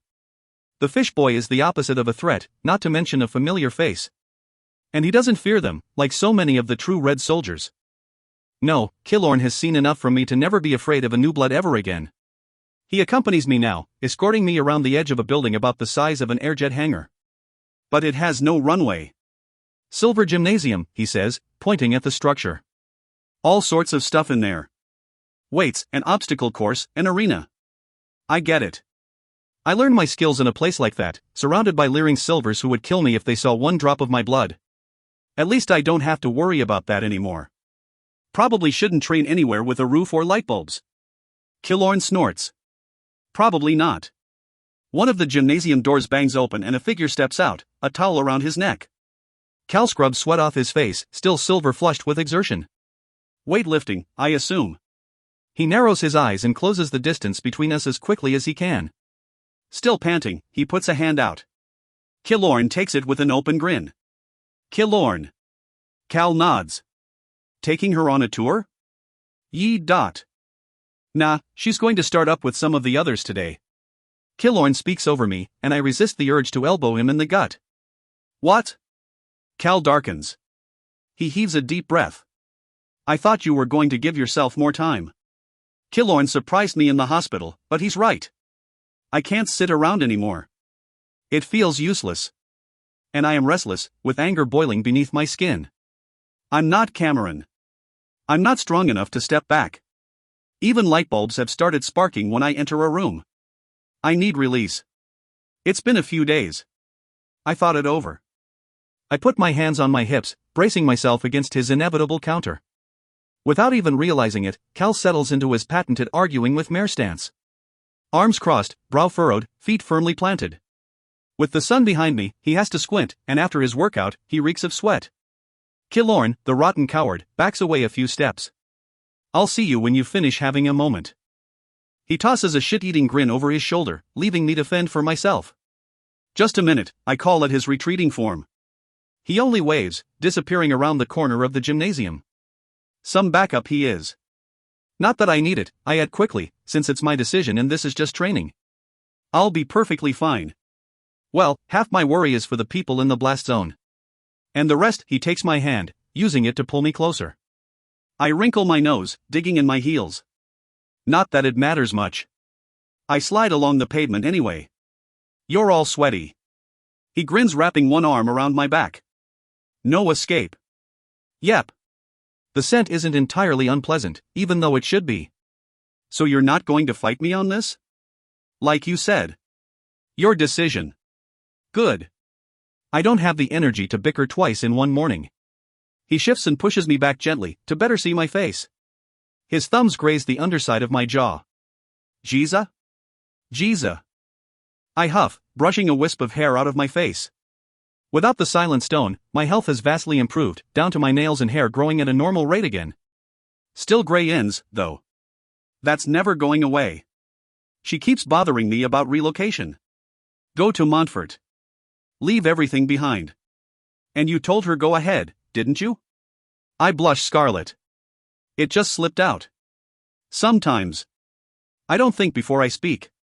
He laughs. What? You? And then Mom took her side, of course, and Dad didn't take a side at all, playing peacemaker, of course. It's like, my breath hitches, it's like nothing ever changed. We could have been back in the stilts, in the kitchen. I guess that shouldn't bother me so much. In the scheme of things. Embarrassed, I force myself to look up at Cal. It feels horrible complaining about family to him. But he asked. And it spilled out. He just studies me like I'm battlefield terrain. This isn't something you want to think about. It's nothing. His grip on my hand tightens before I can even think to pull away. He knows the way I run. Actually, I was thinking about all the soldiers I trained with. At the front, especially. I've seen soldiers come back whole in body, but missing something else. They can't sleep, or maybe they can't eat. Sometimes they slide right back into the past, into a memory of battle, triggered by a sound or a smell or any other sensation. I gulp and circle my wrist with shaking fingers. Squeezing, I remember the manacles. The touch makes me sick. Sounds familiar. You know what helps? Of course I don't, or else I'd do it. I shake my head. Normalcy. Routine. Talking. I know you don't exactly like the last one, he adds, smirking slowly. But your family just wants you to be safe. They went through hell when you were gone. He still hasn't figured out the proper word for what happened to me.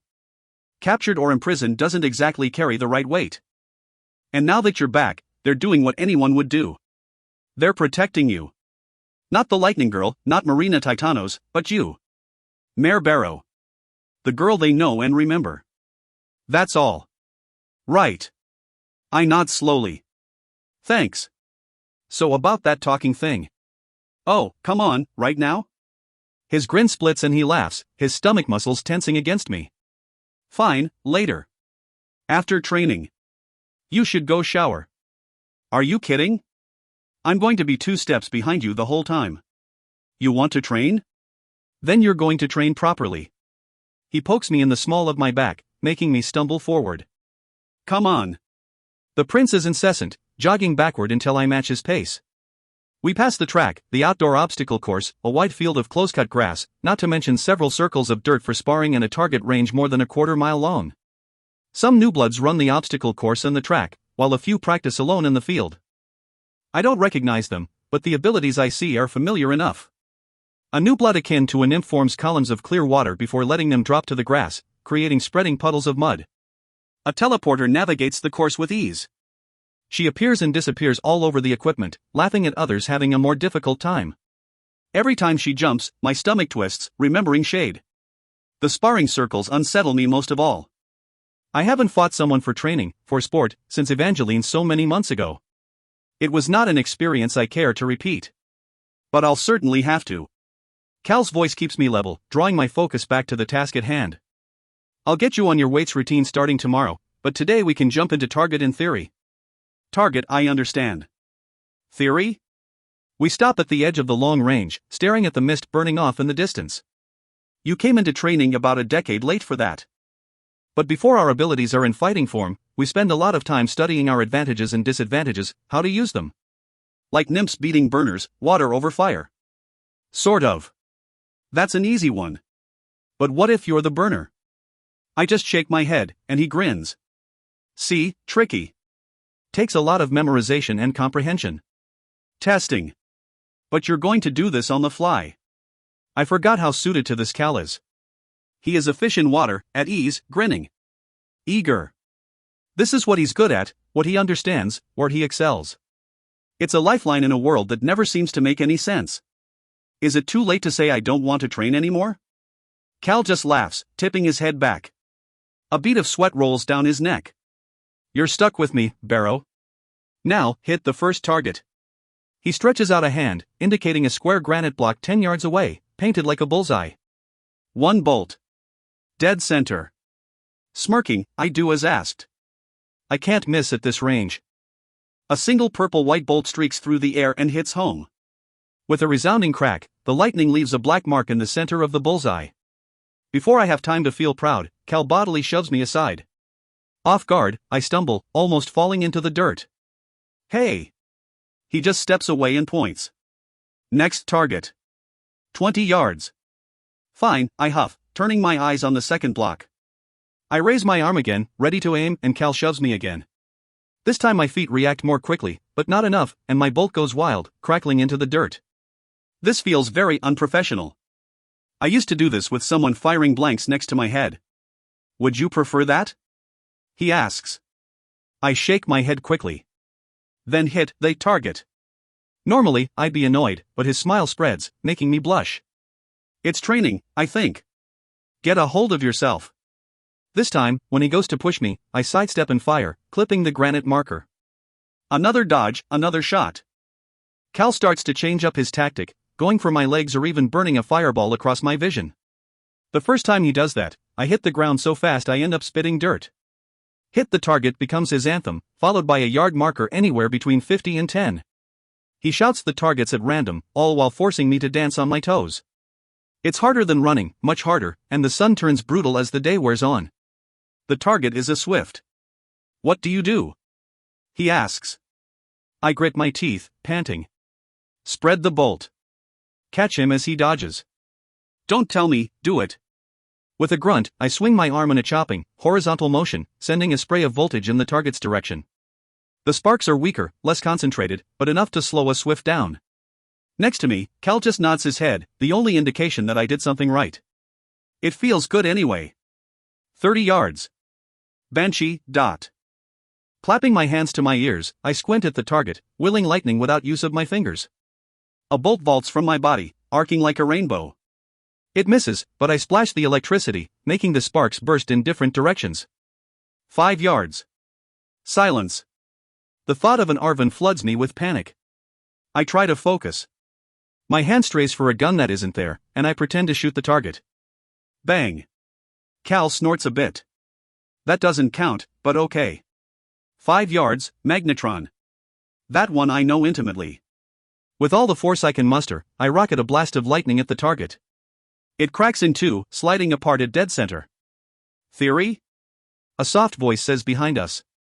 I was so focused on the range that I didn't notice Julian standing by to watch, with Killorn at his side. My old teacher offers a tight smile, his hands folded behind his back in his usual way. I've never seen him so casually dressed, with a light cotton shirt and shorts revealing thin chicken legs. Cal should get him on a weights routine too. Theory, Cal confirms. After a fashion. He waves me down, giving me a brief respite. Immediately I sit in the dirt, stretching out my legs. Despite the constant dodging, it's the lightning that makes me tired. Without the adrenaline of battle or the threat of death hanging over my head, my stamina is decidedly lessened. Not to mention the fact that I'm about 6 months out of practice. With even motions, Killorn stoops and puts a frosty water bottle down at my side. Thought you might need this, he says with a wink. I grin up at him. Thanks, I manage, before gulping down a few cold mouthfuls. What are you doing down here, Julian? Just on my way to the archives. Then I decided to see what all the fuss was about. He gestures over his shoulder.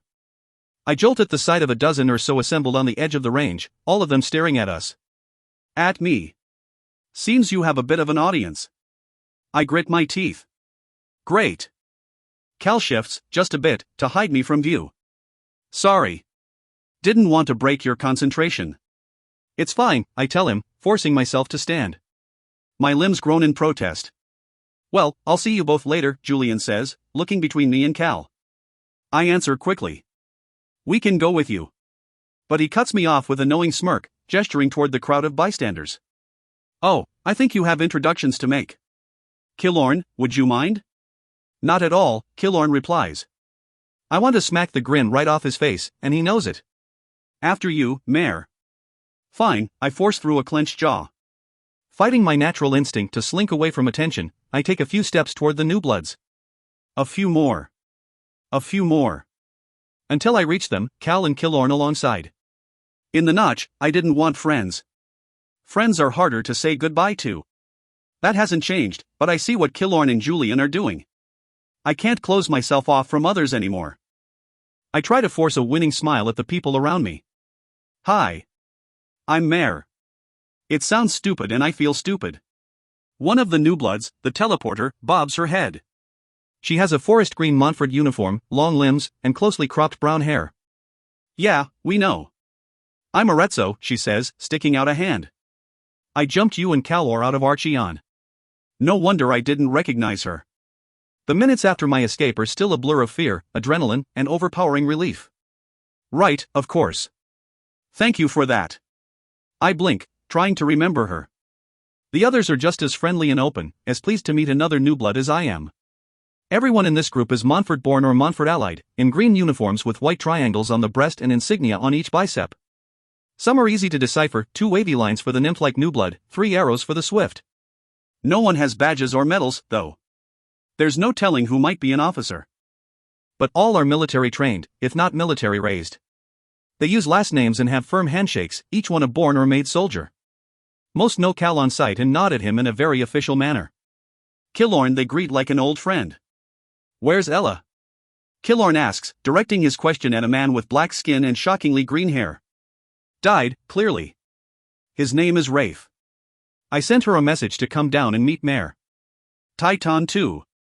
Last I saw, they were practicing on top of Storm Hill. Which, technically, he glances at me, almost apologetic, is where electricans are supposed to train. What's an electrican? I ask, and immediately feel foolish. You. I sigh, sheepish. Right. I figured that about as soon as I asked. Ray floats a spark over his hand, letting it weave between his fingers. I feel it, but not like my own lightning.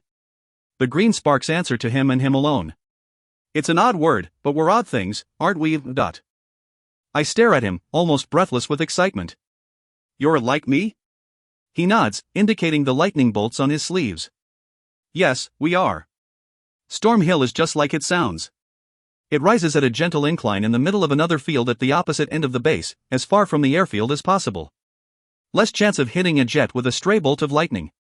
I get the sense the hill is a new addition, judging by the loose earth beneath my feet as we approach the summit. The grass is new growth too, the work of a greenie or new blood equivalent. It's more lush than the training fields. But the crown of the slope is a mess, charred earth packed flat, crisscrossed by cracks and the smell of a distant thunderstorm. While the rest of the base enjoys bright blue skies, a black cloud revolves over Storm Hill. A thunderhead rising thousands of feet into the sky like a column of dark smoke. I've never seen anything like it, so controlled and contained. The blue-haired woman from Archeon stands beneath the cloud, her arms outstretched, palms up to the thunder. A straight-backed man with swooping white hair like a wave's crest stands back from her, thin and lean in his green uniform. Both have lightning bolt insignia. Blue sparks dance over the woman's hands, small as worms. Rafe leads us, California close at my side. Even though he deals with his fair share of lightning, the black cloud puts him on edge.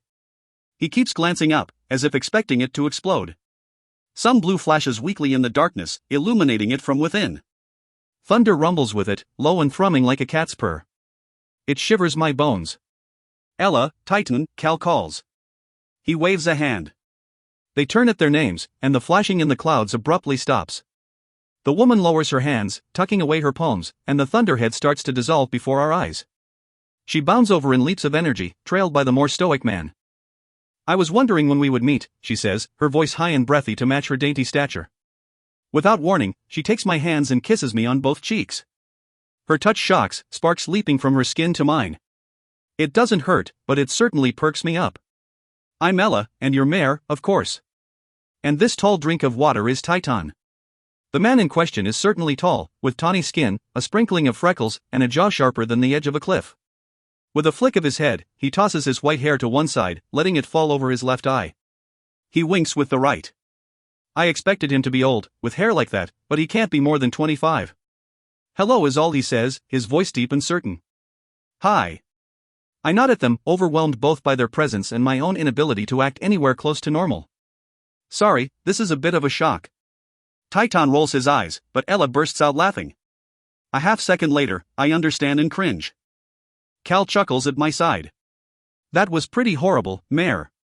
He nudges my shoulder as discreetly as he can, a brush of warmth emanating from him. A very small comfort in the Piedmont heat. We understand, Ella offers quickly, stealing the words away. It's always overwhelming to meet another ardent, let alone three who share your ability. Right, boys? She elbows Titan in the chest and he barely reacts, annoyed. Rafe just nods. I get the feeling Ella does most of the talking and, based on what I remember from the blue lightning storm in Archeon, most of the fighting. I despair of you both, Ella mutters, shaking her head at them. But I have you now, don't I, Mare? Her eager nature and open smile take me severely off guard. People this nice are always hiding something. I swallow my suspicion enough to give her what I hope is a genuine smile.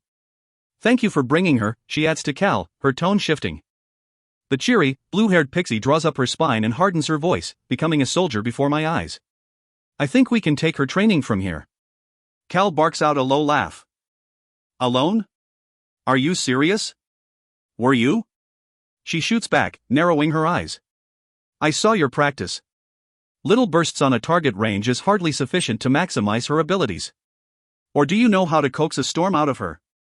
Based on the way his lips twist, I can tell he wants to say something decidedly inappropriate.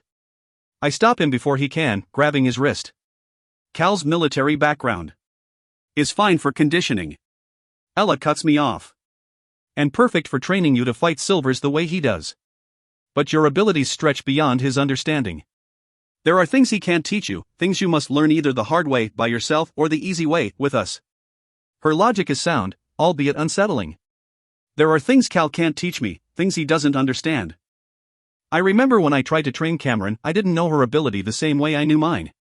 It was like speaking a different language. I was still able to communicate, but not truly. I'll watch, then, Cal says with stony resolve. Is that acceptable? Ella grins, her mood bouncing back to cheerful. Of course. I would, however, advise you to stand back and stay alert. Lightning is a bit of a wild filly. No matter how much you rein her in, she'll always try to run wild. He gives me one last look and the tiniest quirk of a supportive smile before heading to the edge of the hilltop, well beyond the ring of blast marks. When he gets there, he flops down and leans back on his arms, eyes trained on me. He's nice. For a prince, Ella offers. And a silver, Rafe pipes in. I glance at him, confused. There aren't nice silvers in Montfort? I wouldn't know. I've never been, he replies. I'm Piedmont-born, from down in the Floridians. He dots his fingers in the air, illustrating the chain of swampy islands. Montfort recruited me a few months ago. And you too? I look between Ella and Titan. She's quick to reply. Prairie. The Sandhills.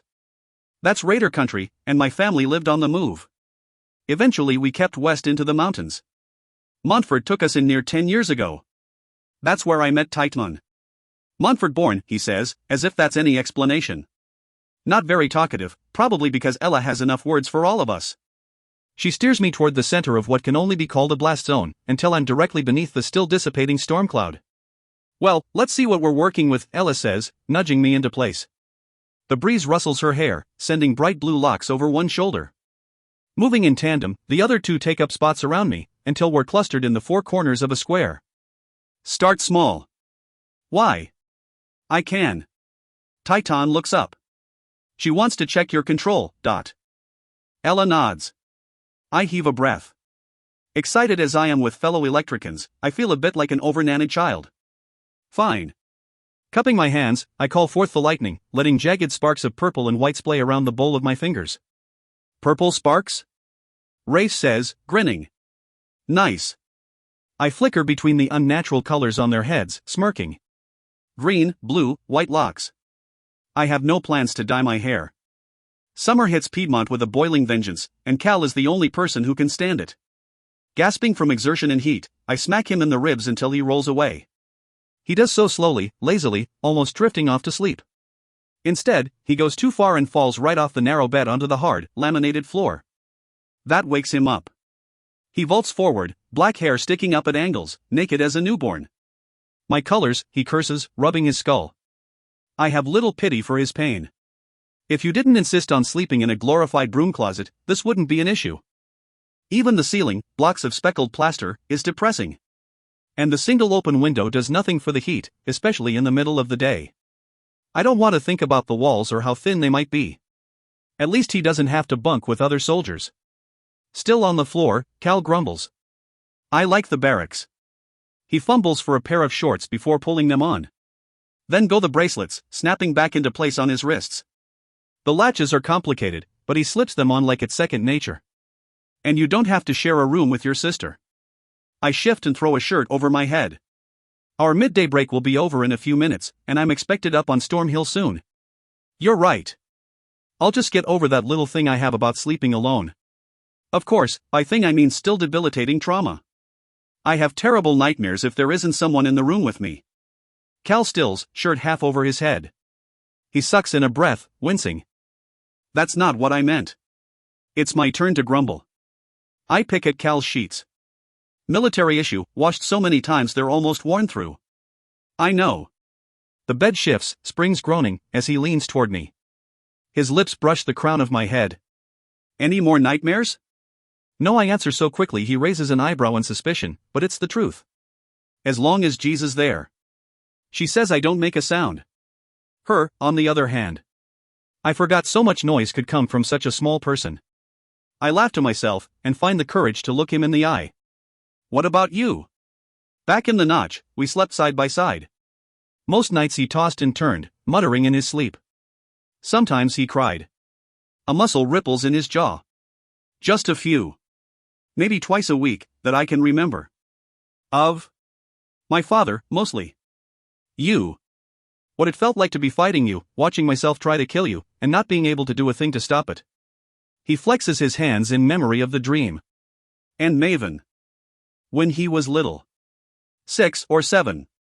The name still feels like acid in my bones, even though it's been so long since I last saw him.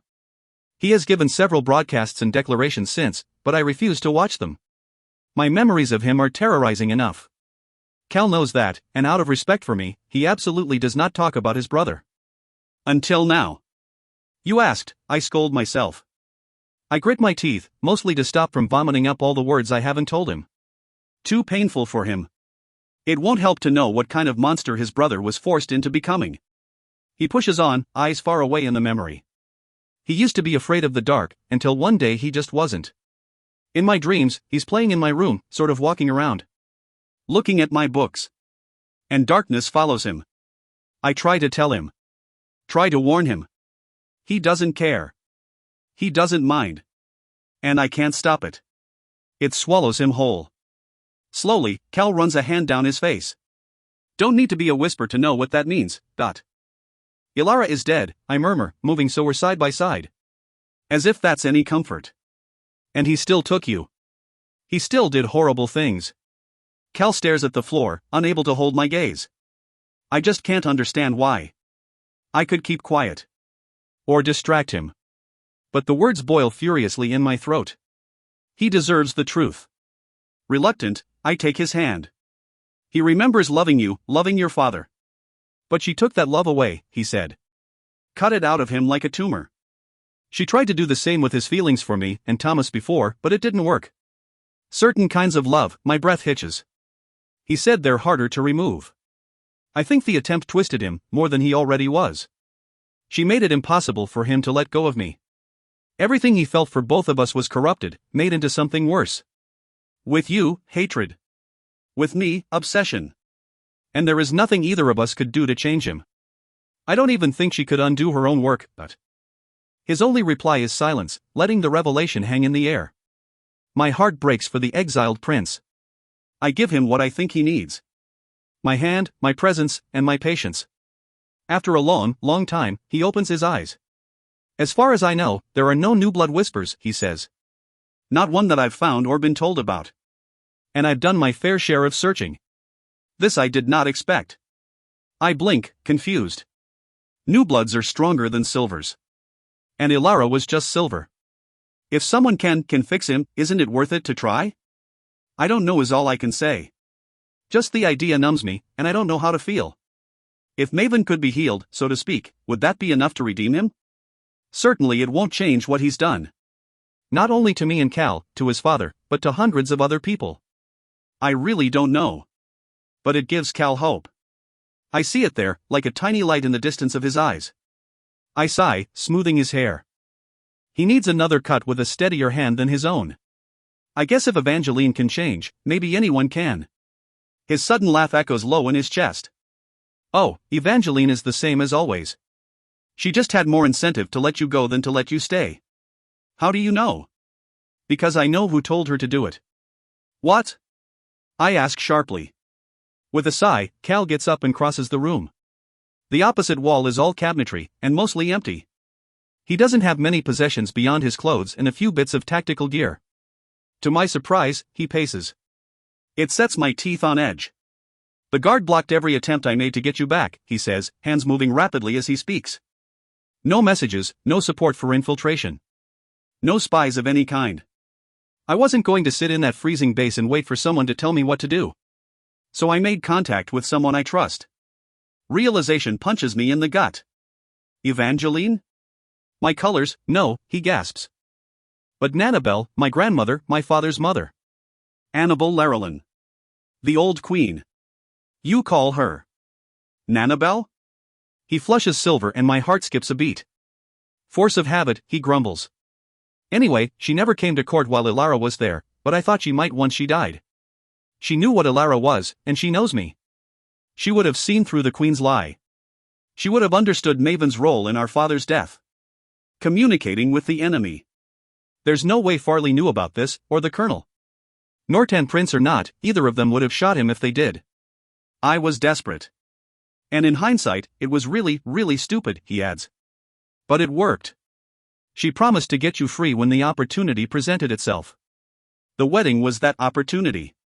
She must have given support to Volo Samos to ensure your escape, and it was worth it. You're here now because of her. I speak slowly. I must understand. So you let her know the raid on Archeon was coming, ? He moves back to me with blinding speed, kneeling to take both my hands. His fingers are blazing hot, but I force myself not to pull away. Yes. She's more open to channeling with Montfort than I realized. She communicated with them? He blinks. She still does. For a second, I wish I had colors to curse with. How? How is this possible? I assume you don't want an explanation of how radios and broadcasters work. He smiles. I don't laugh at the joke. Montfort is obviously open to working with Silvers, in whatever capacity, to reach their goals. This isn't, he searches for the right words, even partnership. They want the same thing. I almost scoff in disbelief. Royal Silvers working with Montfort and the Guard? It sounds positively ludicrous. And what do they want? Maven off the throne. A chill goes through me despite the summer heat and the closeness of Cal's body. Tears I can't control spring to my eyes. But they still want a throne. No. A silver king for Montfort to control, but a silver king all the same. Red's in the dirt, as always. I promise you, that's not what this is. Long live Tiberius VII, I whisper. He flinches. When the houses rebelled, Maven interrogated them. And every one of them died saying those words. His face falls in sadness. I never asked for that, he murmurs. Never wanted that. The young man kneeling in front of me was born to a crown. Want had nothing to do with his upbringing. Want was stamped out of him at a young age, replaced with duty, with what his wretched father told him a king should be. Then what do you want? When Killorn asked me that same question, it gave me focus, purpose, a clear path in darkness. What do you want, Cal? He answers quickly, eyes blazing. You. His fingers tighten on mine, hot but steady in temperature.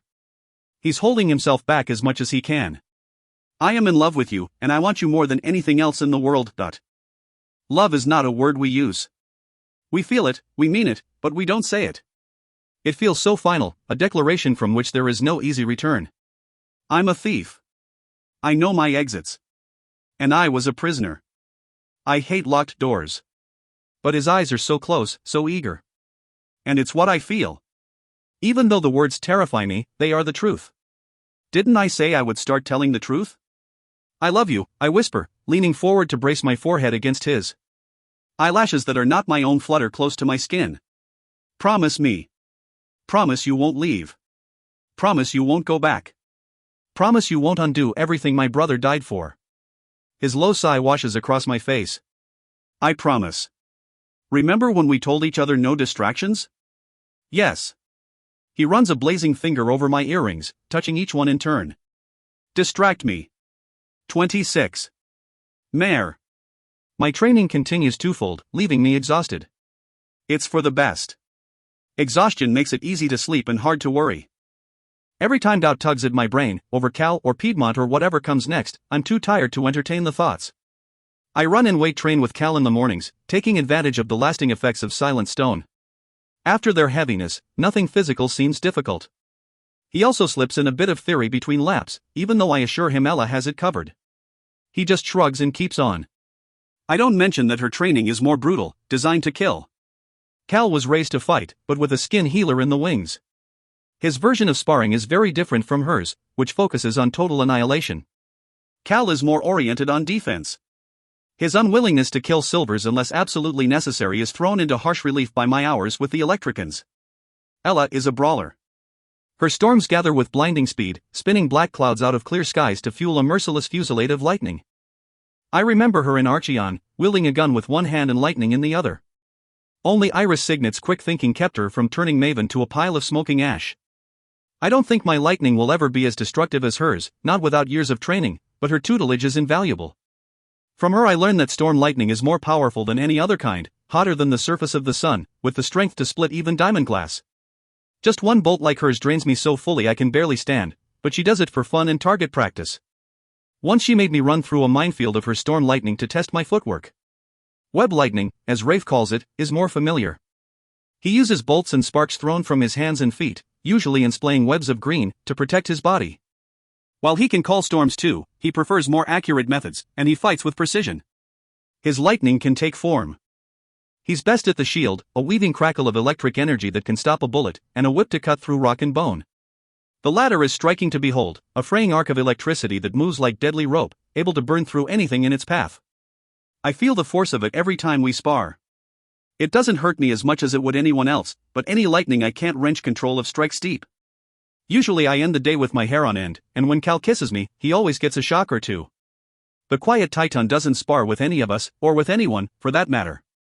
He has given no name to his specialty, but Ella calls it pulse lightning. His control of electricity is astounding. The pure white sparks are small but concentrated, containing the strength of a storm bolt. Like a live-wire bullet. "I'd show you brain lightning," he mutters to me one day, but I doubt anyone would volunteer to help the demonstration. We pass the sparring circles together, beginning the long walk across the base to Storm Hill. Now that I've been with them a while, Titan actually speaks more than a few words to me. Still, it's a surprise to hear his slow, methodic voice. "What's brain lightning?" I ask, intrigued. "What it sounds like." "Helpful," Ella sneers at my side. She continues braiding her vivid hair back from her face. It hasn't been dyed in a few weeks, as evidenced by the dirty blonde hair showing at the root. He means that a human body runs on a pulse of electrical signals. Very small, ridiculously fast. Difficult to detect and almost impossible to control. They're most concentrated in the brain, and easiest to harness there. My eyes widen as I look at Titan. He just keeps walking, white hair over one eye, hands shoved into his pockets. Unassuming. As if what Ella just said isn't terrifying. You can control someone's brain? Cold fear rips me like a knife to the gut. Not the way you're thinking, Dot. How do you know? Because you're very easy to predict, Mare. I'm not a mind reader, but I know 6 months at the mercy of a whisper would make anyone suspicious. With an annoyed sigh, he raises a hand. A spark brighter than the sun and more blinding weaves through his fingers. One touch from it could turn a man inside out with its force. Ella's trying to say I can look at a person and drop them like a sack of hammers. Affect the electricity in their body. Give them a seizure if I'm feeling merciful. Kill them outright if not. I look back at Ella and Rafe, blinking between them. Have either of you learned that? Both scoff. Neither of us has anywhere near the control required, Ella says. Titan can kill someone discreetly, without anyone else knowing, Rafe explains. We could be having dinner in the mess hall and the premier drops on the other side of the room. Seizure. He dies. Titan doesn't blink and keeps on eating. Of course, he adds, clapping Titan on the back, not that we think you would ever do that. Titan barely reacts. Comforting. What a monstrous and useful way to use our ability. In the sparring circles, someone yells in frustration. The sound draws my attention, and I turn to see a pair of newbloods grappling. Killorn oversees the spar and waves at us. Going to give the rings a try today? He says, gesturing at the circles of dirt marking the sparring grounds. Haven't seen the lightning girl spark up in a long while. I feel a surprisingly eager tug. Sparring with Ella or Rafe is exciting, but matching lightning to lightning isn't exactly helpful. There's no reason to practice fighting something we won't encounter for a long time. Ella answers before I can, stepping forward. We spar on Storm Hill. And we're already late. Killorn just raises an eyebrow. He wants my answer, not hers. Actually, I wouldn't mind. We should be practicing against what Maven has in his arsenal. I try to keep my tone diplomatic. I like Ella, I like Rafe. I even like what I know of Titan, which is very little. But I have a voice too. And I think we can only go so far fighting each other. I'd like to spar here today. Ella opens her mouth to argue, but it's Titan who speaks first. Fine, he says. Who? The closest thing to Maven we have. You know, I'm a lot better at this than he is. Cal stretches an arm over his head, the bicep straining against thin cotton. He grins as I watch, enjoying the attention. I just glower and cross my arms over my chest. He hasn't agreed to my request, but he hasn't said no either. And the fact that Cal cut short his own training routine to come to the sparring circle says enough. Good. That will make fighting him easier. I'm careful with my words. Fight, not kill. Ever since Cal mentioned his search for someone who can fix his brother, I have to tread lightly. As much as I want to kill Maven for what he did to me, I can't voice those thoughts. If I train against you, he won't be difficult at all. He scuffs the dirt beneath his feet. Testing the terrain. We already fought. Under the influence of a whisper. Someone else pulled the strings. That's not the same. At the edge of the circle, a bit of a crowd gathers to watch. When Cal and I step onto the same sparring ground, word travels quickly. I think Killorn might even be taking bets, weaving through the dozen or so newbloods with a shifty grin. One of them is Reese, the healer I struck when I was first rescued. He lies in wait like the skin healers used to when I trained with silvers. Ready to fix whatever we break. My fingers drum against my arms, each one ticking. In my bones, I call to lightning. It rises at my command, and I feel the clouds gather overhead. Are you going to keep wasting my time so you can strategize, or can we get started? He just winks and continues his stretches. Almost done. Fine. Stooping, I brush the finely ground dirt over my hands, wiping away any sweat. Cal taught me that. He grins and does the same. Then, to the surprise and delight of more than a few people, he pulls his shirt clean off and tosses it to the side. Better food and hard training have made us both more muscular, but where I am lean and agile, smoothly curved, he is all hard angles and cut lines of definition. I've seen him undressed many times and still it gives me pause, sending a flush from my cheeks all the way down to my toes. I swallow forcibly. At the edge of my vision, both Ella and Rafe look him over with interest. Trying to distract me? I pretend to shrug it off, ignoring the heat all over my face. He cocks his head to side, a picture of innocence. He even claps his hand to his chest, forcing a false gasp as if to say, "Who, me? You'll just fry the shirt anyway. I'm saving supplies." But, he adds, beginning to circle, a good soldier uses every advantage at his disposal. Above me, the sky continues to darken. Now I can definitely hear Killorn taking bets. "Oh, you think you have the advantage? That's cute." I match his movements, circling in the opposite direction. My feet move of their own accord. I trust them. The adrenaline feels familiar, born of the stilts, the training arena, every battle I've ever been in. It takes hold in my nerves. I hear Cal's voice in my head, even as he tenses, settling into an all-too-familiar stance. "Burner. 10 yards." My hands fall to my sides, fingers swirling as purple-white sparks jump in and out of my skin. Across the circle, he flicks his wrists, and searing heat blazes across my palms. I yelp, jumping back to see my sparks are red flame. He took them from me. With a burst of energy, I thrust them back into lightning. They ripple, wanting to become fire, but I hold my concentration, keeping the sparks from bursting out of control. First blow to Kallor. Killorn yells at the edge of the circle. A mix of groans and cheers runs through the still-growing crowd. He claps and thumps his feet. It reminds me of the arena, the stilts, when he yelled for silver champions. "Let's go, Mare, pick it up." A good lesson, I realize. Cal didn't have to open our spar by revealing something I wasn't prepared for. He could have held it back. Waited to use that unseen advantage. Instead, he played that piece first. He's going easy on me. First mistake. 10 yards away, Cal beckons, indicating for me to continue. A taunt as much as anything. He's best on the defense. He wants me to come to him. Fine. At the edge of the circle, Ella mutters a warning to the crowd. I'd step back if I were you. My fist clenches, and lightning strikes. It rips down with blinding force, hitting the circle dead center, like an arrow to a bullseye. But it doesn't dig into the ground, cracking the earth as it should. Instead, I use a combination of storm and web. The purple-white bolt flares across the sparring circle, racing over the dirt at knee height. Cal throws up an arm to protect his eyes from the bright flash, using the other hand to ripple the sparks around him, morphing them to blazing blue flame. I sprint and burst from the lightning he can't bear to look at. With a roar, I slide into his legs, knocking him down. He hits the sparks and flops, seizing from the shock as I pop back to my feet. Red-hot heat brushes my face, but I push it back with a shield of electricity. Then I'm on the ground too, legs swept out from under me. My face hits the ground hard and I taste dirt. A hand grabs my shoulder, a hand that burns, and I swing out with an elbow, catching his jaw. That burns too. His entire body is aflame. Red and orange, yellow and blue. Waves of heat distortion pulse from him, making the entire world sway and undulate. Scrambling, I scoop my arm against the dirt and haul, chucking as much as I can into his face. He flinches, and it smothers some of his fire, giving me enough time to get to my feet. With another swing of my arms, I pull a whip of lightning into form, sparking and hissing in the air. He dodges each blow, rolling and ducking, light as a dancer on his feet. Fireballs spit from my electricity, the pieces I can't entirely control.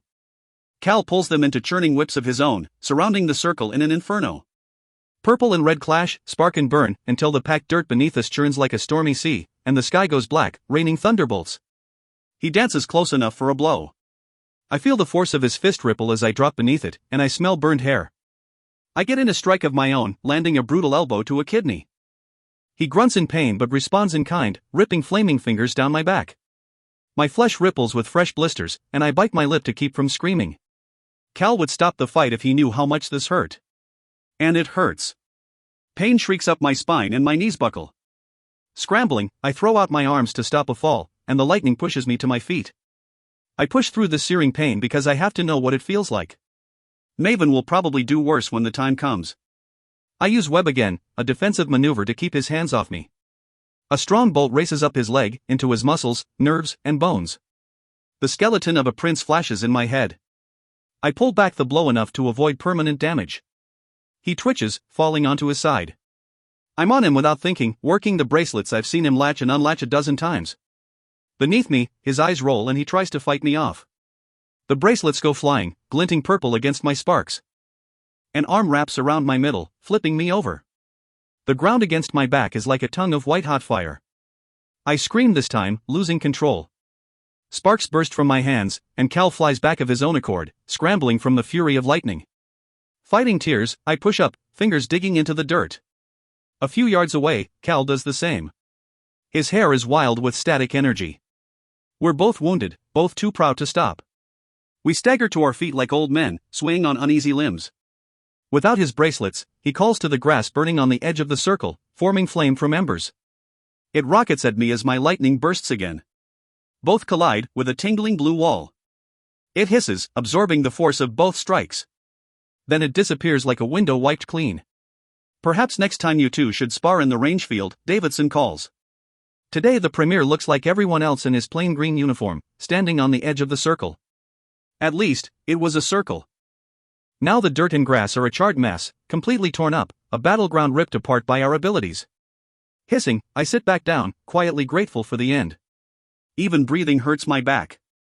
I have to lean forward on my knees, clenching my fists against the pain. Cal takes a step toward me, then collapses as well, falling back on his elbows. He pants heavily, chest rising and falling with exertion. Not even enough strength to offer a smile. Sweat coats him from head to toe. Without an audience, if possible, Davidson adds. Behind him, as the smoke clears, another blue wall of something divides the spectators from our spar. With a wave of Davidson's hand, it blinks out of existence. He gives a tight, bland smile and indicates the symbol on his arm, his designation. A white hexagon. Shield. Quite useful. I'll say, Killorn barks, charging toward me. He crouches at my side. Reese, he adds over his shoulder. But the red-haired skin healer stops a few yards away. He holds his ground. You know that's not how it works. Reese, stop it.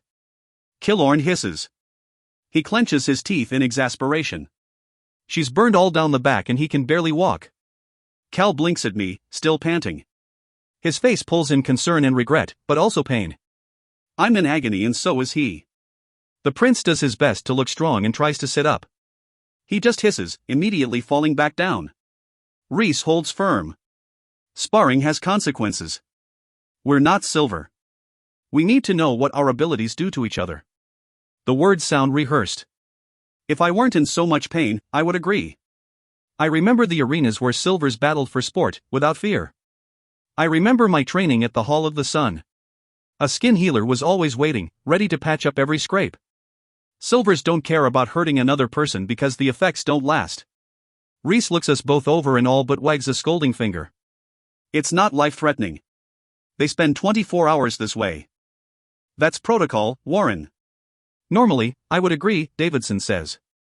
With sure footing, he crosses to the healer's side and fixes him with an empty stare.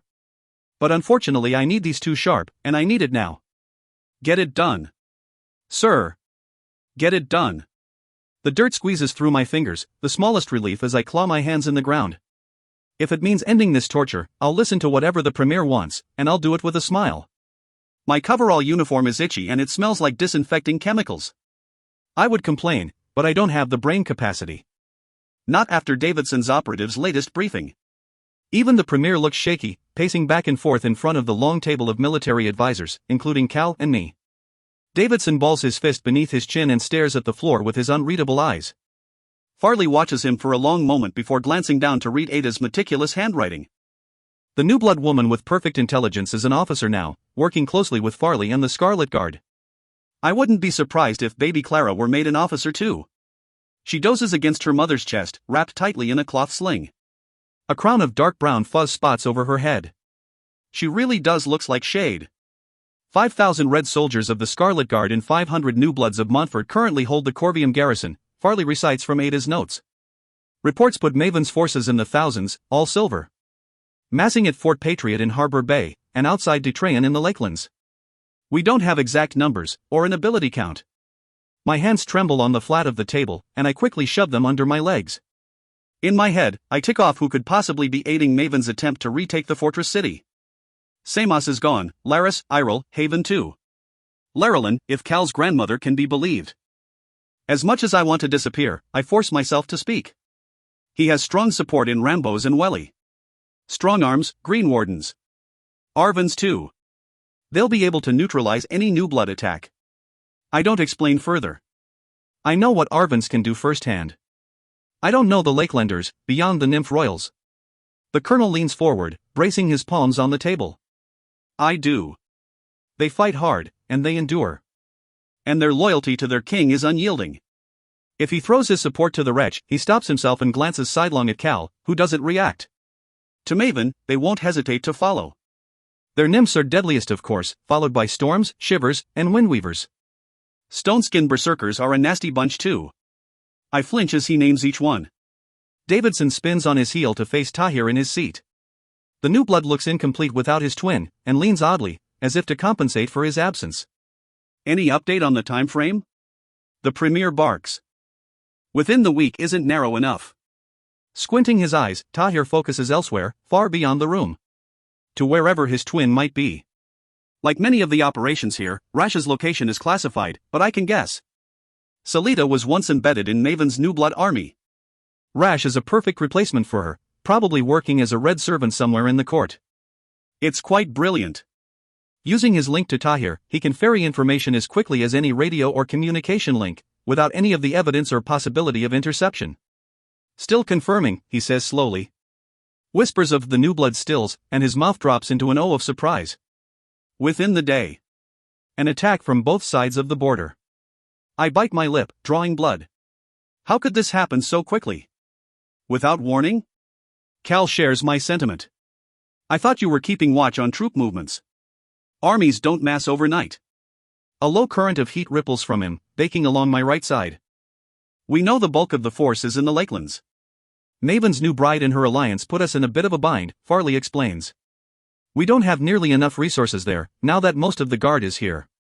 We can't monitor 3 separate countries. But you're sure it's Corvium? You're absolutely sure? Cal snaps. Ada nods without hesitation.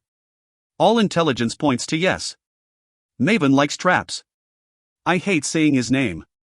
It could be a ploy to draw us out in force, catch us in transit. I remember the scream of our jet torn apart mid-flight, shearing into jagged edges against the stars. Or a feint. We go to Corvium. He hits the low country. Takes our foundation out from under us. Which is why we wait.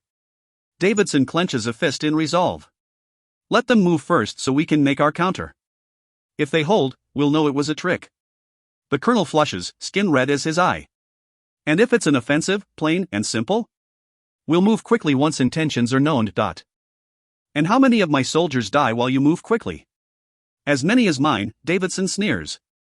Don't act like your people are the only ones who will bleed for this. My people. Enough. Farley shouts them both down, loud enough to wake Clara. The infant is better tempered than anyone I know, and just blinks sleepily at the interruption of her nap. If we can't get more intelligence, then waiting is our only option. We've made enough mistakes charging in headfirst. Too many times to count. It's a sacrifice, I admit.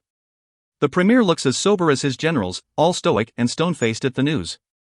If there were another way, he would take it. But none of us see one. Not even Cal, who remains silent. But a sacrifice of inches. Inches for miles. The colonel sputters in anger, slamming a fist on the council table. A glass pitcher full of water wobbles, and Davidson calmly rights it with quick, even reflexes. Calor, I'll need you to coordinate. With his grandmother. With Silvers. People who stared at me and my chains and did nothing until it was convenient. People who still think my family should be their slaves. I bite my tongue. People we need to win. Cal dips his head. The Kingdom of the Rift has pledged support. We'll have Samos soldiers, Irel, Laris, and Larilyn. The kingdom of the rift, I say under my breath, almost spitting. Evangeline got her crown after all. What about you, Barrow? I look up to see Davidson staring, still with that blank expression. He is impossible to read. Do we have you as well? My family flickers before my eyes, but only for a moment. I should feel ashamed that my own anger, the rage I keep burning in the pit of my stomach and the corners of my brain, outweighs them all. Mom and Dad will kill me for leaving again. But I'm willing to join a war to find some semblance of peace. Yes. 27. Mare. It is not a trap and it is not a trick. Jesus shakes me awake sometime after midnight, her brown eyes wide and worried. I told my family what was going to happen over dinner. As expected, they weren't exactly happy about my decision. Mom twisted the knife as much as she could. She wept over Shade, still a fresh wound, and my capture. Told me how selfish I was. Taking myself from them again. Later, her reproaches turned into apologies and whispers of how brave I am. Too brave and stubborn and precious for her to let me go. Dad just shut down, his knuckles white on his cane. We're the same, he and I. We make choices and follow through, even if the choice is wrong. At least Bree and Trainee understood. They weren't called for this mission. That's comfort enough. Cal is downstairs, Giza whispers, her keen hands on my shoulders. You have to go. As I sit up, already dressed in my uniform, I pull her into one last embrace. You do this too much, she mutters, trying to sound playful around the choking sobs in her throat. Come back this time. I nod, but I don't promise. Killorn meets us in the hall, bleary-eyed in his pajamas. He isn't coming either. Corvium is far past his limits. Another bitter comfort. As much as I used to complain about dragging him along, worrying about the fish boy good at knots and nothing else, I'll miss him dearly. Especially because none of that is true. He protected and helped me more than I ever did him.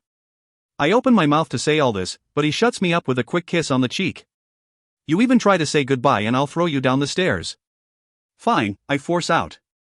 My chest tightens, though, and it becomes harder to breathe with every step down to the first floor. Everyone waits in congregation, looking grim as a firing squad. Mom's eyes are red and puffy, as are Bree's. He hugs me first, lifting me clean off the floor. The giant lets loose one sob into the crook of my neck. Trainee is more reserved. Farley is in the hallway too. She holds Clara tightly, rocking her back and forth. Mom is going to take her, of course. Everything blurs, as much as I want to hold on to every inch of this moment. Time passes far too quickly. My head spins, and before I know what's happening, I'm out the door, down the steps, and tucked safely into a transport. Did Dad shake Cal's hand or did I imagine that? Am I still asleep? Am I dreaming? The lights of the base stream through the dark like shooting stars. The headlights cut the shadows, illuminating the road to the airfield. Already I hear the roar of engines and the scream of jets taking to the skies. Most are drop jets, designed to transport large numbers of troops at speed. They land vertically, without runways, and can be piloted directly into Corvium. I'm seized by a terrible sense of familiarity as we board ours. The last time I did this, I spent 6 months as a prisoner, and came back a ghost. Cal senses my unease. He takes over buckling me into my jet seat, fingers moving swiftly as I stare at the metal grating beneath my feet. It won't happen again, he murmurs, low enough so only I can hear. This time is different. I take his face in my hands, making him stop and look at me. So why does it feel the same? Bronze eyes search mine. Searching for an answer. He finds none. Instead, he kisses me, as if that can solve anything. His lips burn against my own. It lasts longer than it should, especially with so many people around, but no one makes a fuss. When he pulls back, he pushes something into my hand. Don't forget who you are, he whispers. I don't need to look to know it's an earring, a tiny bit of colored stone set in metal. Something to say farewell, to say stay safe, to say remember me if we are parted. Another tradition from my old life. I keep it tight in my fist, almost letting the sharp sting pierce my skin. Only when he sits down across from me do I look. Red. Of course. Red as blood, red as fire. Red as the anger eating us both alive. Unable to punch it through my ear right now, I tuck it away, careful to keep the tiny stone safe. It will join the others soon. Farley moves with a vengeance, taking her seat near the Montfort pilots. Cameron follows closely, offering a tight smile as she sits down. She finally has an official green uniform, as does Farley, though Farley's is different. Not green, but dark red, with a white C on her arm. Command. She shaved her head again in preparation, shedding inches of blonde hair in favor of her old style. She looks severe, with her twisting facial scar and blue eyes to pierce any armor. It suits. I understand why Shade loved her. She has a reason to stop fighting, more than any of us. But she keeps on. A bit of her determination floods into me. If she can do this, so can I. Davidson boards our jet last, rounding out the 40 of us aboard the drop.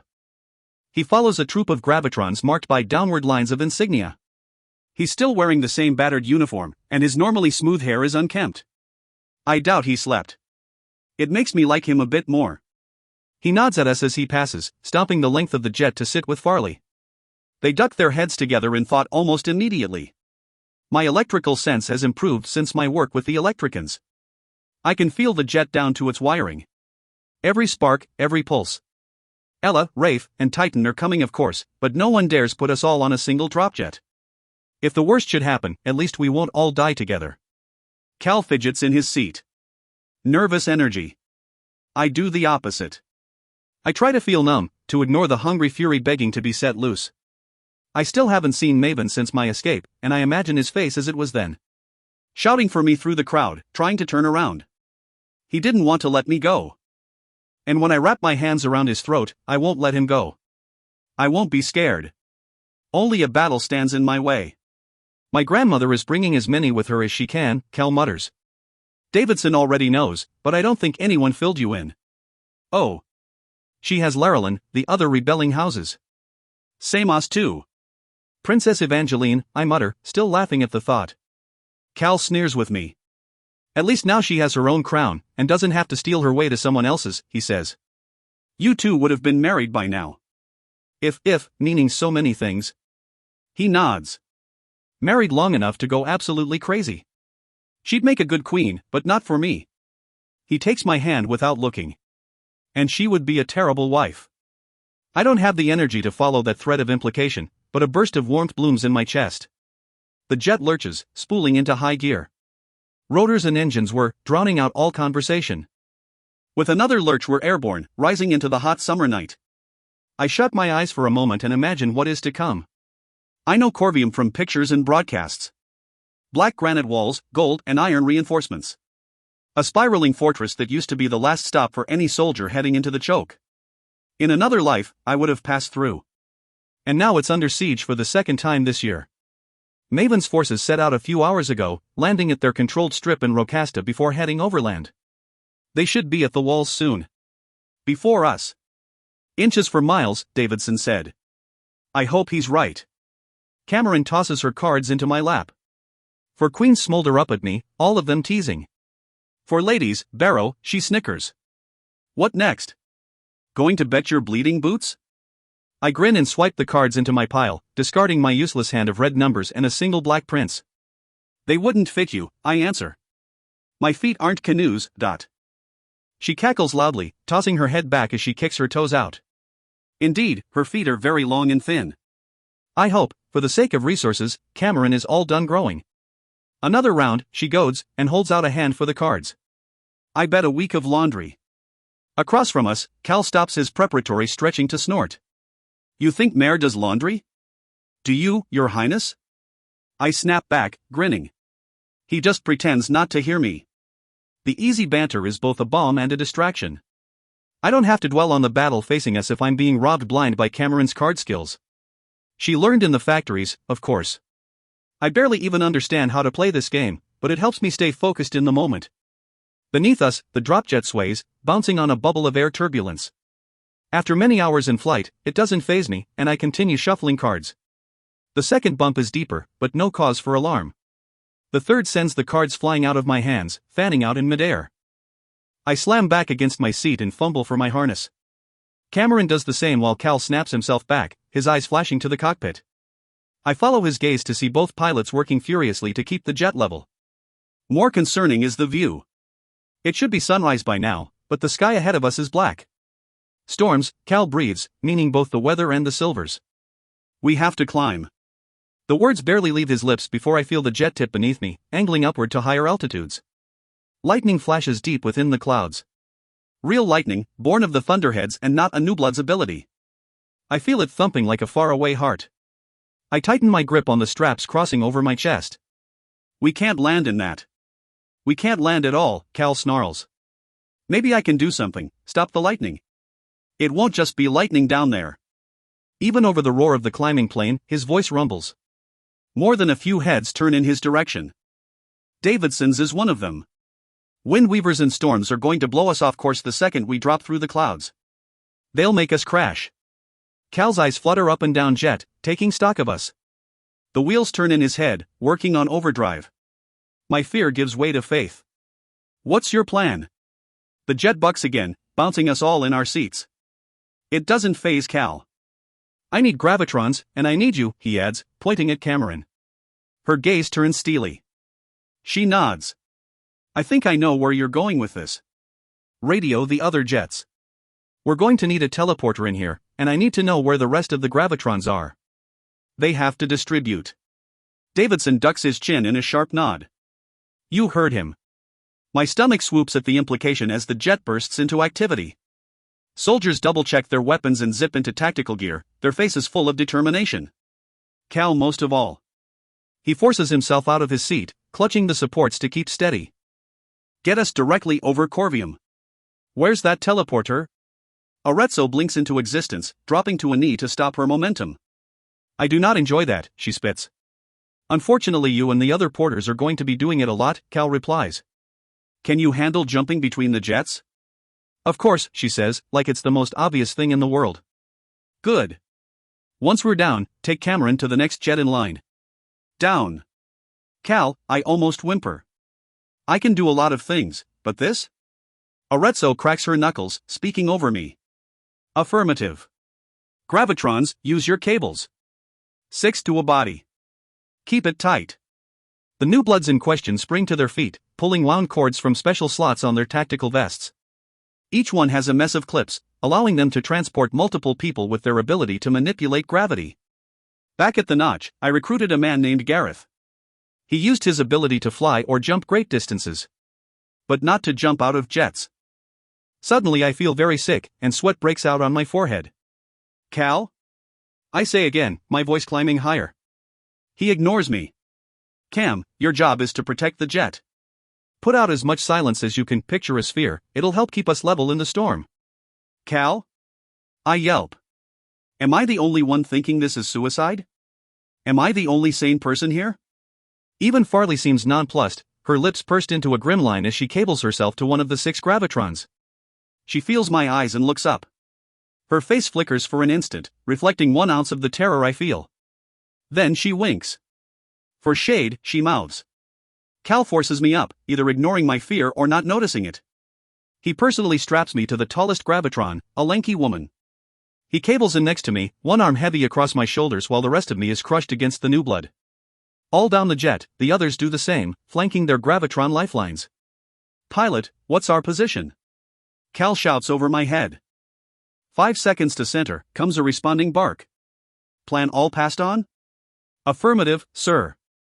Center, sir. Cal grits his teeth. Arezzo? She salutes. Ready, sir. There's a very good chance I will throw up all over the poor gravitron in the middle of this honeycomb of people. Easy, Cal breathes in my ear. Just hold on, you'll be fine. Close your eyes. I definitely want to. I fidget now, tapping my legs, shuddering. All nerves, all movement. This isn't crazy, Cal whispers. People do this. Soldiers train to do stuff like this. I tighten my grip on him, enough to make it hurt. Have you? He just gulps. Cam, you can start. Pilot, begin drop. The wave of silence hits me like a sledgehammer. It isn't enough to hurt, but the memory of it makes my knees buckle. I grit my teeth to keep from screaming and squeeze my eyes shut so tightly I see stars. Cal's natural warmth acts as an anchor, but a shaky one. I tighten my grip around his back, as if I can bury myself inside him. He murmurs to me, but I can't hear him. Not past the feel of slow, smothering darkness and an even worse death. My heartbeat triples, ramming in my chest until I think it might explode out of me. I can't believe it, but I actually want to jump out of the plane now. Anything to get away from Cameron's silence. Anything to stop remembering. I barely feel the plane drop or rock against the storm. Cameron exhales in steady puffs, trying to keep her breathing even. If the rest of the plane feels the pain of her ability, they don't show it. We descend in quiet. Or maybe my body is simply refusing to hear anymore. When we shuffle backward, crowding onto the drop platform, I realize this is it. The jet rumbles, buffeted by winds Cameron cannot deflect. She shouts something I can't decipher over the pound of blood in my ears. Then the world opens beneath me. And we fall. At least when House Samos ripped my last jet out of the sky, they had the decency to leave us in a cage of metal. We have nothing but the wind and freezing rain and swirling darkness pulling us every which way. Our momentum must be enough to keep us on target, as well as the fact that no sane person would expect us to be leaping out of planes a few thousand feet in the air in the middle of a storm.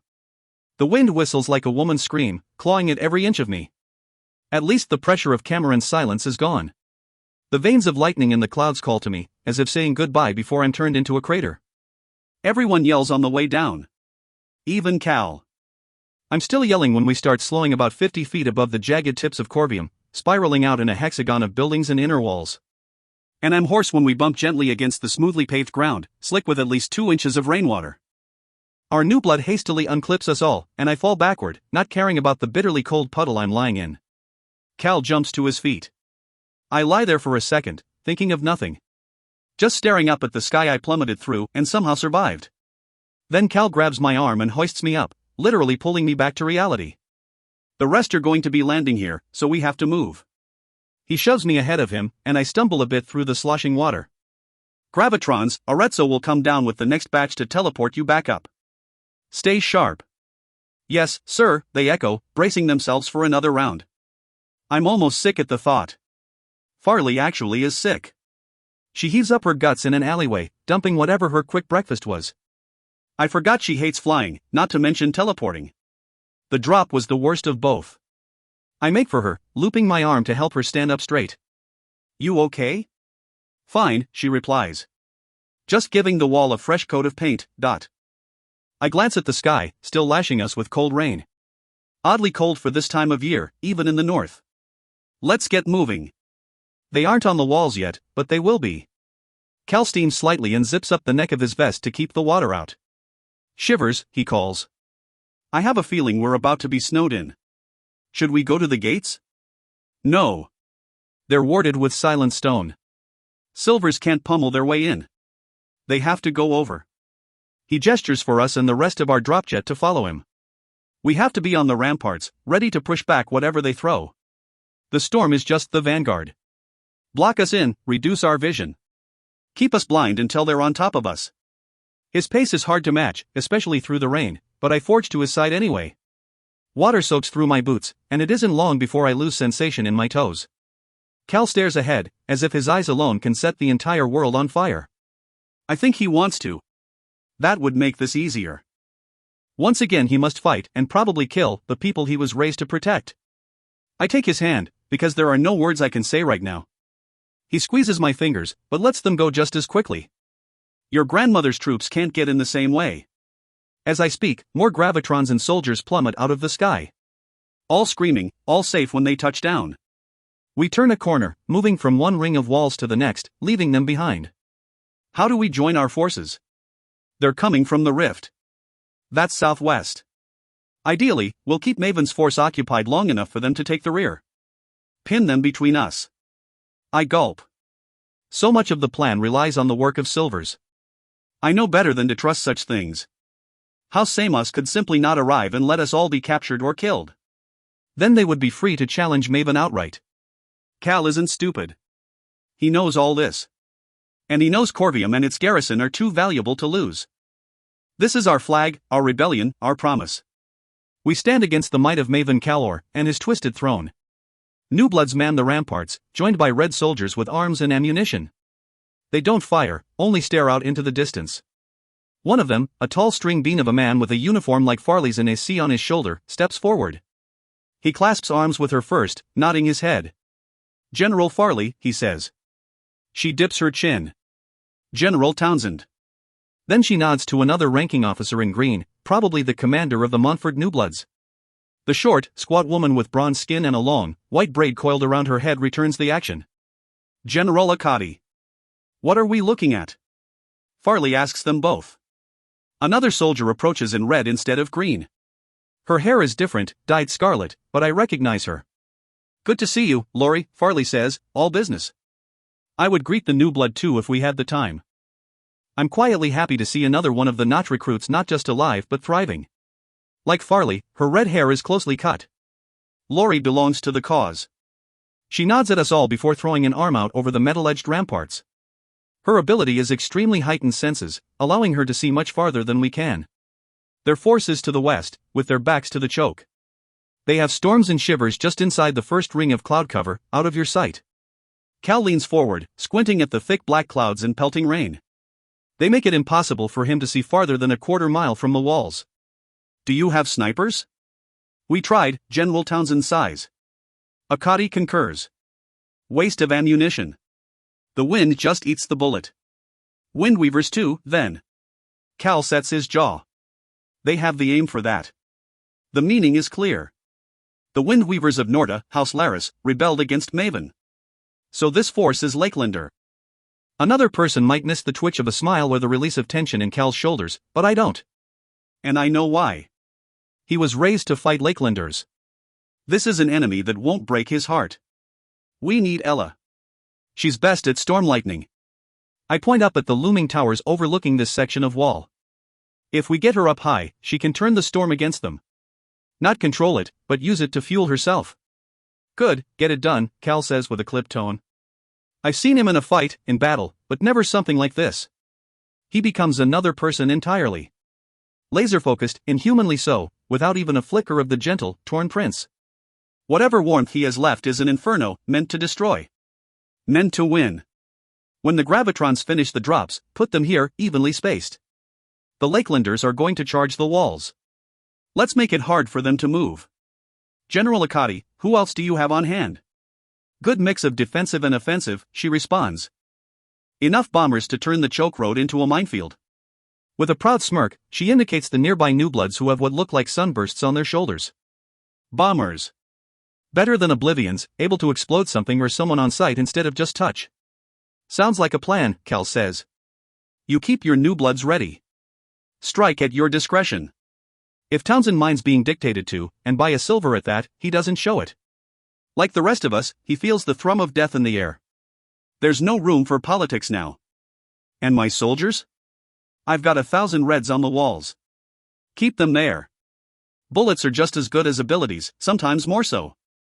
But conserve ammunition. Target only those who slip through the first wave of defenses. They want us to overexert, and we're not going to do that. He glances at me. Are we? I grin, blinking away the rain. No, sir. At first, I wonder if the Lakelanders are very slow to move, or very stupid. It takes the better part of the hour, but between Cameron, the gravitrons, and the teleporters, we managed to get everyone into Corvium from the 30 or so dropjets. About 1,000 soldiers, all trained and deadly. Our advantage, Cal says, lies in uncertainty. Silvers still don't know how to fight people like me. They don't know what we're truly capable of. I think that's why Cal mostly leaves Akati to her own devices. He doesn't know her troops well enough to command them properly. But Reds he knows. It leaves a bitter taste in my mouth, one I try to swallow away. In the stretch of time, I try not to wonder how many Reds the person I love sacrificed for an empty war. The storm never changes. Always churning, dumping rain. If they're trying to flood us, it's going to take a long time. Most of the water drains, but some of the lower streets and alleys are 6 inches deep in murky water. It makes Cal uneasy. He keeps wiping off his face or pushing back his hair, skin slightly steaming in the cold. Farley has no shame. She propped her jacket up over her head a long time ago, and looks like some kind of maroon ghost. I don't think she moves for 20 minutes, her head resting on folded arms as she stares out at the landscape. Like the rest of us, she waits for a strike that may come at any second. It sets my teeth on edge, and the constant rage of adrenaline drains me almost as badly as Silent Stone. I jump when Farley speaks. Laurie, are you thinking what I'm thinking? At another perch, Laurie also has a jacket over her head. She doesn't turn, unable to wrench her senses away. I really hope not. What? I ask, looking between them. The movement sends fresh rainwater down my shirt collar, and I shiver. Cal sees it happen and moves closer to my back, extending some of his warmth to me.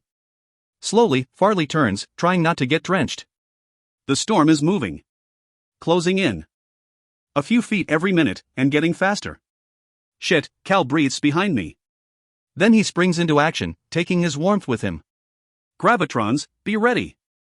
When I say, you tighten your grip on that field. Tighten. I've never seen a gravitron use their ability to strengthen gravity, only loosen it. Drop whatever's coming. As I watch, the storm picks up speed, enough to note at a glance. It continues swirling, but spirals closer and closer with every rotation, clouds bleeding over open ground. Lightning cracks deep within, a pale, empty color. I narrow my eyes, and for a moment, it flashes purple, veining with strength and rage. But I have nothing to aim at yet. Lightning, no matter how powerful, is useless without a target. The forces marching behind the storm, closing the distance, Lori calls, confirming our worst fears. They're coming. 28. Mare. The wind howls. It buffets the walls and ramparts, blowing more than a few back from their position. Rain freezes on the stonework, making our footing precarious. The first casualty is a fall. A red soldier, one of Townsend's. The wind catches his jacket, blowing him backward along the slick walkway. He shouts as he goes over the edge, plunging 30 feet before sailing skyward, born of a gravitron's concentration. He lands hard on the wall, colliding with a sickening crack. The gravitron didn't have enough control. But the soldier is alive. Injured, but alive. Brace yourself. Echoes down the lines of soldiers, passing between green uniforms and red. When the wind roars again, we buckle down. I tuck myself against the icy metal of a rampart, safe from the worst of it. A windweaver's strike is unpredictable, unlike normal weather. It splits and curves, clawing like fingers. All while the storm tightens around us. Cameron shoves in next to me. I glance at her, surprised. She's supposed to be back with the healers, to form a last wall against any siege. If anyone can defend them from Silvers, give them the time and space to treat our soldiers, it's her. The rain makes her shiver, her teeth chattering. She seems smaller, younger, in the cold and closing darkness. I wonder if she's even turned 16 yet. All right, Lightning Girl? She says with some difficulty. Water drips over her face. All right, I murmur back. What are you doing up here? Wanted to see, she says, lying. The young girl is here because she believes she has to be. Am I abandoning you? She asked before. I see the question in her eyes now. And my answer is the same. If she doesn't want to be a killer, she shouldn't have to be. I shake my head. You protect the healers, Cameron. Get back to them. They're defenseless, and if they go down. She bites her lip. We all do. We stare at each other, trying to be strong, trying to find strength in each other. Like me, she's soaked through. Her dark lashes clump together, and every time she blinks it looks like she's crying. The raindrops land hard, making us both squint as they pelt down our faces. Until they don't. Until the raindrops start rolling in the opposite direction, flowing up. Her eyes widen as mine do, watching with horror. Nymph strike. I scream in warning. Above us, the rain shimmers, dancing on the air, joining together into larger and larger droplets. And the puddles, the inches of water in the streets and alleys, they become rivers. Brace. Echoes again. This time the blow is freezing water instead of wind, foaming white as it breaks like a wave, curving up and over the walls and buildings of Corvium. A spray catches me hard, dashing my head against the rampart, and the world spins. A few bodies go over the wall, spinning into the storm. Their silhouettes disappear quickly, as do their screams. The gravitrons save a few, but not all. Cameron slides away, on hands and knees, to get back to the stairs. She uses her ability to make a cocoon of safety as she sprints back to her post well inside the second wall. Cal skids next to me, almost losing his footing. In my days, I grab at him, pulling him close. If he goes over the wall, I know I'll just go after him. He watches, terrified, as the water assaults our ranks like the waves of a churning sea. It makes him useless. Flame has no place here. His fire cannot burn. And my lightning is just the same. One spark and I'll shock who knows how many of our own troops. I can't risk it. Akati and Davidson have no such restriction. While the Premier throws up a glowing blue shield at the edge of the wall, protecting anyone else from going over the edge, Akati roars to her new blood troops, barking orders I can't hear over the crashing waves. The water spikes, shuddering. Suddenly at war with itself. We have nymphs too. But no storms. No new bloods who can seize control of the hurricane around us. Its darkness closes in, so absolute it seems like midnight. We'll be fighting blind. And it hasn't even started yet. I still haven't seen a single one of Maven's soldiers, or the Lakelander army. Not one red banner or blue. But they're coming. They're certainly coming. I grit my teeth. Get up. The prince is heavy, slowed by his fear. Putting a hand to his neck, I give him the smallest shock. The gentle kind Titan showed me. He rockets to his feet, alive and alert. Right, thanks, he mutters. With a glance, he takes stock. The temperature's dropping. Genius, I hiss back. Every part of me feels frozen. Above us, the water rages, splitting and reforming. It wants to crash down, it wants to dissipate. Some of it peels off and vaults over Davidson's shield, racing away into the storm like a strange bird. After a moment, the rest crashes down, drenching us all anew. A cheer goes up anyway. The new blood nymphs, while outnumbered and off guard, just won their first bout. Cal doesn't join in the celebrations. Instead, he rakes his wrists together, igniting his hands into weak flame. They sputter in the downpour, fighting to burn. Until, suddenly, the rain turns to bitter, blizzard snow. In the utter darkness it winks red, gleaming in the weak lights of Corvium and Cal's flame. I feel my hair start to freeze on my head and shake my ponytail. Splinters of ice go flying in every direction. A roar rises out of the storm, different from the wind. With many voices. A dozen, 100, 1,000. The blackout blizzard presses in. Briefly, Cal's eyes flutter shut, and he sighs aloud. Prepare for attack, he says hoarsely. The first ice bridge spikes through the rampart 2 feet away from me and I vault back, yelping. Another splits the stone 20 feet away, spearing soldiers with its jagged edges. Arezzo and the other teleporters spring into action, collecting the wounded to jump them back to our healers. Almost instantly, Lakelander soldiers, their shadows like monsters, vault off the bridges. They ran up the ice as it grew. Ready to strike. I've seen silver battles before. They are chaos. This is worse. Cal lunges forward, his fires jumping hot and high.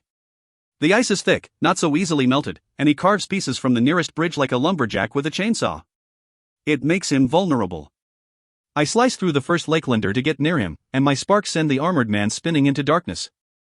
Another quickly follows, until my skin crawls with purple-white veins of hissing lightning. Gunfire drowns out whatever orders anyone might be shouting. I focus on myself, on Cal. Our survival. Farley stays close, gun tucked up. Like Cal, she puts me to her back, letting me defend her blind spot. She doesn't flinch as she fires her gun, pummeling the nearest bridge with bullets. She centers on the ice, not the warriors bursting out of the blizzard. It cracks in splinters beneath the berserkers, crumbling into darkness. Thunder rumbles, closer by the second. Bolts of blue-white electricity explode through the clouds, crashing down around Corvium.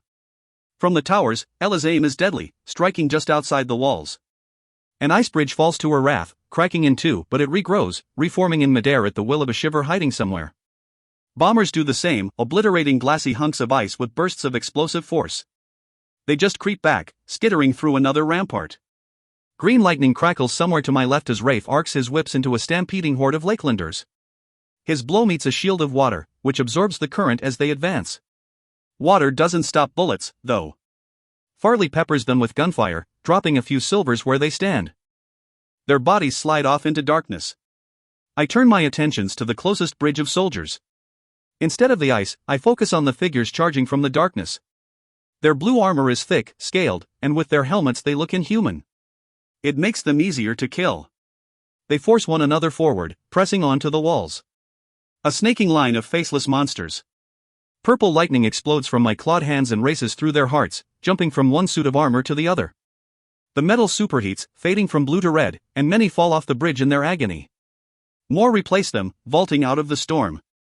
It is a killing ground, a funnel of death. Tears freeze on my cheeks as I lose count of how many skeletons I rip through. Then the city wall cracks between my feet, one side sliding from the other.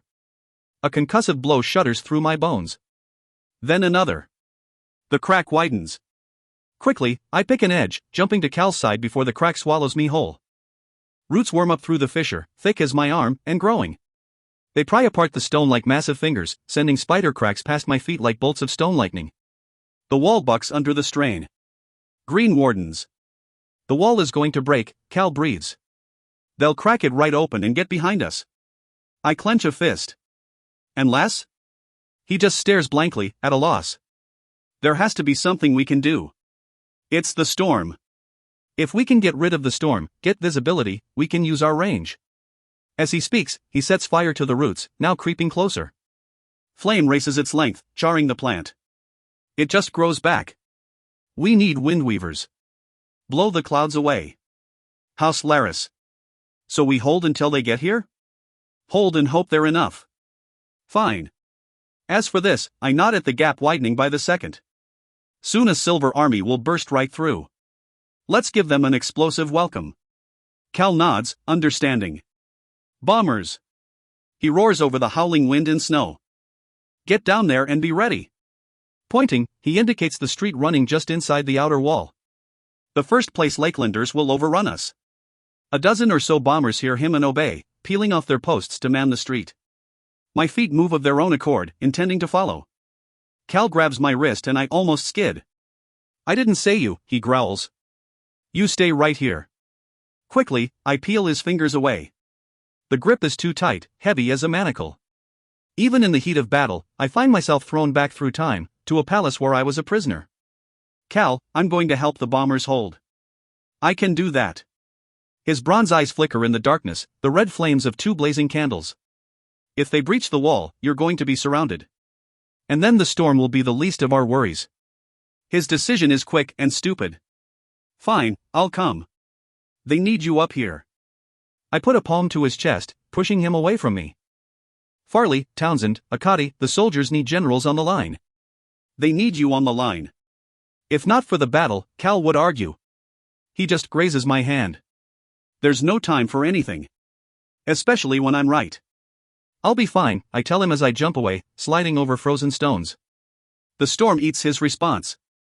I spare one heartbeat to worry for him, to wonder if we might never see each other again. The next heartbeat erases the thought. I have no time for it. I have to stay focused. I have to stay alive.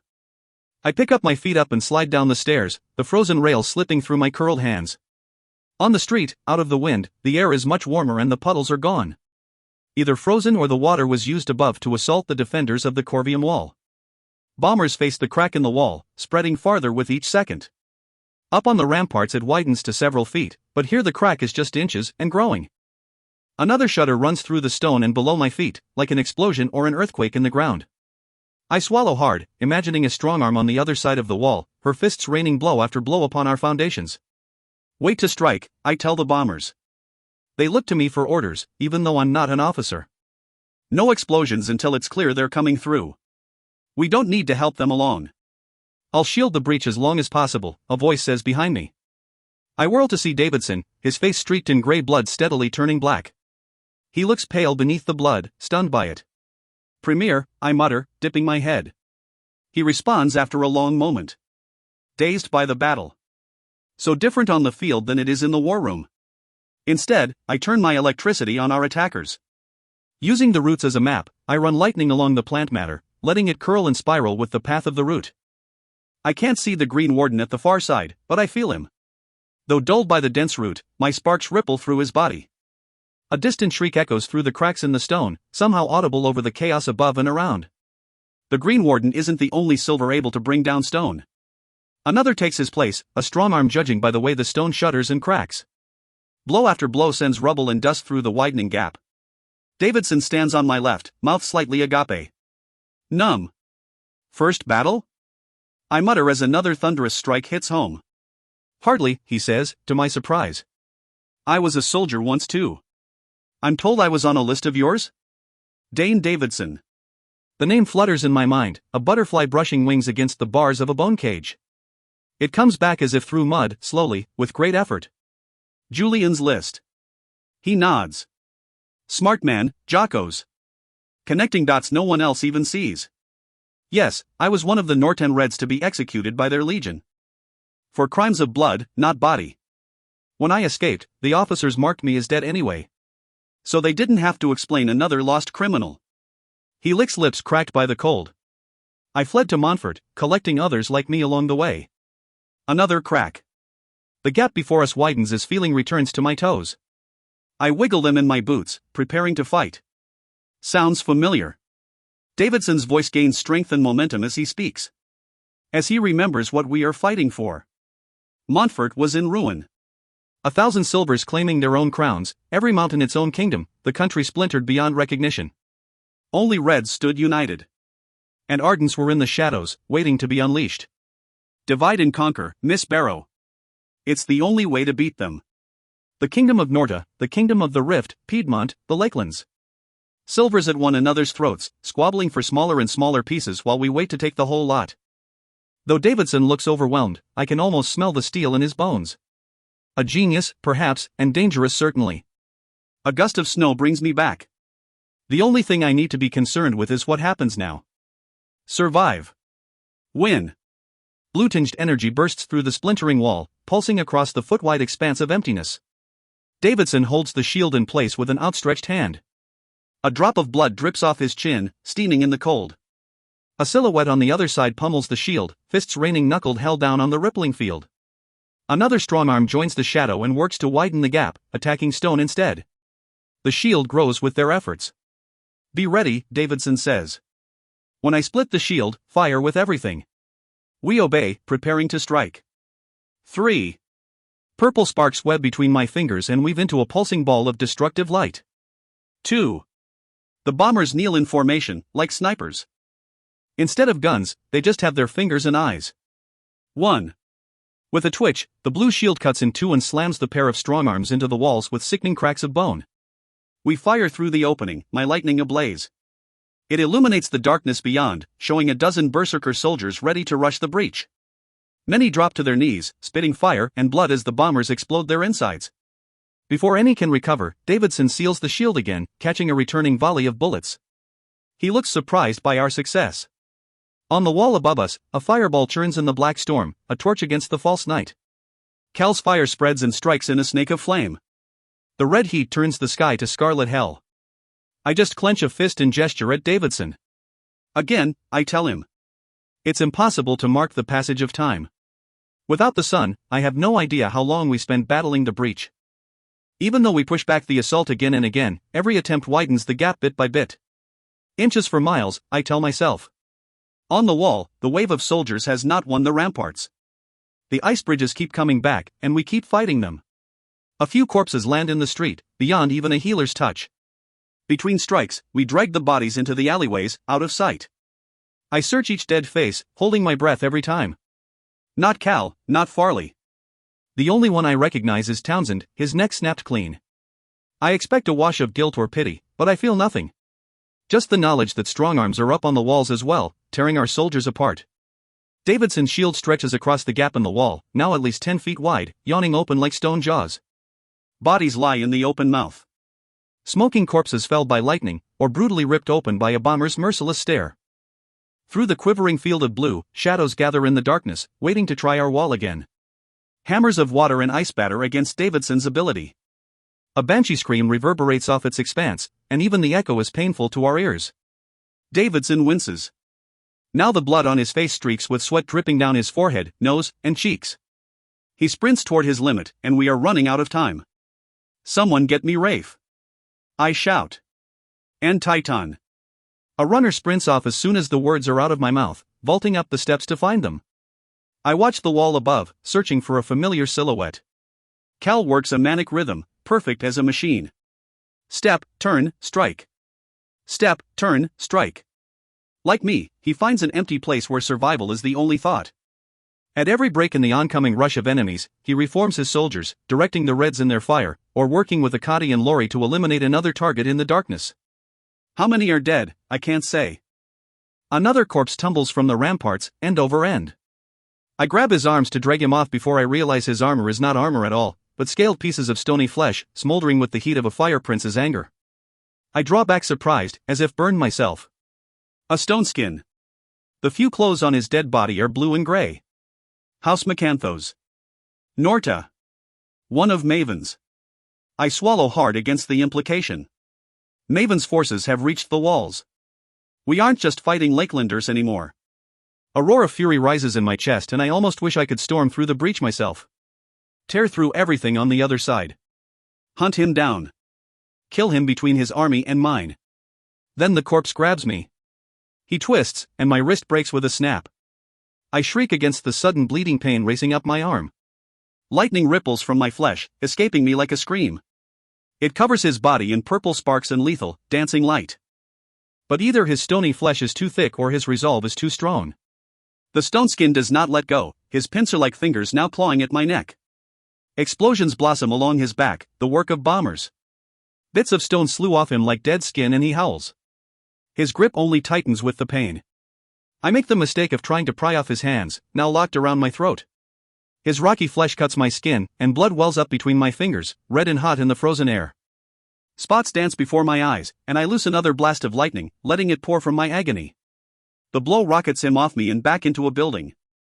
He crashes through headfirst, body hanging out into the street. The bombers finish him off, exploding through the exposed skin on his back. Davidson trembles on his feet, still holding the thinning shield. He saw it all, and could do nothing unless he wanted the invading force to overrun us. A corner of his mouth quivers, as if to apologize for making the right decision. How much longer can you hold? I ask, gasping out the words. I spit blood on the street. He grits his teeth. A little while. That's not helpful, I want to snap. A minute? 2? 1, he forces out. 1 will do. I glare through the shield as it weakens, the vivid shade of blue fading with Davidson's strength. As it clears, so do the figures on the other side. Blue armor and black cut with red. Lakelands and Norta. No crown, no king. Just shock troops meant to overwhelm us. Maven won't set foot in Corvium unless the city is his. While the Calor brother on the wall will fight to the death, Maven is not foolish enough to risk himself in a fight. He knows his strength is behind the lines, on a throne rather than a battlefield. Rafe and Titan approach from opposite sides, having held their stretch of wall. While Rafe looks meticulous, green hair still slicked back from his face, Titan is positively painted in blood. All silver. He isn't wounded. His eyes glow with a strange kind of anger, burning red in the churning firelight over our heads. I note Darmian along with a number of other wreckers, all of them gifted with invulnerable flesh. They carry wicked axes, their edges worked to razor sharpness. Good to combat strong arms. At close range, they're our best chance.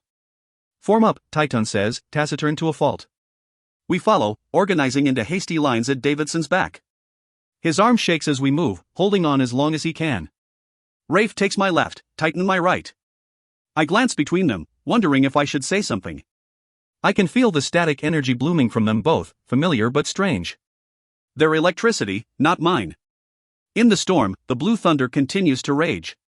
Ella fuels us, and we leech to her lightning. 3, Davidson says. Green on my left, white on my right.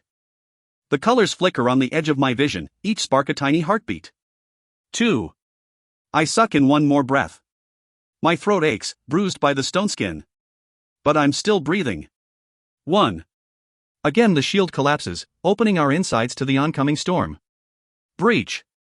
Echoes along the ramparts as the forces turn their attention on the gap in the wall. The Silver Army responds in kind, surging toward us with a deafening yell. Green and purple lightning shudders through the killing ground, leaping along the first wave of soldiers. Titan moves like a man throwing darts, his minuscule needles of lightning exploding into blinding bolts that toss silver troops into the air. Many seize and twitch. He has no mercy. The bombers follow our lead, moving with us as we close the breach. They only need an open line of sight to work, and their destruction churns stone, flesh, and earth in equal measure. Dirt falls with the snow, and the air tastes like ash. Is this what war is? Is this what it feels like to fight in the choke? Titan tosses me back, throwing out an arm to move my body. Darmian and the other wreckers surge before us, a human shield. Their axes cut in and out, spraying blood until the ruined walls on either side are coated in mirrored swaths of liquid silver. No. I remember the choke. The trenches. The horizon stretched in every direction, reaching down to meet a land cratered by decades of bloodshed. Each side knew the other. That war was evil, but defined. This is just a nightmare. Soldier after soldier, Lakelander and Norton, pulses into the breach. Each pushed by the man or woman behind. As on the bridges, they funnel into a killing ground. The crowd moves like the pull of the ocean, one wave drawing us back before the other goes forward. We have the advantage, but only slightly. More strong arms pummel at the walls, hoping to widen the gap. Telkies lob rubble into our line, pulverizing one of the bombers, while another freezes solid, mouth fixed open in a silent scream. Titan dances with fluid movements, each palm blazing with white lightning. I use web on the ground, spreading a puddle of electric energy beneath the pounding feet of the advancing army. Their bodies pile up, threatening to form another wall across the breach. But the Telkis just wave them away, sending corpses spinning into the black storm. I taste blood, but my broken wrist is just a buzz of pain now. It hangs limp at my side, and I'm grateful for the adrenaline that won't let me feel the snapped bone. The street and earth turn to liquid beneath my feet, running with red and silver. The swampy ground claims more than a few. When a new blood falls, a nymph jumps on him, pouring water down his nose and throat. He drowns before my eyes. Another corpse lies on her side, roots curling from her eyeballs. All I know is lightning. I can't remember my name, my purpose, what I'm fighting for, beyond the air in my lungs. Beyond one more second of life. A Telki splits us apart, sending Rafe flying backward. Then me in the opposite direction. I spiral forward, over the top of the force pushing through the wall breach. To the other side. To the killing fields of Corvium. I land hard, rolling end over end until I come to an abrupt stop, half buried in freezing mud. A bolt of pain spikes through my adrenaline shield, reminding me of a very broken bone and perhaps a few more. The storm winds tear at my clothes as I try to sit up, shards of ice scraping at my eyes and cheeks.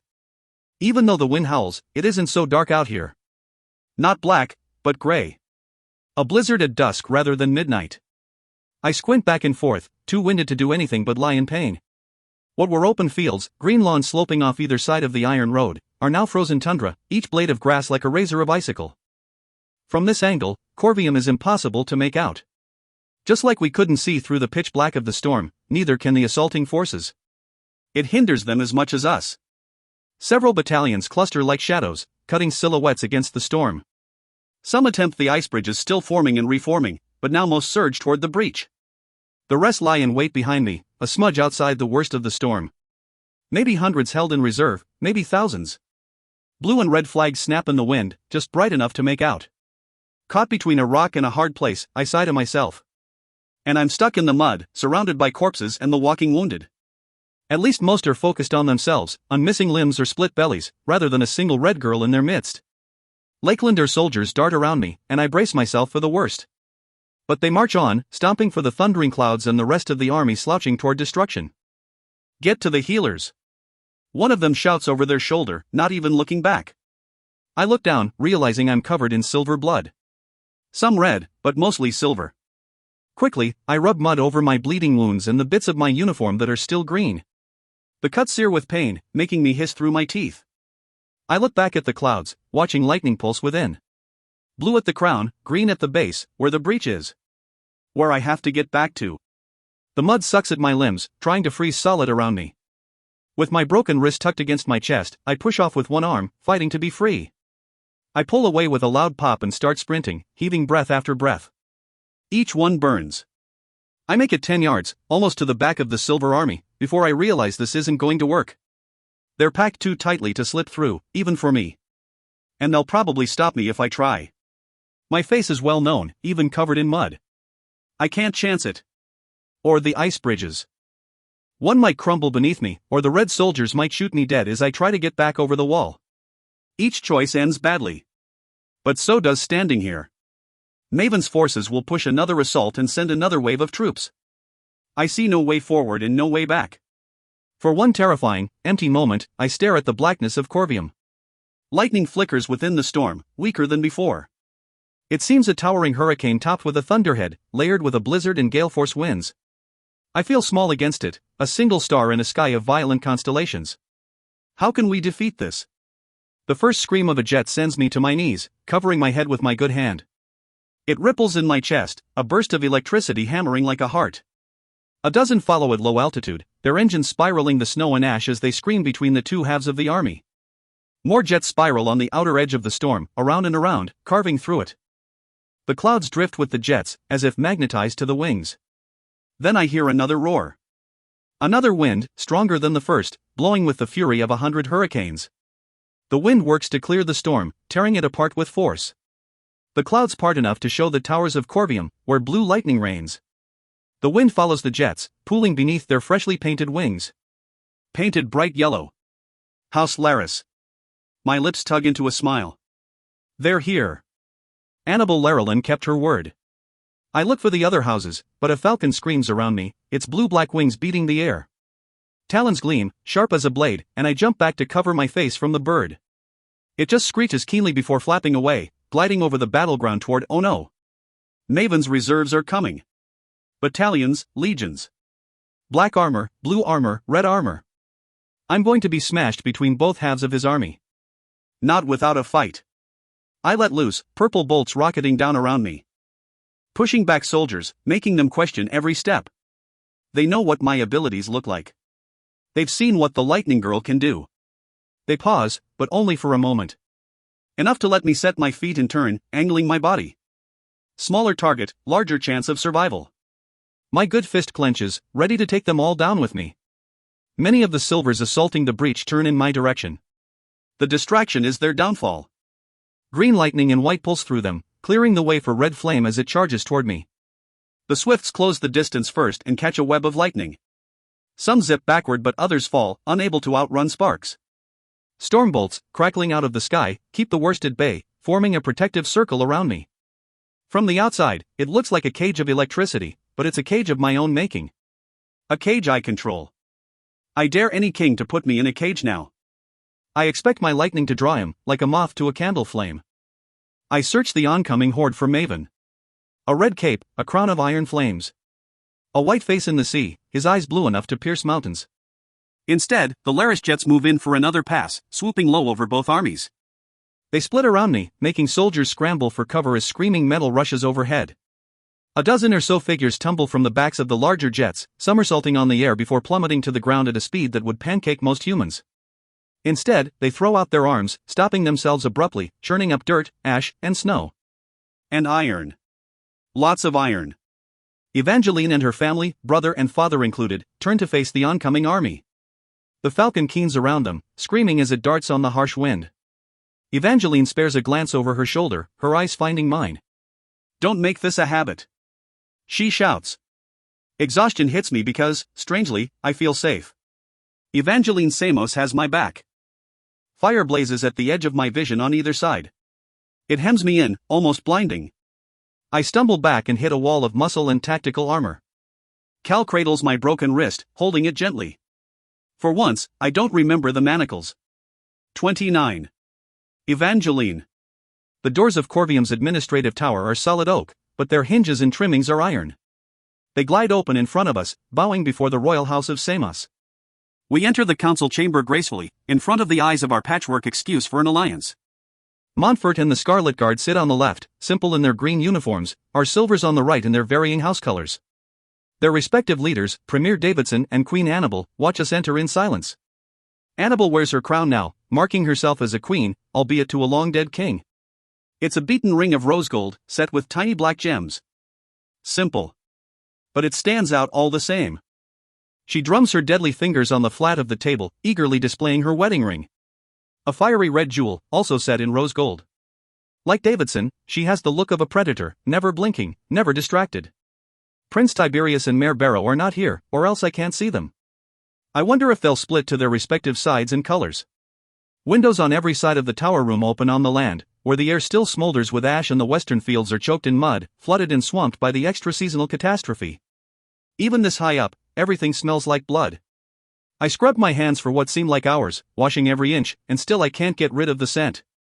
It clings like a ghost, harder to forget than the faces of the people I killed on the field. The metallic tang infects everything. Despite the commanding view, all eyes focus on the more commanding person leading our family. Father has no black robes, just his chromium armor shimmering like a mirror melded to his trim form. A warrior king in every inch. Mother does not disappoint either. Her crown of green stones matches the emerald boa constrictor draped around her neck and shoulders like a shawl. It slithers slowly, scales reflecting the afternoon light. Telemus looks similar to father, though the armor painted to his broad chest, narrow waist, and lean legs is black as oil. Mine is a mix of both, striped in skin-tight layers of chromium and black steel. It isn't the armor I wore on the field, but the armor I need now. Terrible, threatening, showing every ounce of Samos pride and power. For chairs like thrones are set against the windows, and we sit as one, presenting a united front. No matter how much I want to scream. I feel like a traitor to myself, having let days, weeks pass without opposition. without so much as a whisper of how much father's plan terrifies me. I don't want to be Queen of Norta. I don't want to belong to anyone. But what I want doesn't matter. Nothing will threaten my father's machinations. King Volo is not one to be denied. Not by his own daughter, his flesh and blood. His possession.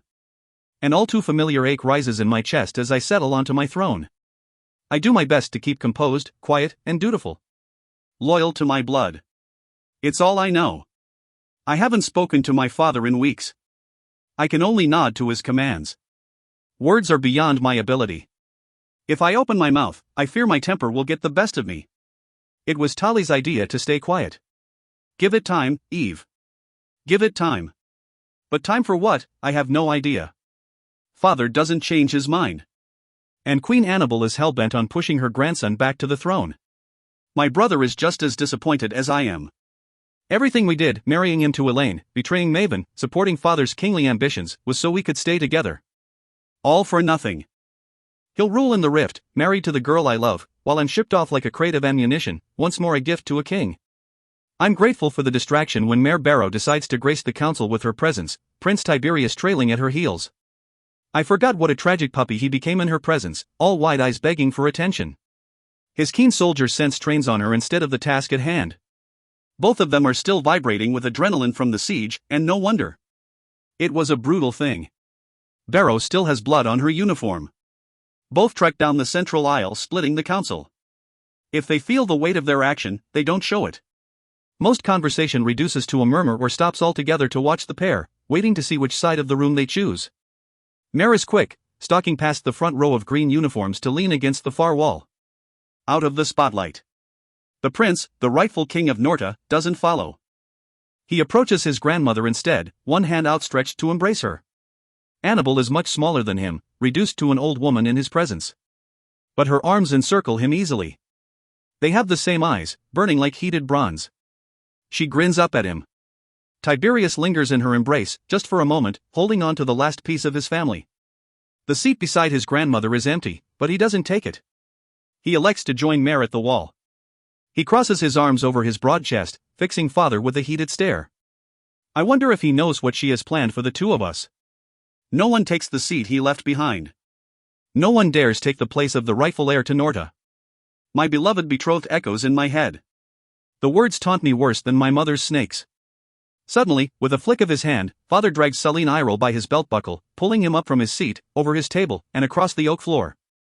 No one protests, or makes a sound. You're supposed to be hunters. Father's voice rumbles low in his throat. Iroh didn't bother to wash off after the battle, evidenced by the sweat matting his black hair. Or maybe he's just petrified. I wouldn't blame him. Your Majesty. You ensured Maven would not escape. I believe your exact words, my lord, were no snake can escape a silk fist. Father doesn't condescend to look at this failure of a lord, an embarrassment to his house and his name. Mother watches enough for both of them, seeing with her own eyes as well as the eyes of the green snake. It notices me staring and flicks its forked pink tongue in my direction. Others watch Celine's humiliation. The reds look dirtier than Celine, some of them still caked in mud and blue with cold. At least they aren't drunk. Lord General Laris sways in his chair, sipping conspicuously from a flask larger than anything one should have in polite company. Not that father or mother or anyone else will begrudge him the liquor. Laris and his house did their job beautifully, bringing airjets to the cause while dissipating that infernal storm threatening to snow Corvium under.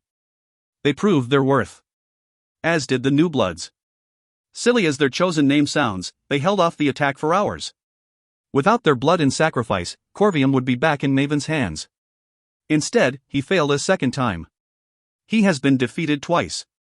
Once by rabble, and now at the hands of a proper army and a proper king. My gut twists. Even though we won, the victory feels like defeat to me. Mare glowers at the exchange, her entire body tensing like a twisting wire. Her eyes tick between Celine and my father, before straying to Tali. I feel a tremor of fear for my brother, even though she promised not to kill him. In Caesar Square she unleashed a wrath like I've never seen. And on the Corvium battlefield she held her own, even surrounded by an army of silvers. Her lightning is far deadlier than I remember. If she chose to murder Tali right now, I doubt anyone could stop her. Punish her, of course, but not stop her. I have a feeling she won't be terribly pleased by Annabel's plan. Any silver woman in love with a king would be content to be a consort, bound though not married, but I don't believe Reds think that way. They have no idea how important the house bonds are, or how deeply vital heirs of strong blood have always been. They think love matters when wedding vows are spoken. I suppose that is a small blessing in their lives. Without power, without strength, they have nothing to protect and no legacy to uphold. Their lives are inconsequential, but still, their lives are their own. As I thought mine was, for a few brief, foolish weeks.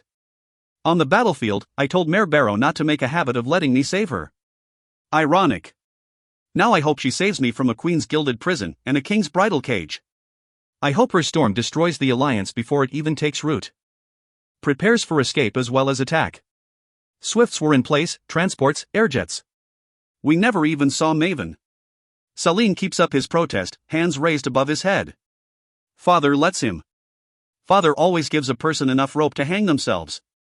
The Lakelander king was there. He commanded his troops himself. Father's eyes flash and darken, the only indication of his sudden discomfort. And now he lies in a grave with them.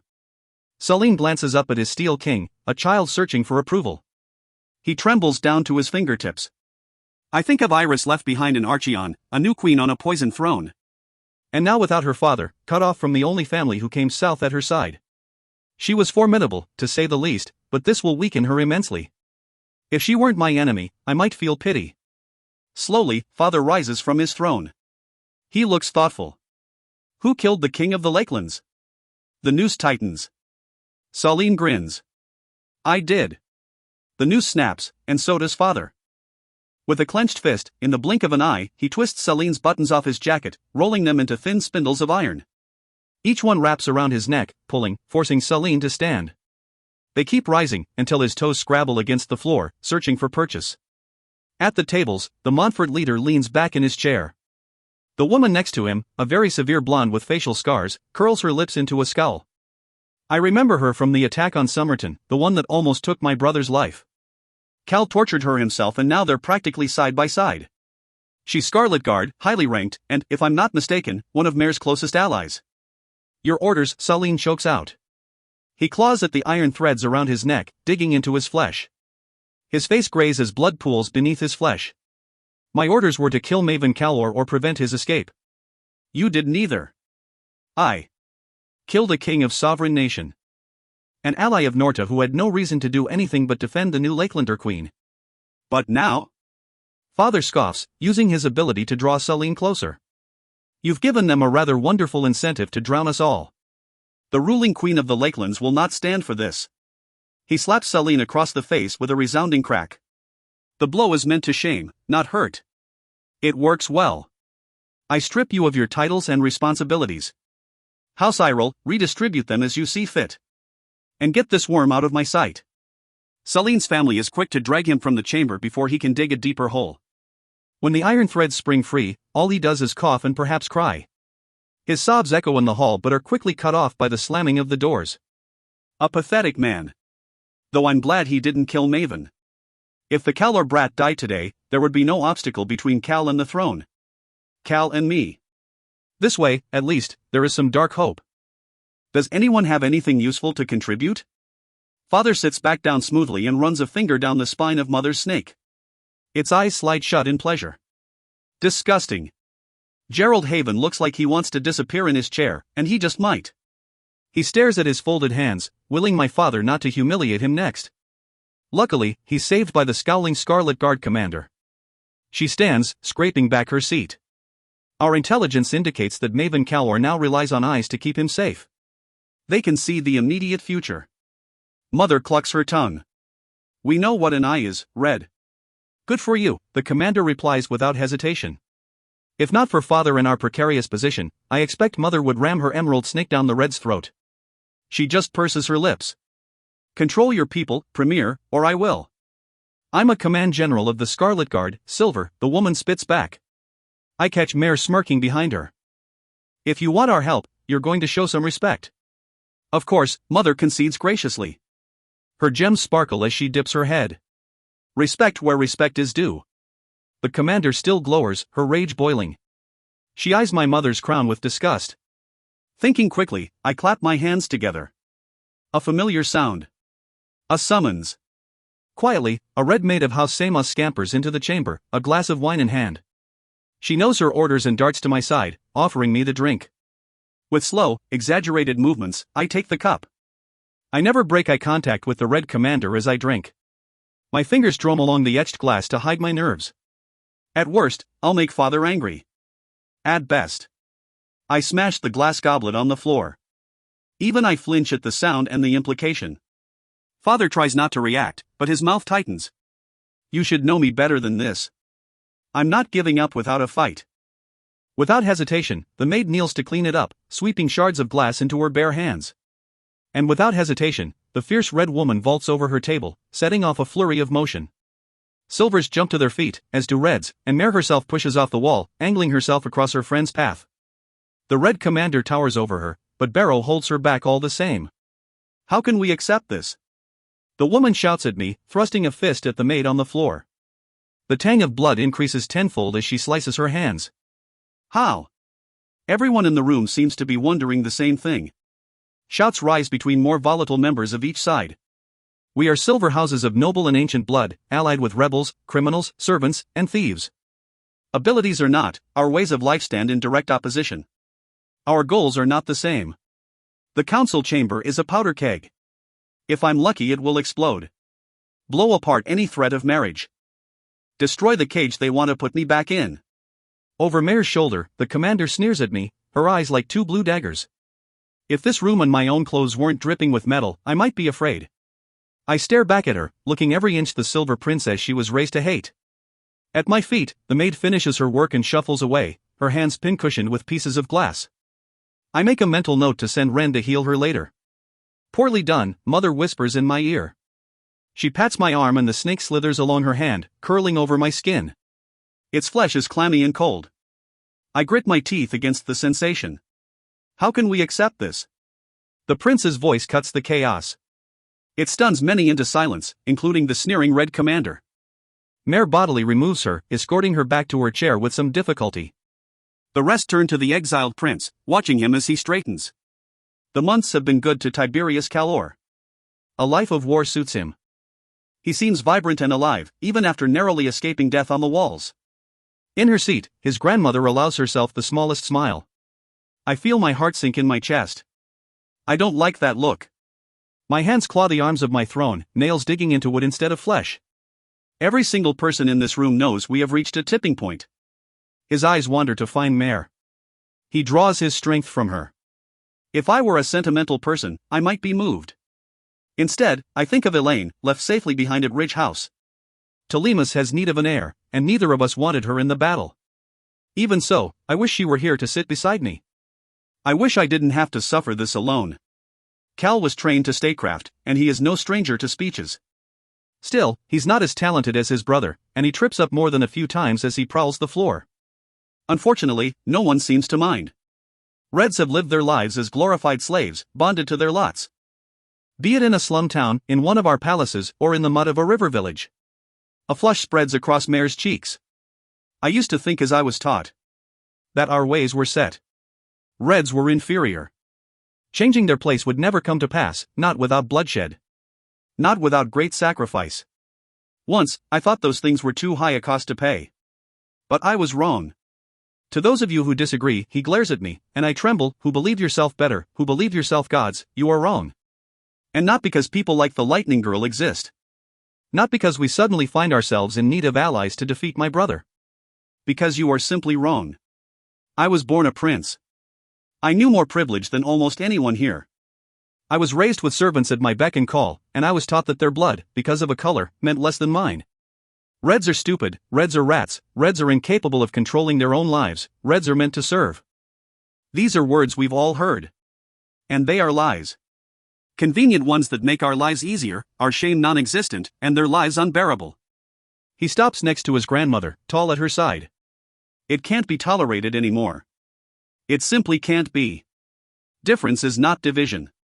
Poor, naive Calor. His grandmother nods in approval, but I remember her in my own house, and what she said. She wants her grandson on the throne, and she wants the old world. Premier, Tiberius says, gesturing to the Montfort leader. With a clearing of his throat, the man stands. Taller than most, but weedy. He has the look of a pale fish with an equally empty expression. King Volo, we thank you for your aid in the defense of Corvium. And here, now, before the eyes of our leadership and your own, I would like to know your sentiments on what Prince Tiberius has just said. If you have a question, Premier, ask it, Father rumbles.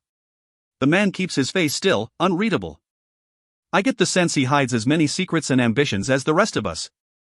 Would that I could put the screws to him? Red and silver, your majesty. Which color rises in this rebellion? A muscle quivers in one pale cheek as my father exhales. He runs a hand through his pointed beard. Both, Premier. This is a war for us both. On this you have my word, sworn on the heads of my children. Thank you so much, Father. The Red Commander would collect that price with a smile if given the opportunity. Prince Tiberius speaks truthfully, Father continues, lying though his teeth. Our world has changed. We must change with it. Common enemies make strange allies, but we are allies all the same. As with Saline, I sense a noose tightening. It loops around my neck, threatening to hang me above the abyss. Is this what the rest of my life will feel like? I want to be strong. This is what I trained and suffered for.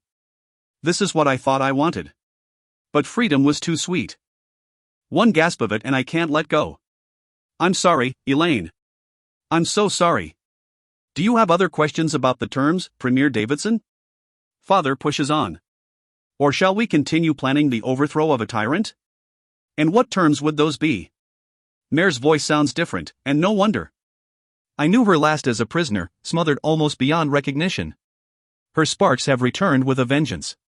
She glances between Father and her Premier, looking to them for answers. Father is almost gleeful as he explains, and I hold my breath. Save me, Mare Barrow. Loose the storm I know you have. Bewitch the prince as you always do.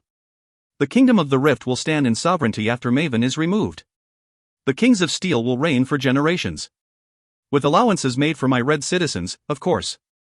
I have no intention of creating a slave state like the one Norda is. Mare looks far from convinced, but holds her tongue. Of course, Norda will need a king of her own. Her eyes widen. Horror bleeds through her, and she whips her head to Cal, looking for answers. He seems just as taken aback as she fumes. The Lightning Girl is easier to read than the pages of a children's book. Annabelle rises from her seat to stand proudly. Her lined face beams as she turns to Cal, putting a hand to his cheek. He's too shocked to react to her touch. My grandson is the rightful king of Norta, and the throne belongs to him. Premier, Mare whispers, now looking at the Montfort leader. She is almost begging. A flicker of sadness pierces his mask. Montfort pledges to back the installment of CA, he stops himself. The man looks anywhere but at Mare Barrow. King Tiberius. A current of heat ripples on the air. The prince is angry, violently so. And the worst is yet to come, for all of us. If I'm lucky, he'll burn the tower down. We will cement the alliance between the Rift and the rightful king in the usual way, Mother says, twisting the knife. She enjoys this. It takes everything to keep my tears inside, where no one else can see. The implication of her words is not lost on anyone. Cal gives a strangled sort of yelp, a gasp very unbecoming of a prince, let alone a king. Even after all this, Queenstrial still brought forth a royal bride. Mother runs a hand over mine, her fingers crossing where my wedding ring will be. Suddenly the high chamber feels stifling, and the smell of blood crashes through my senses. It's all I can think about, and I lean into the distraction, letting the sharp iron bite overwhelm me. My jaw clenches, teeth tight against all the things I want to say. They rattle in my throat, begging to be loose. I don't want this anymore. Let me go home. Each word is a betrayal to my house, my family, my blood. My teeth grate against one another, bone on bone. A locked cage for my heart. I feel trapped inside myself. Make him choose, Mare. Make him turn me aside. She breathes heavily, her chest rising and falling at rapid speed. Like me, she has too many words she wants to scream. I hope she sees how much I want to refuse. No one thought to consult me, the prince hisses, pushing his grandmother away. His eyes burn. He has perfected the art of glaring at a dozen people at once. You mean to make me a king, without my consent? Annabelle has no fear of flame and seizes his face again. We're not making you anything. We're simply helping you be what you are. Your father died for your crown, and you want to throw it away? For who? Abandon your country? For what? He has no answer. Say no. Say no. Say no.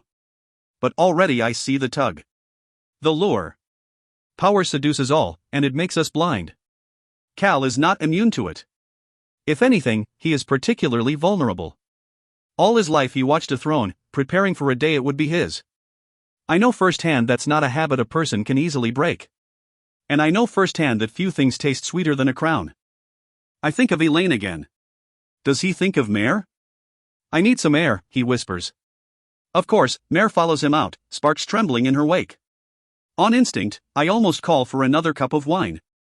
But I refrain. Mare isn't here to stop the commander if she snaps again, and more alcohol will just make me sicker than I already am.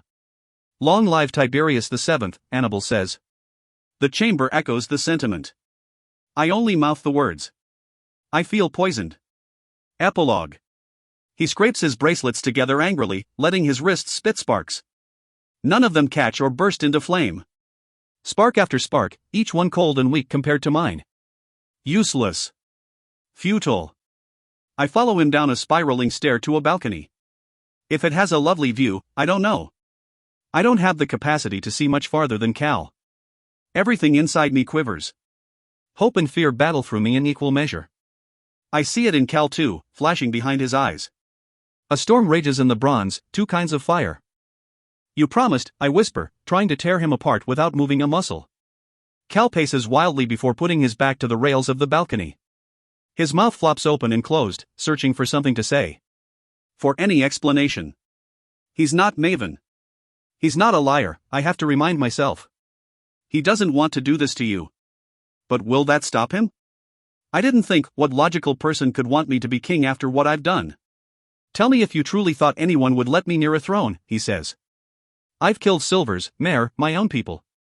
He buries his face in his blazing hands, scrubbing them over his features. Like he wants to pull himself inside out. You killed Reds too. I thought you said there was no difference. Difference, not division. I snarl. You make a wonderful speech about equality, but let that Samos bastard sit there and claim a kingdom just like the one we want to end. Don't lie and say you didn't know about his terms, his new crown. My voice trails away before I can speak the rest aloud. And make it real. You know I had no idea. Not one? I raise an eyebrow. Not a whisper from your grandmother. Not even a dream of this? He swallows hard, unable to deny his deepest desires. So he doesn't even try. There's nothing we can do to stop Samos. Not yet. I slap him across the face. His head moves with the momentum of the blow and stays that way, looking out to the horizon I refuse to see. My voice cracks. I'm not talking about Samos. I didn't know, he says, the words soft on the ash wind. Sadly, I believe him. It makes it harder to stay angry, and without anger I have only fear and sorrow. I really didn't know. Tears burn salty tracks down my cheeks, and I hate myself for crying. I just watched who knows how many people die, and killed many of them myself. How can I shed tears over this? Over one person still breathing right before my eyes? My voice hitches. Is this the part where I ask you to choose me? Because it is a choice. He need only say no. Or yes. One word holds both our fates. Choose me. Choose the dawn. He didn't before. He has to now. Shaking, I take his face in my hands and turn him to look at me. When he can't, when his bronze eyes focus on my lips or my shoulder or the brand exposed to the warm air, something inside me breaks. I don't have to marry her, he murmurs. That can be negotiated. No, it can't. You know it can't. I laugh coldly at his absurd posturing. His eyes darken. And you know what marriage is to us, to Silvers. It doesn't mean anything. It has no bearing on what we feel, and who we feel for. Do you really think it's the marriage I'm angry about? Rage boils in me, hot and wild and impossible to ignore. Do you really think I have any ambition to be your, or anyone's, queen? Warm fingers tremble against mine, their grip tightening as I start to slip away. Mare, think of what I can do. What kind of king I can be. Why does anyone need to be king at all? I ask slowly, sharpening every word. He has no answer. In the palace, during my imprisonment, I learned that Maven had been made by his mother, formed into the monster he became. There is nothing on earth that can change him or what she did. But Cal was made too. All of us were made by someone else, and all of us have some thread of steel that nothing and no one can cut. I thought Cal was immune to the corruptive temptation of power. How wrong I was. He was born to be a king. It's what he was made for. It's what he was made to want. Tiberius. I've never said his real name before. It doesn't suit him. It doesn't suit us. But that's who he is. Choose me. His hands smooth over mine, his fingers splaying to match my own. As he does, I shut my eyes. I allow myself one long second to memorize what he feels like. Like that day in Piedmont, when the rainstorm caught us both. I want to burn. I want to burn. Mare, he whispers. Choose me. Choose a crown. Choose another king's cage. Choose a betrayal to everything you've bled for. I find my thread of steel too. Thin but unbreakable. I am in love with you, and I want you more than anything else in the world. His words sound hollow coming from me. Anything else in this world. Slowly, my eyelids flutter open. He finds the spine to match my gaze. Think what we could do together, he murmurs, trying to pull me closer. My feet hold firm. You know what you are to me. Without you, I have no one. I am alone. I have nothing left. Don't leave me alone. My breathing turns ragged. I kiss him for what could be, what might be, what will be the last time. His lips feel strangely cold as we both turn to ice. You aren't alone. The hope in his eyes cuts deeply. You have your crown. I thought I knew what heartbreak was. I thought that was what Maven did to me. When he stood and left me kneeling. When he told me everything I ever thought him to be was a lie. But then, I believed I loved him. I know now, I didn't know what love was. Or what even the echo of heartbreak felt like. To stand in front of a person who is your whole world and be told you are not enough. You are not the choice. You are a shadow to the person who is your son. Mare, please. He begs like a child in his desperation. How did you think this was going to end? What did you really think would happen next? I feel the heat of him even as every part of me goes cold. You don't have to do this. But I do. I turn away, deaf to his protests. But he doesn't try to stop me. He lets me walk away. Blood drowns out everything but my screaming thoughts. Terrible ideas, hateful words, broken and twisted like a bird without wings. They limp by, each one worse than the last. Not a God's chosen, but a God's cursed. That's what we all are. It's a wonder I don't fall down the spiraling steps of the tower, a miracle I make it outside without collapsing. The sun overhead is hatefully bright, a harsh contrast to the abyss inside me. I shove a hand deep into my uniform pocket and barely register the sharp sting of something. It doesn't take long to realize the earring. The one Cal gave me. I almost laugh at the thought of it. Another broken promise. Another Calor betrayal. A burning need to run tugs at my heart. I want Killorn, I want Giza. I want Shade to appear and tell me this is another dream. I imagine them beside me, their words in open arms a comfort. Another voice drowns them out. It burns my insides. Cal follows orders, but he can't make choices. I sigh at the thought of Maven's words. Cal did make a choice. And in the deepest parts of myself, I'm not surprised. The prince is as he has always been.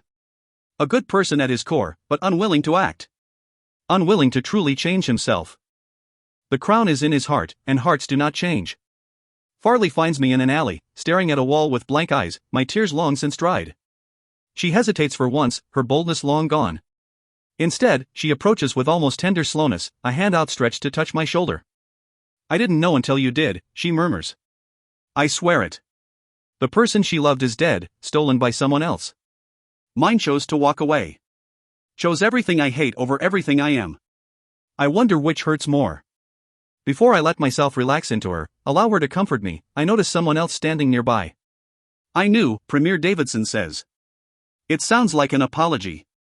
At first I feel another surge of anger, but it isn't his fault. Cal didn't have to agree. Cal didn't have to let me go. Cal didn't have to eagerly leap into a well-baited trap. Divide and conquer, I whisper, remembering his own words. The fog of heartbreak clears enough for me to understand. Montfort and the Scarlet Guard would never support a Silver King, not truly. Not without other motives in play. Davidson nods his head. It's the only way to beat them. Samos, Calor, Signet. The Rift, Norta, the Lakelands. All driven by greed, all ready to break one another for an already broken crown. All part of Montfort's own plan. I force another breath, and try to recover. Try to forget Cal, forget Maven, focus on the road ahead. Where it leads, I don't know. Somewhere in the distance, somewhere in my bones, thunder rolls. We're going to let them kill each other. Acknowledgements. Thank you to the armies of people who made and continue to make my books a possibility. To my editor Kristen and the entire editorial team, the HarperTeam and HarperCollins family, Gina, the Elizabeths, both Ward and Lynch, Margot, the best cover designer in the world, Sarah Kaufman, and the design team. To our foreign publishers and agents, the Universal Film team, Sarah, Elizabeth, Jay, Jennifer, and of course, the powerhouse that is New Leaf Literary. Susie, always in my corner. Puya, Kathleen, Mia, Joe, Jackie, Jada, Hillary, Chris, Danielle, and Sarah keeping my head on straight and coming through with some amazing notes to shape King's Cage. New Leaf is always pushing forward. And once more, to Susie, because I can never thank her enough. Thank you to the just as formidable army that is my friends and family. My parents, Lou and Heather, still the reason for all this and the drive behind everything I am. My brother, Andy, who is now a better adult than me. My grandparents, aunts and uncles, and cousins, with great love to Kim and Michelle, the closest things I have to sisters. Thank you to friends from my old home, Natalie, Alex, Katrina, Kim, Lauren, and more. Thank you to friends from my new home, Brian, Angela, Aaron, Jen, Ginger, Jordan, what seems like most of Culver City, and whoever ends up in the rocking chairs for PMCC Sunday. Thank you to my bunkmates in Slytherin Common Room, Jen and Morgan, and the missing bunkmate, Tori, who always has bed couch waiting. This might be a bragging paragraph, but I've made so many real friends and grown so much through meeting other authors over the past year. We have a weird job that I could not do without you guys. I would be remiss not to name, shame, and thank a few of you. First, Emma Terrio. Remember that name. Her support has been invaluable over the years. Thank you, in no particular order, to Adam Silvera, Renee Oddie, Lee Bardugo, Jenny Hahn, Veronica Roth, Soman Chainani, Brendan Reichs, Donielle Clayton, Maureen Gu, Sarah Ennie, Kara Thomas, Danielle Page, and the entire YLL family. Warrior Mother Margie Stoll. The first friend I ever made in this industry, Saba Tahir, who continues to be a torch against the night falling around us. My deepest love and admiration to Susan Dennard, who is not only an exemplary human, but a deeply talented writer with unparalleled insight into our craft.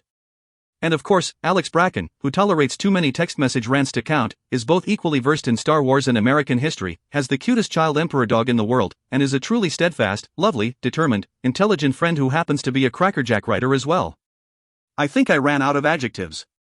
I'm blessed enough to have readers, and it goes without saying, I extend my deepest gratitude to each and every one of you. To quote JK, no story lives unless someone wants to listen. Thank you for listening. And thank you to the entire YA community. You've been a light through the dark waves of 2016. Last time around I thanked pizza, and that stands. Thank you to the National Parks and the National Parks Service, who continue to maintain and protect the natural beauty of the country I love. Happy 100th birthday! To learn more, volunteer, or donate, go to www.nps.gov/getinvolved. Our natural treasures must be protected for generations to come. Thank you to Hillary Rodham Clinton, Bernie Sanders, Elizabeth Warren, President Barack Obama, First Lady Michelle Obama, and all those working to defend the rights of women, minorities, Muslim Americans, refugees, and LGBTQ+ Americans. Thank you to Mitt Romney for his unwavering opposition to demagoguery, and his patriotic duty to the United States. Thank you to John McCain for his continued fight against torture, as well as his years of service and his defense of military families. Thank you to Charlie Baker, Governor of Massachusetts, for his support of common sense gun reform, women's rights, and marriage equality. And just in case any of the above has an about face by the time we publish, these acknowledgements were written in November 2016. Thank you to the Khans, and to every Gold Star family in our nation. Thank you to every member of our military, every veteran, and every military family serving the United States with sacrifices most of us cannot fathom. And thank you to every educator in our country. You are the hands shaping the future. Thank you to the people of Scotland, who voted against division and fear. Thank you to the elected representatives of California, who will continue to defend their constituents. Thank you to Lin-Manuel Miranda and the cast of Hamilton, who have performed a true service to our country through their lasting art. You guys are non-stop. Thank you to everyone in positions of power who speak and stand against injustice, tyranny, and hatred in the United States and across the globe. Thank you to everyone listening, and watching, and keeping your eyes open. Back ads.